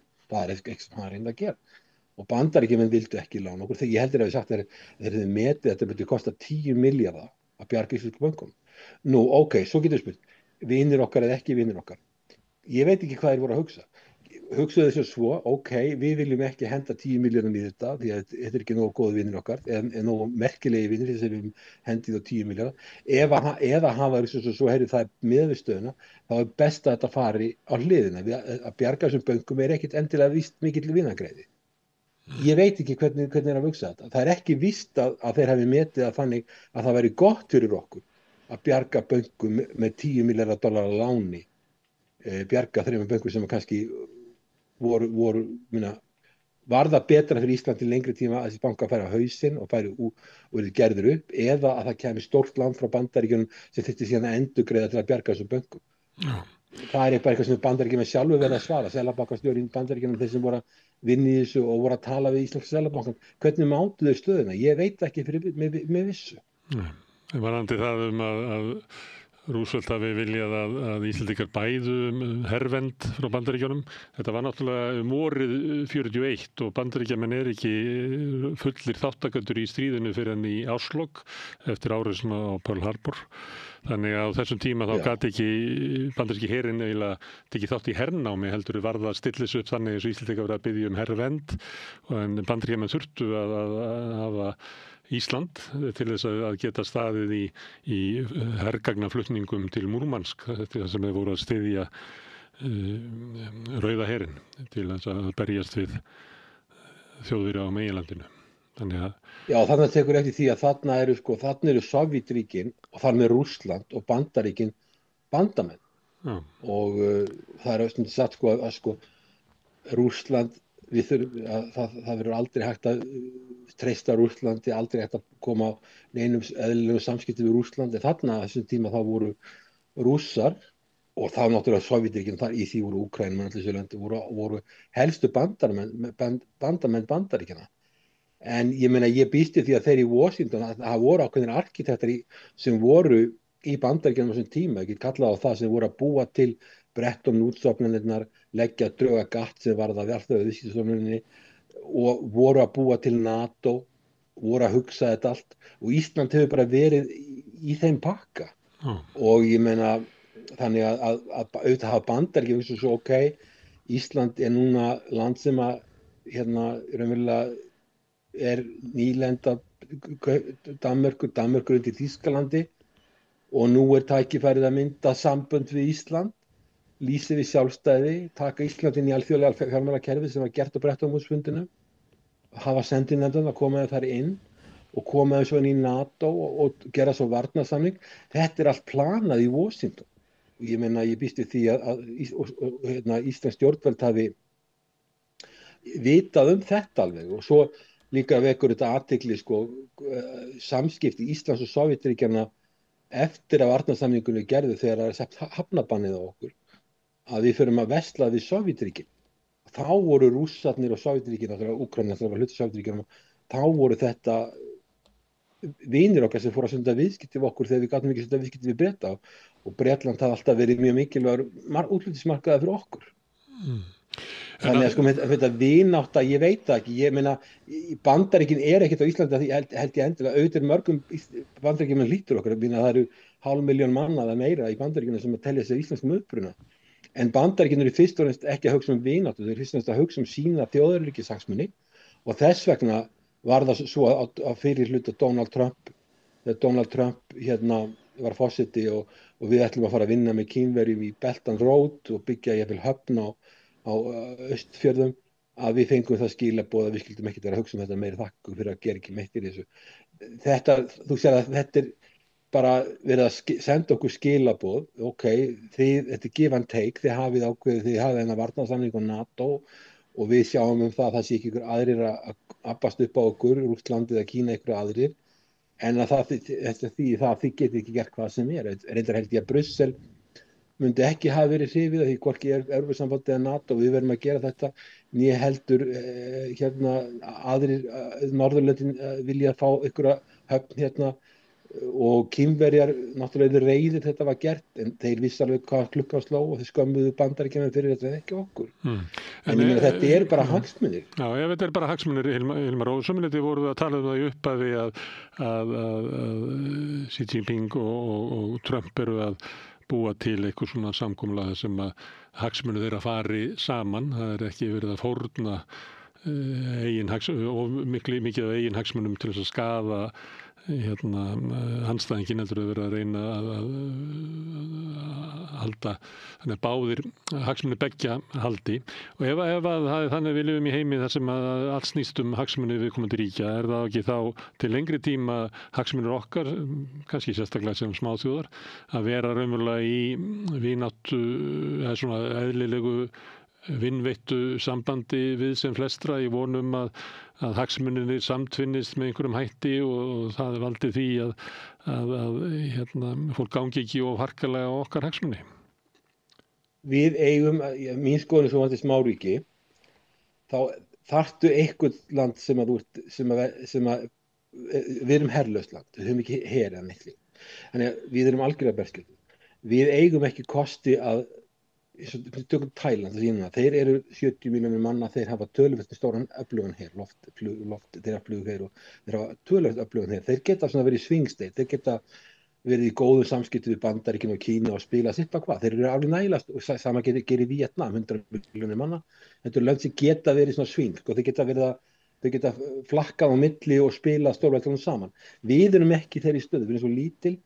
Við náttúrulega erum klárlega búin að skipa okkur í hóp Vesturlanda og erum með formlega samningu Bandaríkin og svo náttúrulega NATO sem Bandaríkin hafa verið leitt. Þannig að við eigum að leggja áherslu á góð samskipti við öll stórveldi sem við getum.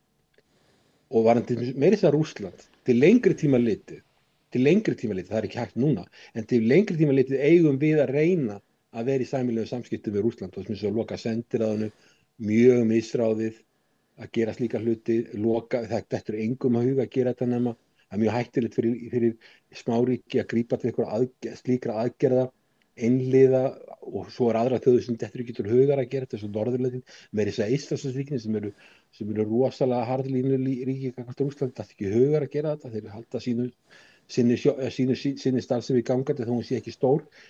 En við eigum að hafa eins góð samskipti við öll lönd eins og hægt er. Hins vegar, ef við göngum og langt, eins og til dæmis segjum svo við verðum að leyfa Kínverjum að reisa stóra höfn á Austfjörðum, þá ef að samstarf verður þannig að það að pirra stórveldi sem við erum í aðallandið sem við erum í samskipti, sem Bandaríkin það eru Bandaríkin, sem okkar aðalland varðandi öryggismál. Ef það fer að pirra þá þurfum við að fara að passa okkur. En við eigum samt að reyna að vera í samskiptum, eins góðum samskiptum við Kína eins og hægt er og Rússland til lengri tíma. Í dag er þetta allt eins og þú veist, skelfilegt ástand og mjög erfitt að vera í yfir nokkru samskiptum að neina viti. En eftir 20, 30, 40 ár þá verður stjórnarskipti í Rússlandi og fyrir löngu síðan og vonandi þróast hluti betri vegar. Þannig að lítið land sem Ísland á ekki að vera í deilum við neitt. Við erum að reyna að hafa eins góð sérstaklega við stórveldi að þeir hafi enga sérstaklega ástæðu til að stíga á okkur og að loka fyrir diplomatíska samskiptaleiðir og svona, það held ég að sé afleikur fyrir vopnlausa þjóð að kaupa vopn til höfus sem að nota gegn stórveldi. Ég held að það sé ekki góð hagsmunagæsla fyrir Ísland. Það er smáríki sem er eins og Ísland sem er vopnlaust, herlaust, berskjaldað nema að Bandaríkin koma okkur til hjálpar. Við eigum að fara mjög, mjög varlega.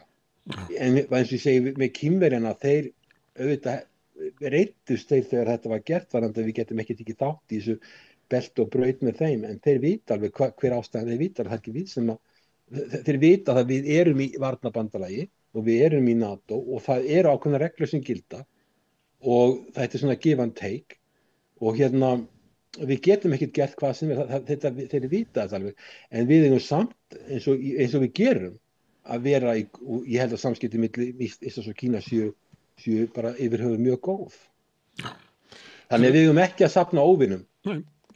Alls ekki, mér finnst það alls ekki og við eigum alls ekki, og það er líka mjög slæmt að vera alltaf að nöldra út í Kína. Kína er í mikill fjárfestingu í Afríku og alls konar hluti sem þeir eru að gera og Afríka, náttúrulega ef Afríka er gríðarlega fjölmenn, miklu fjölmennir en Evrópa og þetta mun náttúrulega aukast meira og meira og þá verður meiri og meiri pressa á fólksflutninga frá Afríku til Evrópu og Kínverjar eru að byggja upp innviði og auka alls konar tækifæri í Afríku og Evrópa er að reyna að þóknast Bandaríkjunum og vera alltaf með því að alltaf vera að röfla út af þessu sem Kínverjar eru að gera.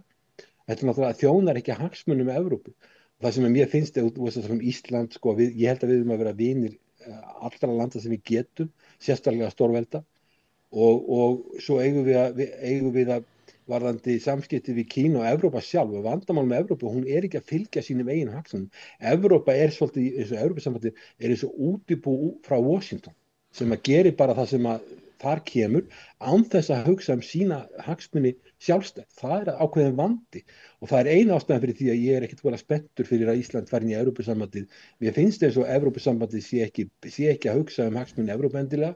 Þetta meira svona einhver þjónkunarstarfsemi svona við Washington og Úkraínustríðið hefur gert Evrópu algjörlega berskjaldaða. Það þjónaði hagsmunum með Evrópu að semja fríð og reyna að koma í veg fyrir þetta stríð gerði. Hún fór allt aðra leið sem leiddi síðan til þess að Evrópu er orðið átakasvæði. Hagvöxturinn er eiginlega engin og það mikil óvissa og engin leið til að leysa þetta og svo eru Bandaríkin þannig að í þessum átökum sem þau eru í dag með Trump sem businessmaður sem vill leggja tolla og græða á öllu ástandinu að hann sparkar ekkert minna í bandamenn sína heldur en andstæðinga sína. Og Evrópa verður berskjölduð í því. Ég held að Evrópa, við vorum að tala vini, það þjónar ekki hagsmunum Evrópu að vera alltaf í deilum við Kína vegna þess að Washington í deilum við Kína. Þannig og svo varðandi Rússland, þá náttúrulega verður Evrópa átta sig á því að Rússland 145 milljónir manna og 105-110 búa í Evrópu og Rússland verður þarna, alveg sem að þú færir ekkert Rússland til og þú færir ekki Eystrasaltsríkin eða Finnland frá Rússlandi. Þannig að þessi hugmynd að það sé hægt að brjóta Rússland upp í einingar eða eyða Rússlandi, þetta allt óraunhæft. Þess vegna finnst mér þegar maður að horfa að það engin arkitekt í Evrópu í dag, ekkert land sem að búa til eitthvað kerfi sem að við getum lifað við. Þannig að mér finnst að eins og Evrópusambandið það hagast eins og smáríkisland, það ekki að hugsa sína hagsmuni, það ekki að vinna út frá einhverju sem að þjónar hagsmuni með Evrópu til lengri tíma og við verðum bara að búa við það, við erum ekki aðrar Evrópusambandið, en við eigum sem smáríki að rækta samskipti við alla og við höfum gert af Evrópusambandið og þess vegna erum við aðgang að sameiginlegum markaði án þess að vera aðilar að Evrópusambandinu. Þannig að við erum náttúrulega leggja áherslu á góð samskipti við Evrópusambandið. Einhverju voru að nöldra út í það þegar ríkisstjórnin bauð Ursulu von der Leyen til Íslands á sínu tíma, það ekki langt síðan þetta var. Ég alveg á móti því, ég held að það hafi verið algjörlega nauðsynlegt að bjóða henni og reyna eiga góð samskipti við Evrópusambandið líka. Því þetta er ríkt svæði og við erum að selja 70% okkar vöruflutningi fer þarna inn og þetta markaður sem að borga háverð. Þannig að smáríki á ekki að standa í illdeilum við óþarfa illdeilum og þó að Evrópusambandið sé veikt pólitískt og öryggislega séð þá er Evrópusambandið samt stórt sem frá efnahagslegu sjónarmiði. Herðu, við skulum kannski fara til Evrópu í næsta spjall okkar en núna tókum við ferðina frá stórveldunum, Bandaríkjunum og Kína og endum á litla Íslandi og síðan fórstu það með okkur aðeins til Evrópu. Við skulum taka upp þann þráð í næstu viku. En takk fyrir í bili, Hilmar Þór í Bangkok. Takk hérlega fyrir. Takk. En við sittum hérna áfram, við erum ennþá að ferðast heiminn að reyna að skilja hann. Næsti kapli eftir augnablik. Alþýðufélagið er eigandi samstöðvarinnar. Markmið félagsins er að auðga og bæta umræðu í samfélaginu.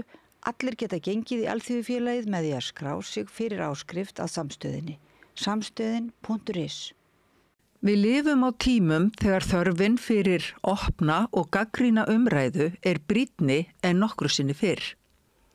Ég heiti Ólína Kjerúl Þorvarðardóttir og ég styð og vel samstöðina, sjálfstæðan og óháðan fjölmiðil. Gerist áskrifundur á samstöðinni og taki þátt í að byggja upp öfluga og róttæka samfélagsumræðu.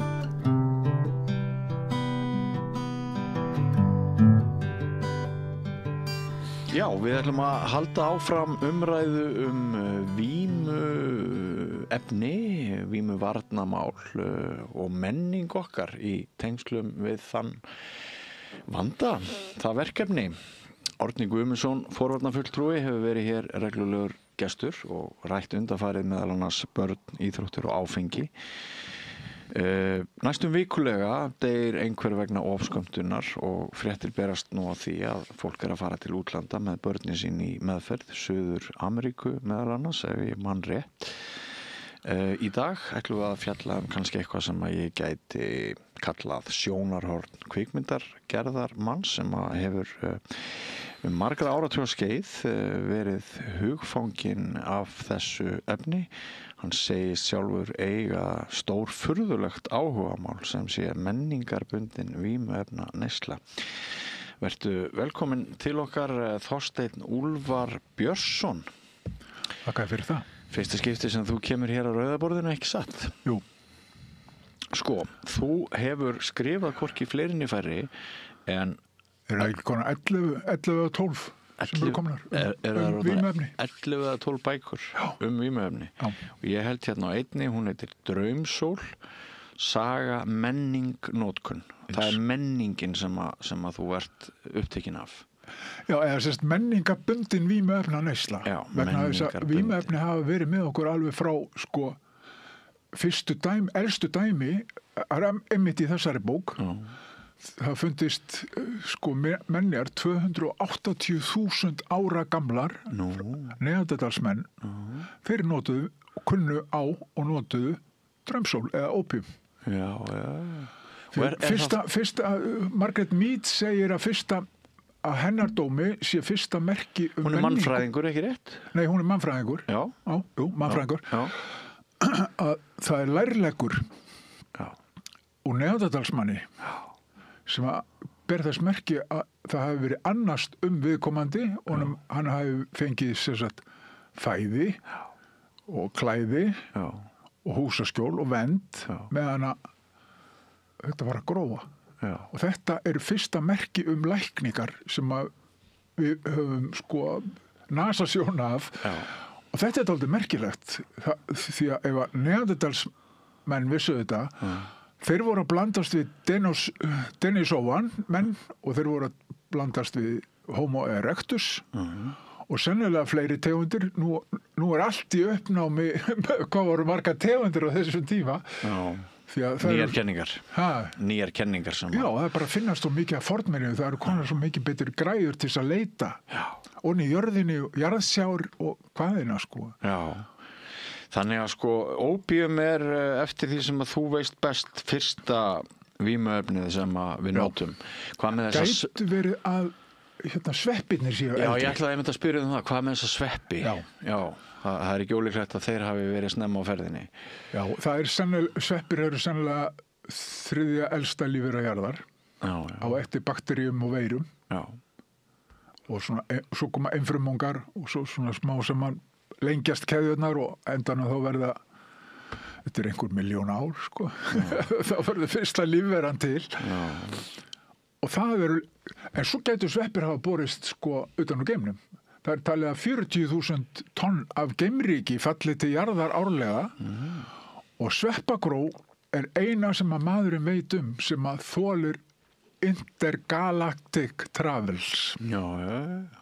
Að talið er. Þannig að það þarf ekki nema 1 gró sem spírar í jarðvegi á jörðinni og þá er þetta komið á stað. Já. Höldum okkur aðeins lengur aftur í fortíð. Er kenning þín svo að maðurinn hafi allar götur nýtt sér vímuefni? Yes, og dýrin líka.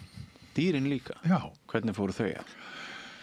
Ég skal segja bara dæmi af sögu sem er dæmi. Að, hvað hét hann? Það er svona að vera hann gamall. Nú manni ég ekki. En það var vísindamaður sem að hann er búinn að stúdera sko vímuefna neyslu dýra yfir 3 áratugi. Og hann hefur verið ráðgjafi hjá Hú og Bandaríkjaforseta og ég veit ekki hvað og hvað. Þetta er engin asni. Já, ef hann er hjá Trump þá gæti hann samt verið asni. Já, það gæti nú verið. Ég vil ekki að dæma það. En allavega, hann er að skoða, hann er með 2 mongúsa í gerði á Hawaii og hann setur psykotrópiska plöntu af náttskuggaætt sem að inniheldur meðal annars sennilega skópólamín og kannski einhver fleiri boðefni.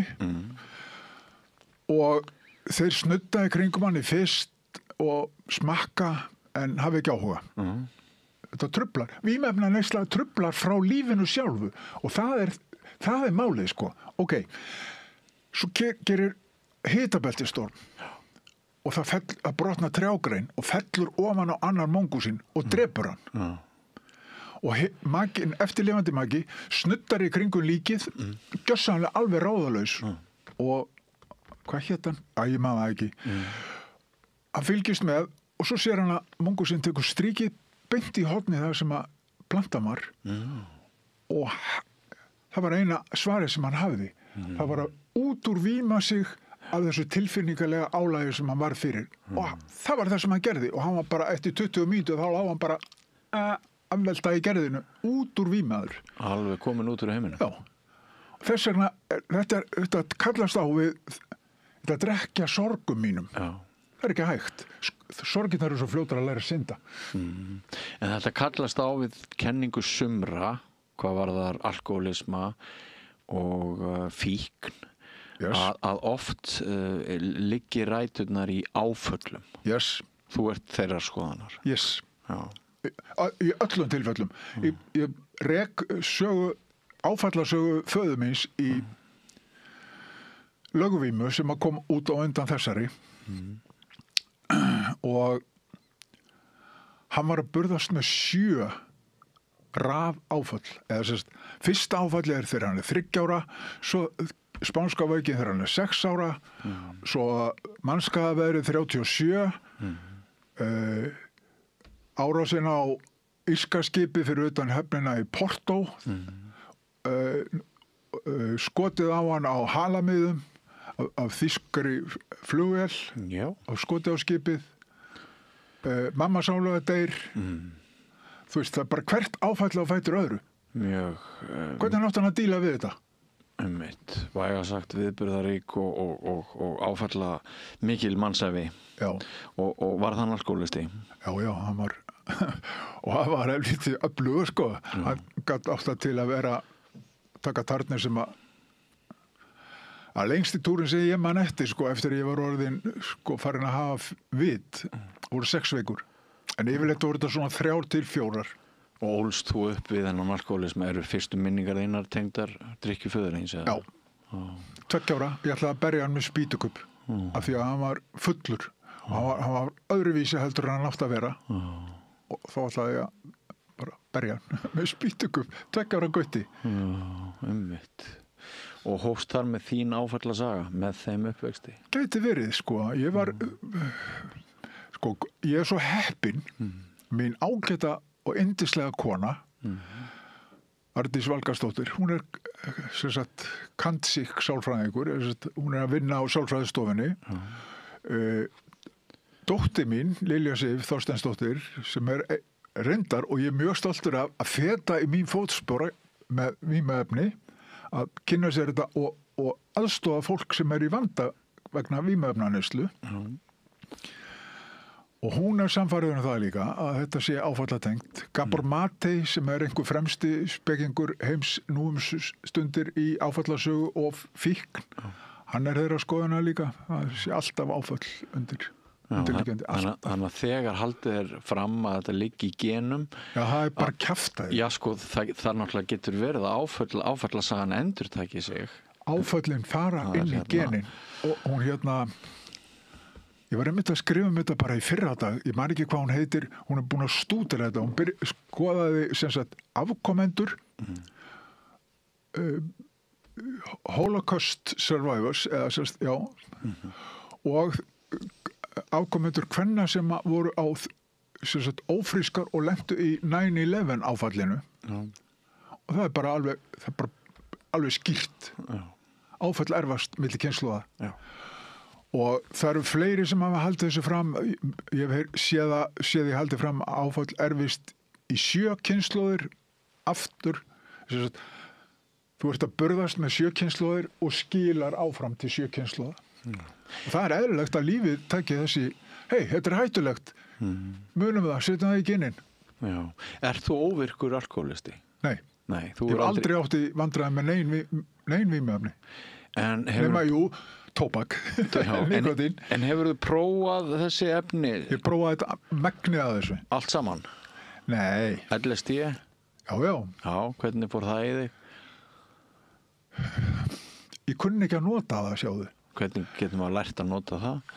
Ég notaði, ég var í myndlist- og handíðaskólanum á þessum tíma, þetta var 1973 og það kemur gestakennari frá Hollandi, Jan Voss, og kunningi hann sendir honum svona örk af þerripapír og það voru svona doppur á henni og við klipptum þessa doppur í tvennt og fengum þetta fína tripp sko, en hvernig leiddu við trippinu? Við fórum í strætó, fengum skiptimiða og átum þá milli leiða og fórum svo í næsta og fengum nýja skiptimiða átum þá.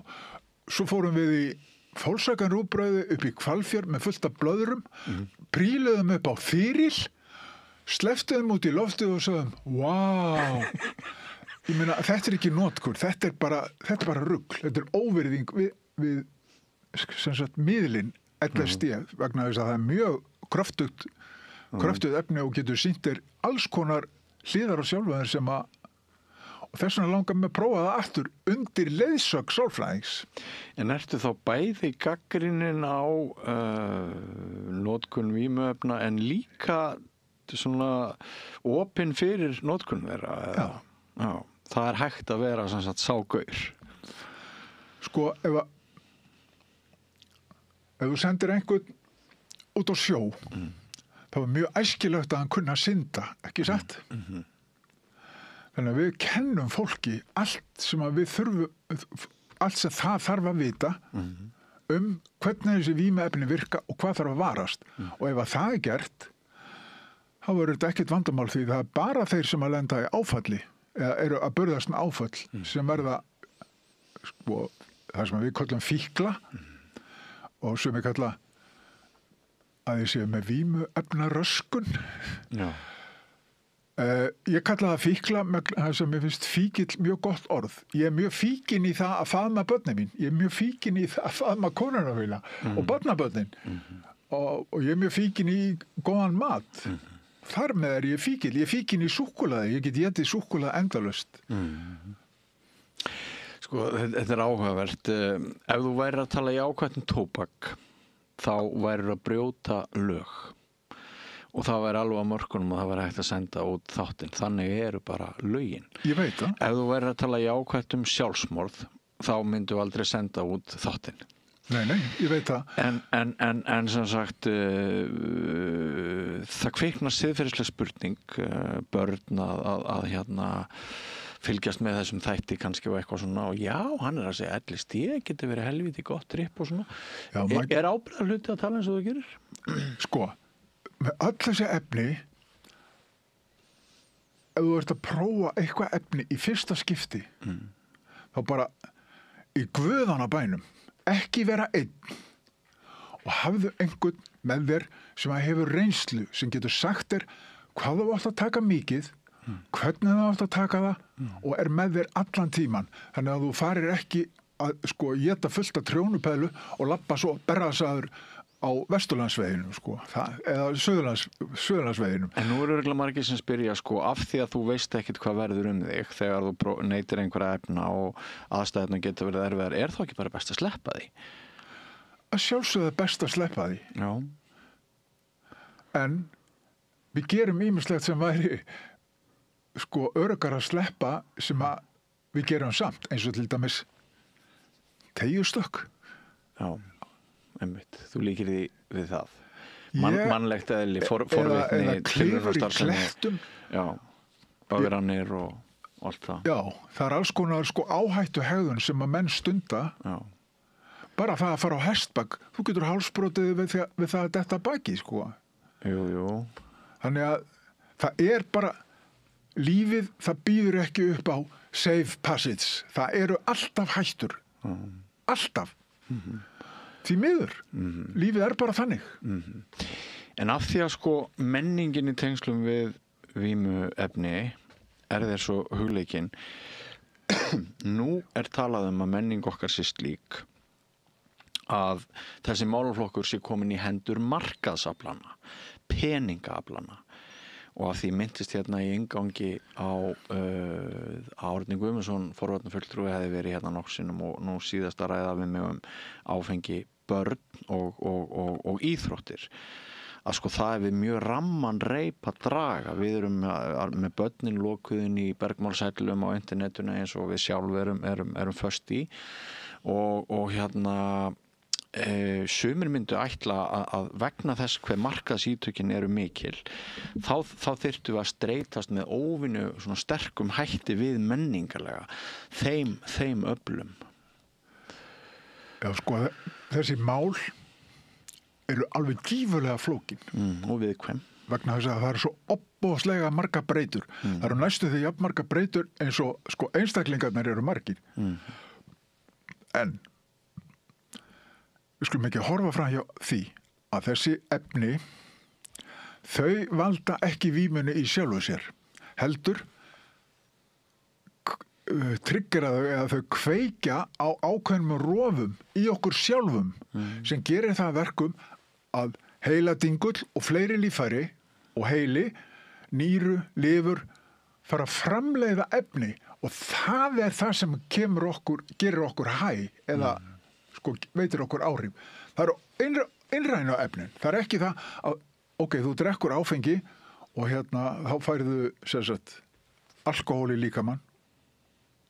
Og hvað þýðir það? Það þýðir það að við mjög litla neyslu það fyrsta sem áfengi ræðst á og áfengi og tóbak einu löglegu vímuefnin hafa þann sess að þau ráðast þau eru algjöru sósíalistar þau ráðast á allt jafnt tennur, hár, bein, neglur vefi, blóð, vökva en það fyrsta sem áfengi gerir við mjög litla reynslu það er að kippa dómgreindin úr sambandi það svæfir þær heilastöðvar sem sjá dómgreind og þá getur þú ímyndaði hvernig eftirleikurinn verður og þess vegna getur fólk ekki hætt drekkur alltaf meira og það leiðir þá hugan kannski að næstu spurningu að þér finnist lítið vit í því að áfengi sé leyft hér sem og tóbak og það hefur verið valið úr af einhverjum menningarsögulegum rótum eða einhverju sem að ég ætla ekki að fara nánar út í en það sé annað bannað. Við höfum að leyfa þetta allt. Við höfum að leyfa þetta allt, segir það. Og meiri segja við höfum að leggja af tilvísjónakerfið. Sko ég fór að kynna mér þetta vegna þess að ég fekk hugmynd. Það kemur fyrir ég fæ hugmynd. Og hérna, ég fór að kynna mér það hvað nám er á baki hjá geðlæknum annars vegar, sálfræðingum hins vegar og svo lyfjafræðingum. Sálfræðingar mega ekki skrifa út lyf og ef að þeir standa frammi fyrir vandamáli sem að ekki er hægt að leysa með samtalsmeðferð eða EMDR eða einhverju þá gefa þau tilvísun til geðlæknis. Geðlæknirinn skrifar út lyf. Sálfræðingurinn er með 5 ára sérnám á baki sér. Bara sálina, eða semst vitundina, það sem við myndum kalla spirit. Geðlæknirinn, ég trúði ekki mínum eigin augum þegar ég las á vefi Háskóla Íslands að geðlæknirinn, hann lærir læknisfræði og svo lærir hann 3 mánaða kúrs í sálfræði. That's it. Ég trúi þessari tölu ekki. Það hlýtur að vera þetta hlýtur að vera rugl. Og það er eitthvað svipað upp á teiningnum með lyfjafræði hjá venjulegum lækni. Þannig að ef ég er með einhvern krankleika, þá finnst mér meira vit í því að fara, ég fer til geðlæknis og hann segir, þú ert með þunglindi, sem ég var með í 40 árúm, og ég ætla að skrifa hérna fyrir þig þetta SSRI-lyf sem ég var á í 17 ár druslulyf allavega svo fer ég með reseptið og tek lyfið og bara athugasemdalaust af því að læknirinn skrifar það ég segi, læknirinn hann sjúkdómsgreinir þig, hann setur sjúkdómsgreininguna inn á þitt svæði á heilsuveru þú ferði í apótekið. Lyfjafræðingurinn skoðar sjúkdómsgreininguna og ef til vill, ef að geðlæknirinn hefur gefið einhverjar svona vísbendingar eða óskir það hvaða lifan telur æskilegast. Það getur vel verið að lyfjafræðingurinn með 5 ára sérnám að baki hafi bara alltaf aðra skoðanir á því, sko. Þannig ef það bilar hjá mér eitthvað í pípulögninni, þá ringi ég ekki á rafvirkja. Ég tala við pípara. Þú ert að segja að sko læknavísindin og þar á meðal geðlæknisvísindin, þau líti á okkur sem þau horfi bara líffræðilega einhvern veginn biologist á okkur en gleymi huganum og sálinni. Yes. Og það sem að verra og það það sem ég skrifa það á trúarbrögðin gegnum tíðina, er sérstaklega sko kristin trúarbrögð. Það vantar, það búið að taka allt úr lífinu sem að heitir, þú veist, nema sólalag og norðurljós. Og fólk það fer í hópferði til Íslands til þess að upplifa eitthvað sem er yfirþyrmandi eins og norðurljósin. Þetta er búið að taka, trúarbrögðin hafa bara rústað þessu. Þú ert ekki hrifin á trúarbrögðunum? Nei. Öll þessi bönn koma frá vegna kristinnar siðfræði, aðalega úr kaþólsku sið. Hvað er það sem keyrir þig áfram, Þorsteinn, svona í meir en 20 bóka þessi mál, sko, getur aðeins opnaði betur hvað varðar ástríðu þína, hvað vakir fyrir þér? Upplýsa, segja sögur. Segja sögur, upplýsa, já. Mér svíður að það skuli ekki vera hægt að hafa þessi mál í skynsamlegu lagi vegna þess að við höfum fyrirmyndirnar í Portugal, í Sviss, í Slóvakíu, í hvað hétta þarna sem fátæki forsetinn var sem að keyrði á fólksökabjölluninni í Suður-Ameríku sem lögleiti bara allt draslið og sko það minnkaðu vandamálin alveg óstjórnlega. Hvað eru mikið vandamál til dæmis vegna kannabisneyslu í Hollandi? Hvað eru mikið vandamál í Portugal núna? Þeir lögleitu allt og ef þú ert tekin með eitthvað meira heldur í söluskammta eða eigin neysluskammta, skulum við segja. Þá þarftu ekki að fara og tala við lögguna eða vera dæmdur hjá dómara, þú þarftu að tala við félagsfræðing og sálfræðing og lækni. Jú, og það hrapaði ópíóðaneyslan, heroinneyslan, hún hrapaði yfir 50% á fyrstu mánuðunum. Já. Þetta er gömul saga og ný hér á landi og gömul umræða náttúrulega að líta á fíkn og þá sem að fremja afbrot í skyni til þess að fóðra eigin fíkn. Við ættum að líta það sem heilbrigðisvandamál frekar en sakamál. En já, það eru margt að hugsa. Sko, það var annað sem þú sagði mér þegar þú hafðir samband mig að það hefur ekkert verið fjallað þessar bækur þínar. Nei, ég er eitraður. Já, sennilega metin eitraður og boðskapur þinn talinn varasamur. Það lítur að vera. Ég get ekki ímyndað mér að segja neina önnur skýring á því. Ég skal bara alveg segja þér hvernig þetta byrjaði. Ég kynntist ljósmyndara og hans frú og við vorum eiginlega sama sinnis varðandi þessi efni, sérstaklega kannabis. Ég meina, okkur fannst þetta bara óttalegt prump. Og til hvers að vera að banna þetta og refsa fólki og bla bla bla.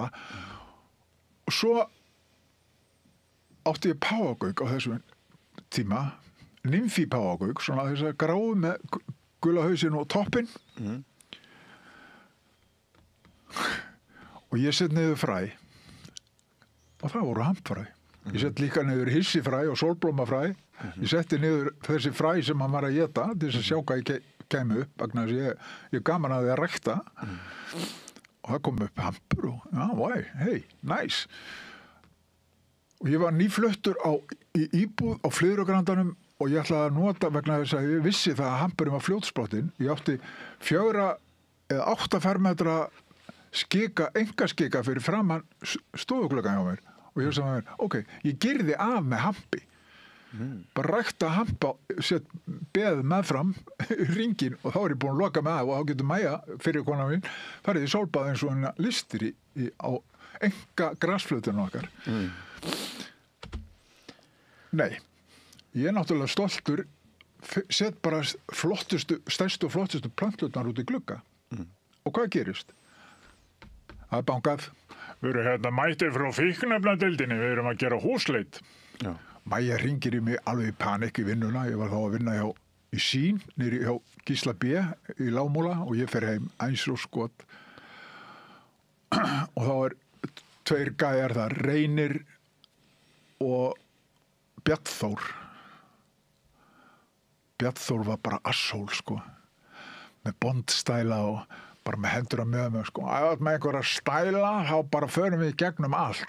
Og ég skal bara segja þér það, vinur minn, að við höngum þig á hverju sem við getum og ef þú ert með eitthvað, þá höngum við þig og við finnum alltaf eitthvað. Jaha. Ok, á þessum tíma þá var ég með óskráða haglabissu inn í geymslu. Þannig að ég hugsa með mér, það er líklega rétt að fara varlega og sagði, já, þið með leita eins og þið viljið. Og þeir taka plönturnar í glugganum og svo, já, ég vil skoða í geymsluna. Ok, og ég var með bara sáðplöntur í bakka þar sem voru nýkomnar upp.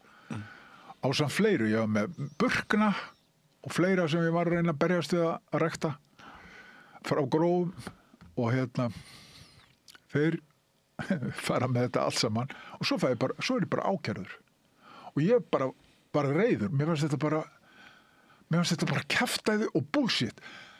Það væri eins hægt að sko ákæra mig fyrir nauðgun af því að ég hefði tólin. Ég meina, það getur ekki verið banna að rækta blóm. Þetta er ekki orðið vímuefni, ekki fyrir að ég er búin að þurrka þetta og skera þetta upp. Þannig að ég bara ákvað að fara í vörn. Skrifa hampur inni út í ræktunarleiðbeiningar. Og hún er bara gefin út. Og það var það sem ég var dæmdur fyrir. En hvað með haglabissuna? Slapp það? Já, þeir skiptu sér ekkit af neinu öðru. Þeir sáu sáplönturnar. Hvað er þetta? Þetta er burknar. Og ég myndaði það og ég bak og fyrir. Og ég sagði, þetta er burknar. Þetta er hampur. Og þeir tóku það og fóru og svo er ég aðkjörður. Svo fæði ég verjanda og hann segir við háttvirtan Ásgeir Friðjónsson Sál heitinn fíkniefnadómara og vitni, sem sagt lögreglumannin sem var vitni, hann segir við hann, þið eru járnhausar og það sem verra er, þið eru ryðgaðir járnhausar. Og það fór svona öfugt og hann Ásgeir, hann hent okkur út. Og svo næsta sem ég veit er það, þá var ég að vinna hjá, 2 árum setna var ég að vinna hjá auglýsingastofu Kristínar, sem kvikmyndatökumaður eða gerðamaður. Og þá er hringi síminn, já, þetta er doktor Júris, Gunnlaugur Þórðarsson, Peppi Krumma. Málið þetta eru tekið fyrir í Hæstarétti klukkan 11 í fyrramálið, ætlar að mæta, að sjálfsögðu. Akkur er þú með þetta mál? Ég ætla að verja mig sjálfur. Já, mér var afhent þetta. Og ok, ég mæti niður í Hæstarétt og þar er, hvað hét hann? Þórður Björnsson, fyrrverandi heitinn ríkissaksóknari. Hann stendur upp og það eru 3 dómarar sem sitja þarna við háborðið. Þetta var í gamla húsinu, sko, gamli Hæstaréttur. Og Þórður byrjar sína ræðu og rekur máli frá A til Ö.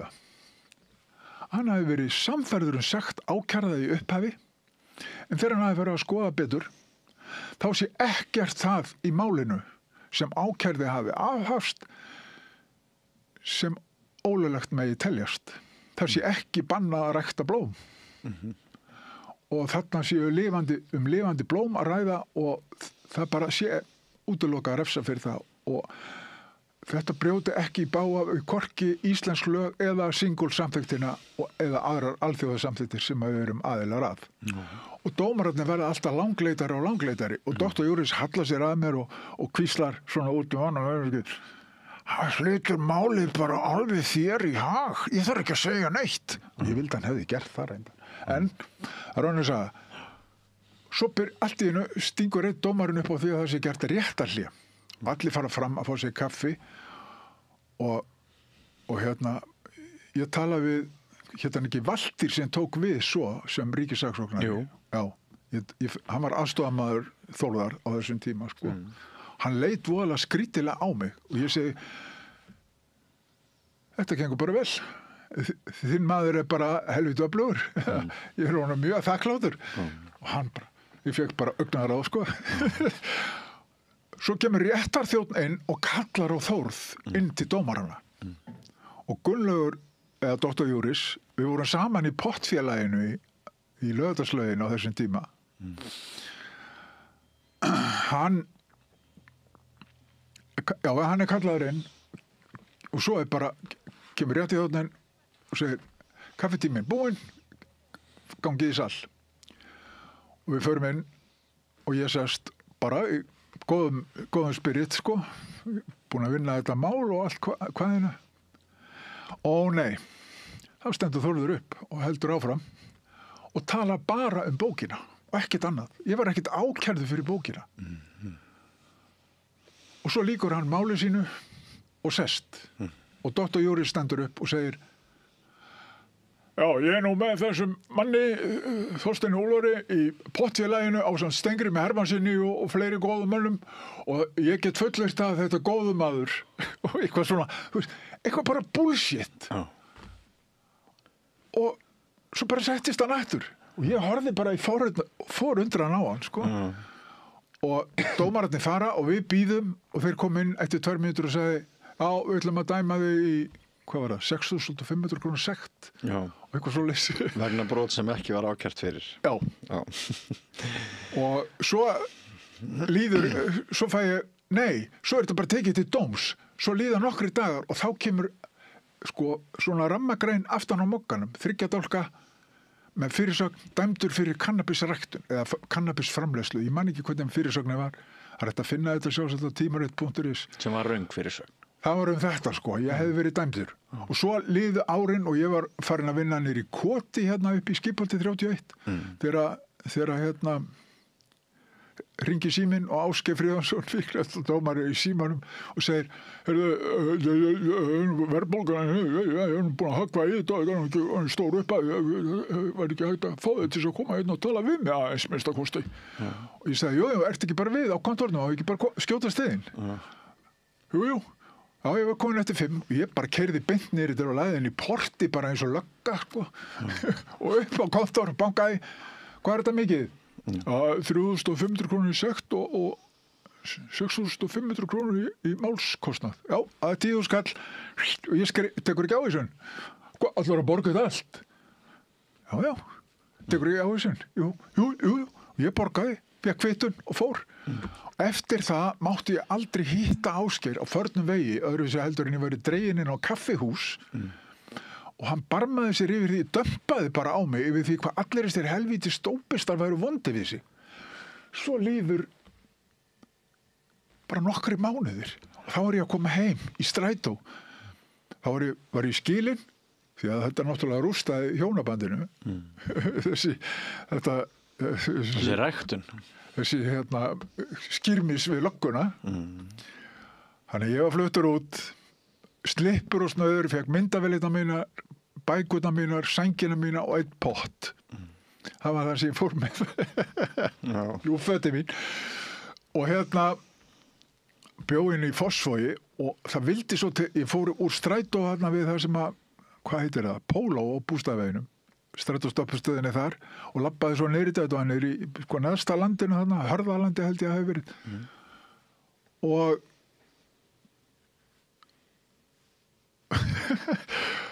þegar ég er að labba þarna niður þá sé það er grasflött, þetta var seint í september eða seint í ágúst, byrjun september. Og þá sé ég að það er fullt af köttum og þeir eru allir að éta eitthvað af grasflötinni. Og ég segi við sjálfum mig, byrju, kettir, þeir éta bara hreint prótín. Þeir eru ekki grænmetisætur. Þeir eru no way að kettir geti verið vegan. Hvað eru þeir að éta? Eru þeir að éta snigla? Þannig ég fer að skoða. Nei, þá eru þeir að éta trjónupæðlur. Og ég tók spretti, ég þekkti þær, ég vissi hvað það var. Sveppa hverið eftir hann Helga Hallgrímsson sem var nýkomið út og ég var búin að lesa þær á þar. Og fór heim, náði plastboka og týndi eins og ég gat og það var bara alveg slatti í plastboka.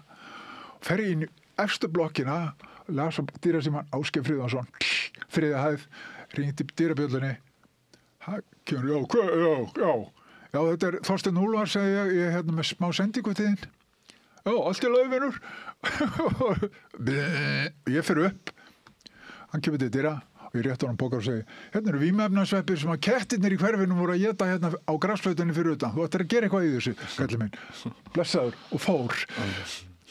Og svo var ekkert meira með það. En þetta sýnir bara hvað eru margvíslega fletir á þessu. Já, hérna, þú sagði mér líka í aðdraganda okkar fundar hér að einu sinni hefur farið í viðtal, var það á Rás 2? Já. Og gekk það ekkert rosalega vel eða hefur einhver eftirmál? Nei, já, þetta var svolítið sérstæð, vegna þess að lögvíma var nýkomin út og það eru þarna 2, kall og kona og til að fjalla þáttastjórnendur. Já, þáttastjórnendur. Og þau vildi eiginlega ekkert ræða pointið í bókinni. Það var greinlegt að þau ekki litið í hana. Það var ein spurning svona beinlínis vímuefnatengt og það var um kaffi sem ég sagði þeim bara alveg hreinskilnislega að það myndi hækka í verði og jafnvel hverfa vegna þess að það eru loftslagsbreytingar sem að sjá það. Ekki maðurinn. Þeir eru alltaf að færa sig ofar og ofar til dæmis í Suður-Ameríku í fjárslegarnar og eru konur upp í klettabelti með ræktunina. Og hvað gerir svo í viðtalinu? Þeir vildi bara spurðu bara út í mig og spurðu út í pappasáluga og ég sagði þeim það undan og ofan af því. That's it. Þetta var svona mini-stutt eitthvað. Þorði ekki að snerta á þínum skoðunum? Hvað segirðu? Þau þorði ekki að snerta á þínum skoðunum, sennilega. Nei. Það er nefnilega það sem er finnst mér í þessi þjóðfélagi. Það er allir svo viðkvæmir fyrir orðum. Það verður eitthvað, það verður einhver hluti þeirra sem að horfa á þetta spjall okkar sem hristir höfuðið. Sjálfsögðu verða það brjálæðir. Til hvers að verða að hleypa þessum manni í sjónvarp, hann er stórhættulegur. Já, ég er stórhættulegur. Ég með skoðanir. Og eins og allar aðra mammur á jörðinni, þá er ég með hættulegasta vopn sem maðurinn býr yfir. Heilan. Já. Skál fyrir því. Já, ég skal skála í kaffi fyrir því. En hérna... Já, kaffi, já, ég er með eitt svo betur. Já. Heyrðu Þorsteinn, við verðum að fara að ljúka þessu spjalli, en hérna... Þetta það búið að vera mjög áhugavert að spjalla við þig og maður svona hugsar ýmislegt á meðan þú talar. Já. Varstu búin að kíkja eitthvað á það sem ég sendi, PDF-skjalið? Ég var aðeins búin að kíkja á það. Já. Þú ert með nýtt samsagt verk í bígerð. Hvernig heldur það verði þegar upp er staðið? Ég hefur nú ekki forsendu til þess að meta það. En mér finnst ábyrgðar hluti þegar maður vinnur við fjölmiðlun. Ef maður ætlar að filtera allar umdeildar skoðanir út. Já. Og þá margir sinna skildunni. Já, en þetta er auðvitað einstigi og hérna til dæmis ef þú værir alveg brjálaður rasisti eða vildir taka upp dauðarefsingar eða eitthvað svoleiðis þá væri ég engan áhuga á að útvarpa því, það getur vel verið að ég sé sjálfsagt með mjög skrýtna skoðanir. Ég er það reyndar, já, ég viðurkenni það alveg. Að til dæmis svo í sambandi við sjálfsmorð, fólk er alltaf hefur mjög sterkar skoðanir á sjálfsmorði. Eðlilega. En málið er það er ekki nema þrennt í heimi sem að við eigum. Það er lífið, það er mannorðið og sjálfsvirðingin. Jú, kærleikurinn kannski. Ef lífið er það eina sem við eigum, allt annað þurfum við í rauninni að skila til ákomendu okkar. Ef lífið er það eina sem við eigum, akkur má ég þá ekki fara með það eins og ég vil. Ég geti þess vegna viljað verða opbáslegur íþróttamaður eða geðveikur dansari eða bara hætt því. Fólkið í kringu þig, það situr eftir í súpunni. Já, ég veit það. Það er gallinn. Það downside, það hin hliðin, negatífa hliðin. Það hafa allir hlutir. Mér finnst galli ekki vera nógu stórt orð til þess að ná yfir afleiðingar þess hvað gerist þegar... Nei, reyndar ekki, sko. En þetta bara sýnir það að allir hlutir, alveg sama hvað það er, þeir hafa margar hliðar. Þeir hafa jákvæða hlið, neikvæða hlið, hliðstæður, samstæður. Það er ekkert einangrað í veröldinni. Nei, það er ekkert alveg svart og hvítt. Nei, það er ekki til. Það eru fleiri tónar. Já. En Þorsteinn, ég þakka þér fyrir komuna. Þú munt ekki hætta fyrir að þú verður búin að skrifa 20-30 bækur þínar húsanir. Nei, ég ætla að vona þessi síðasta verði. Þótt að sé enginn sem fjalli þær. Þótt að sé enginn sem fjalli þær. Nei. Það breytir ekki öllu fyrir mig, sko. Ég er að gera þetta fyrir sjálfa mig. Mér finnst gaman að skrifa, mér finnst gaman að segja sögur og það er svo gaman að velta fyrir sér textanum og hvaða orð maður getur notað vegna þess að mér finnst orðafátækt vera að aukast. Já. Fólk skilur, eins og bara í morgun, áar okkar skrifaði ég í staðin fyrir forfeður okkar. Já. Og enginn vissi hvað áar voru. Einhverjir reka upp stóru hug, áar okkar, hvað er hann að tala um ár? Já. En það svona er þetta. Heyrðu, það er búið að vera áhugavert að spjalla við þig og eru alla bækurnar gefnar út á þinn eigin kostnað? Já. Þannig að útgefendur hafa ekki verið heldur að taka þig fagnandi. Nei, ég talaði við eina útgáfu þegar ég var að gera funga. Já. Ríki Sveppakóngsins. Þá fór ég að tala við útgáfu og hann sagði bara þessi bók er svo dýr í útgáfu að ég bara hef ekki efni á því. Það er það er litmynd á annarri hverju síðu.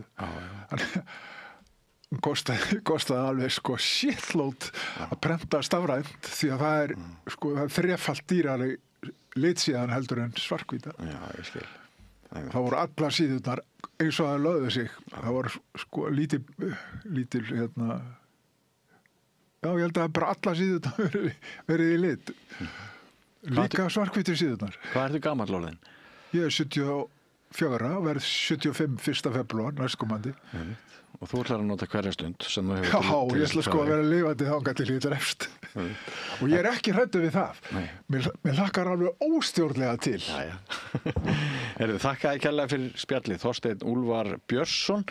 Við ljúkum rauðaborðinu með þessu spjalli okkar. Ég vil þakka öllum viðmælendum þáttarins í kvöld og mínu samstarfsfólki, tæknifólki og dagskrárgerðarfólki. Ég vil líka þakka ykkur hlustendur og áhorfendur fyrir að sýna okkur tryggð og hollustu og í hvert skipti sem að þið deilið okkar efni þá eru þið svona auka lífvænleika samstöðurinnar. Ef við erum aðeins meira ábyrjandi þá hugsa ég að það myndi fjölga áhorfendum eða styrktaraðilum okkar sem er leiðin að enn fjölbreyttari dagskrá, betri þáttum, fleira starfsfólki í þágu ykkar.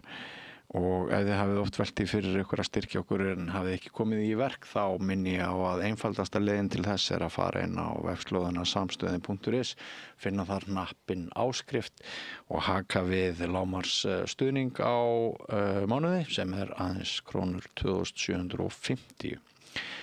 En þá er dagskránni, þessari hefðbundnu virkudaga dagskrá okkar lokið. Á morgun verður bein útsetting klukkan 16.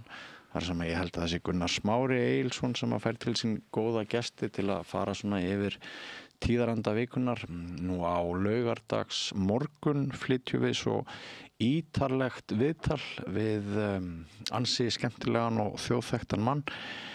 Mæli með því að þið fylgist með því og svo er nú úrval af efni, það er sýnt einnig á laugardag hjá okkur og flaggskip dagskrárinnar að mati sumra.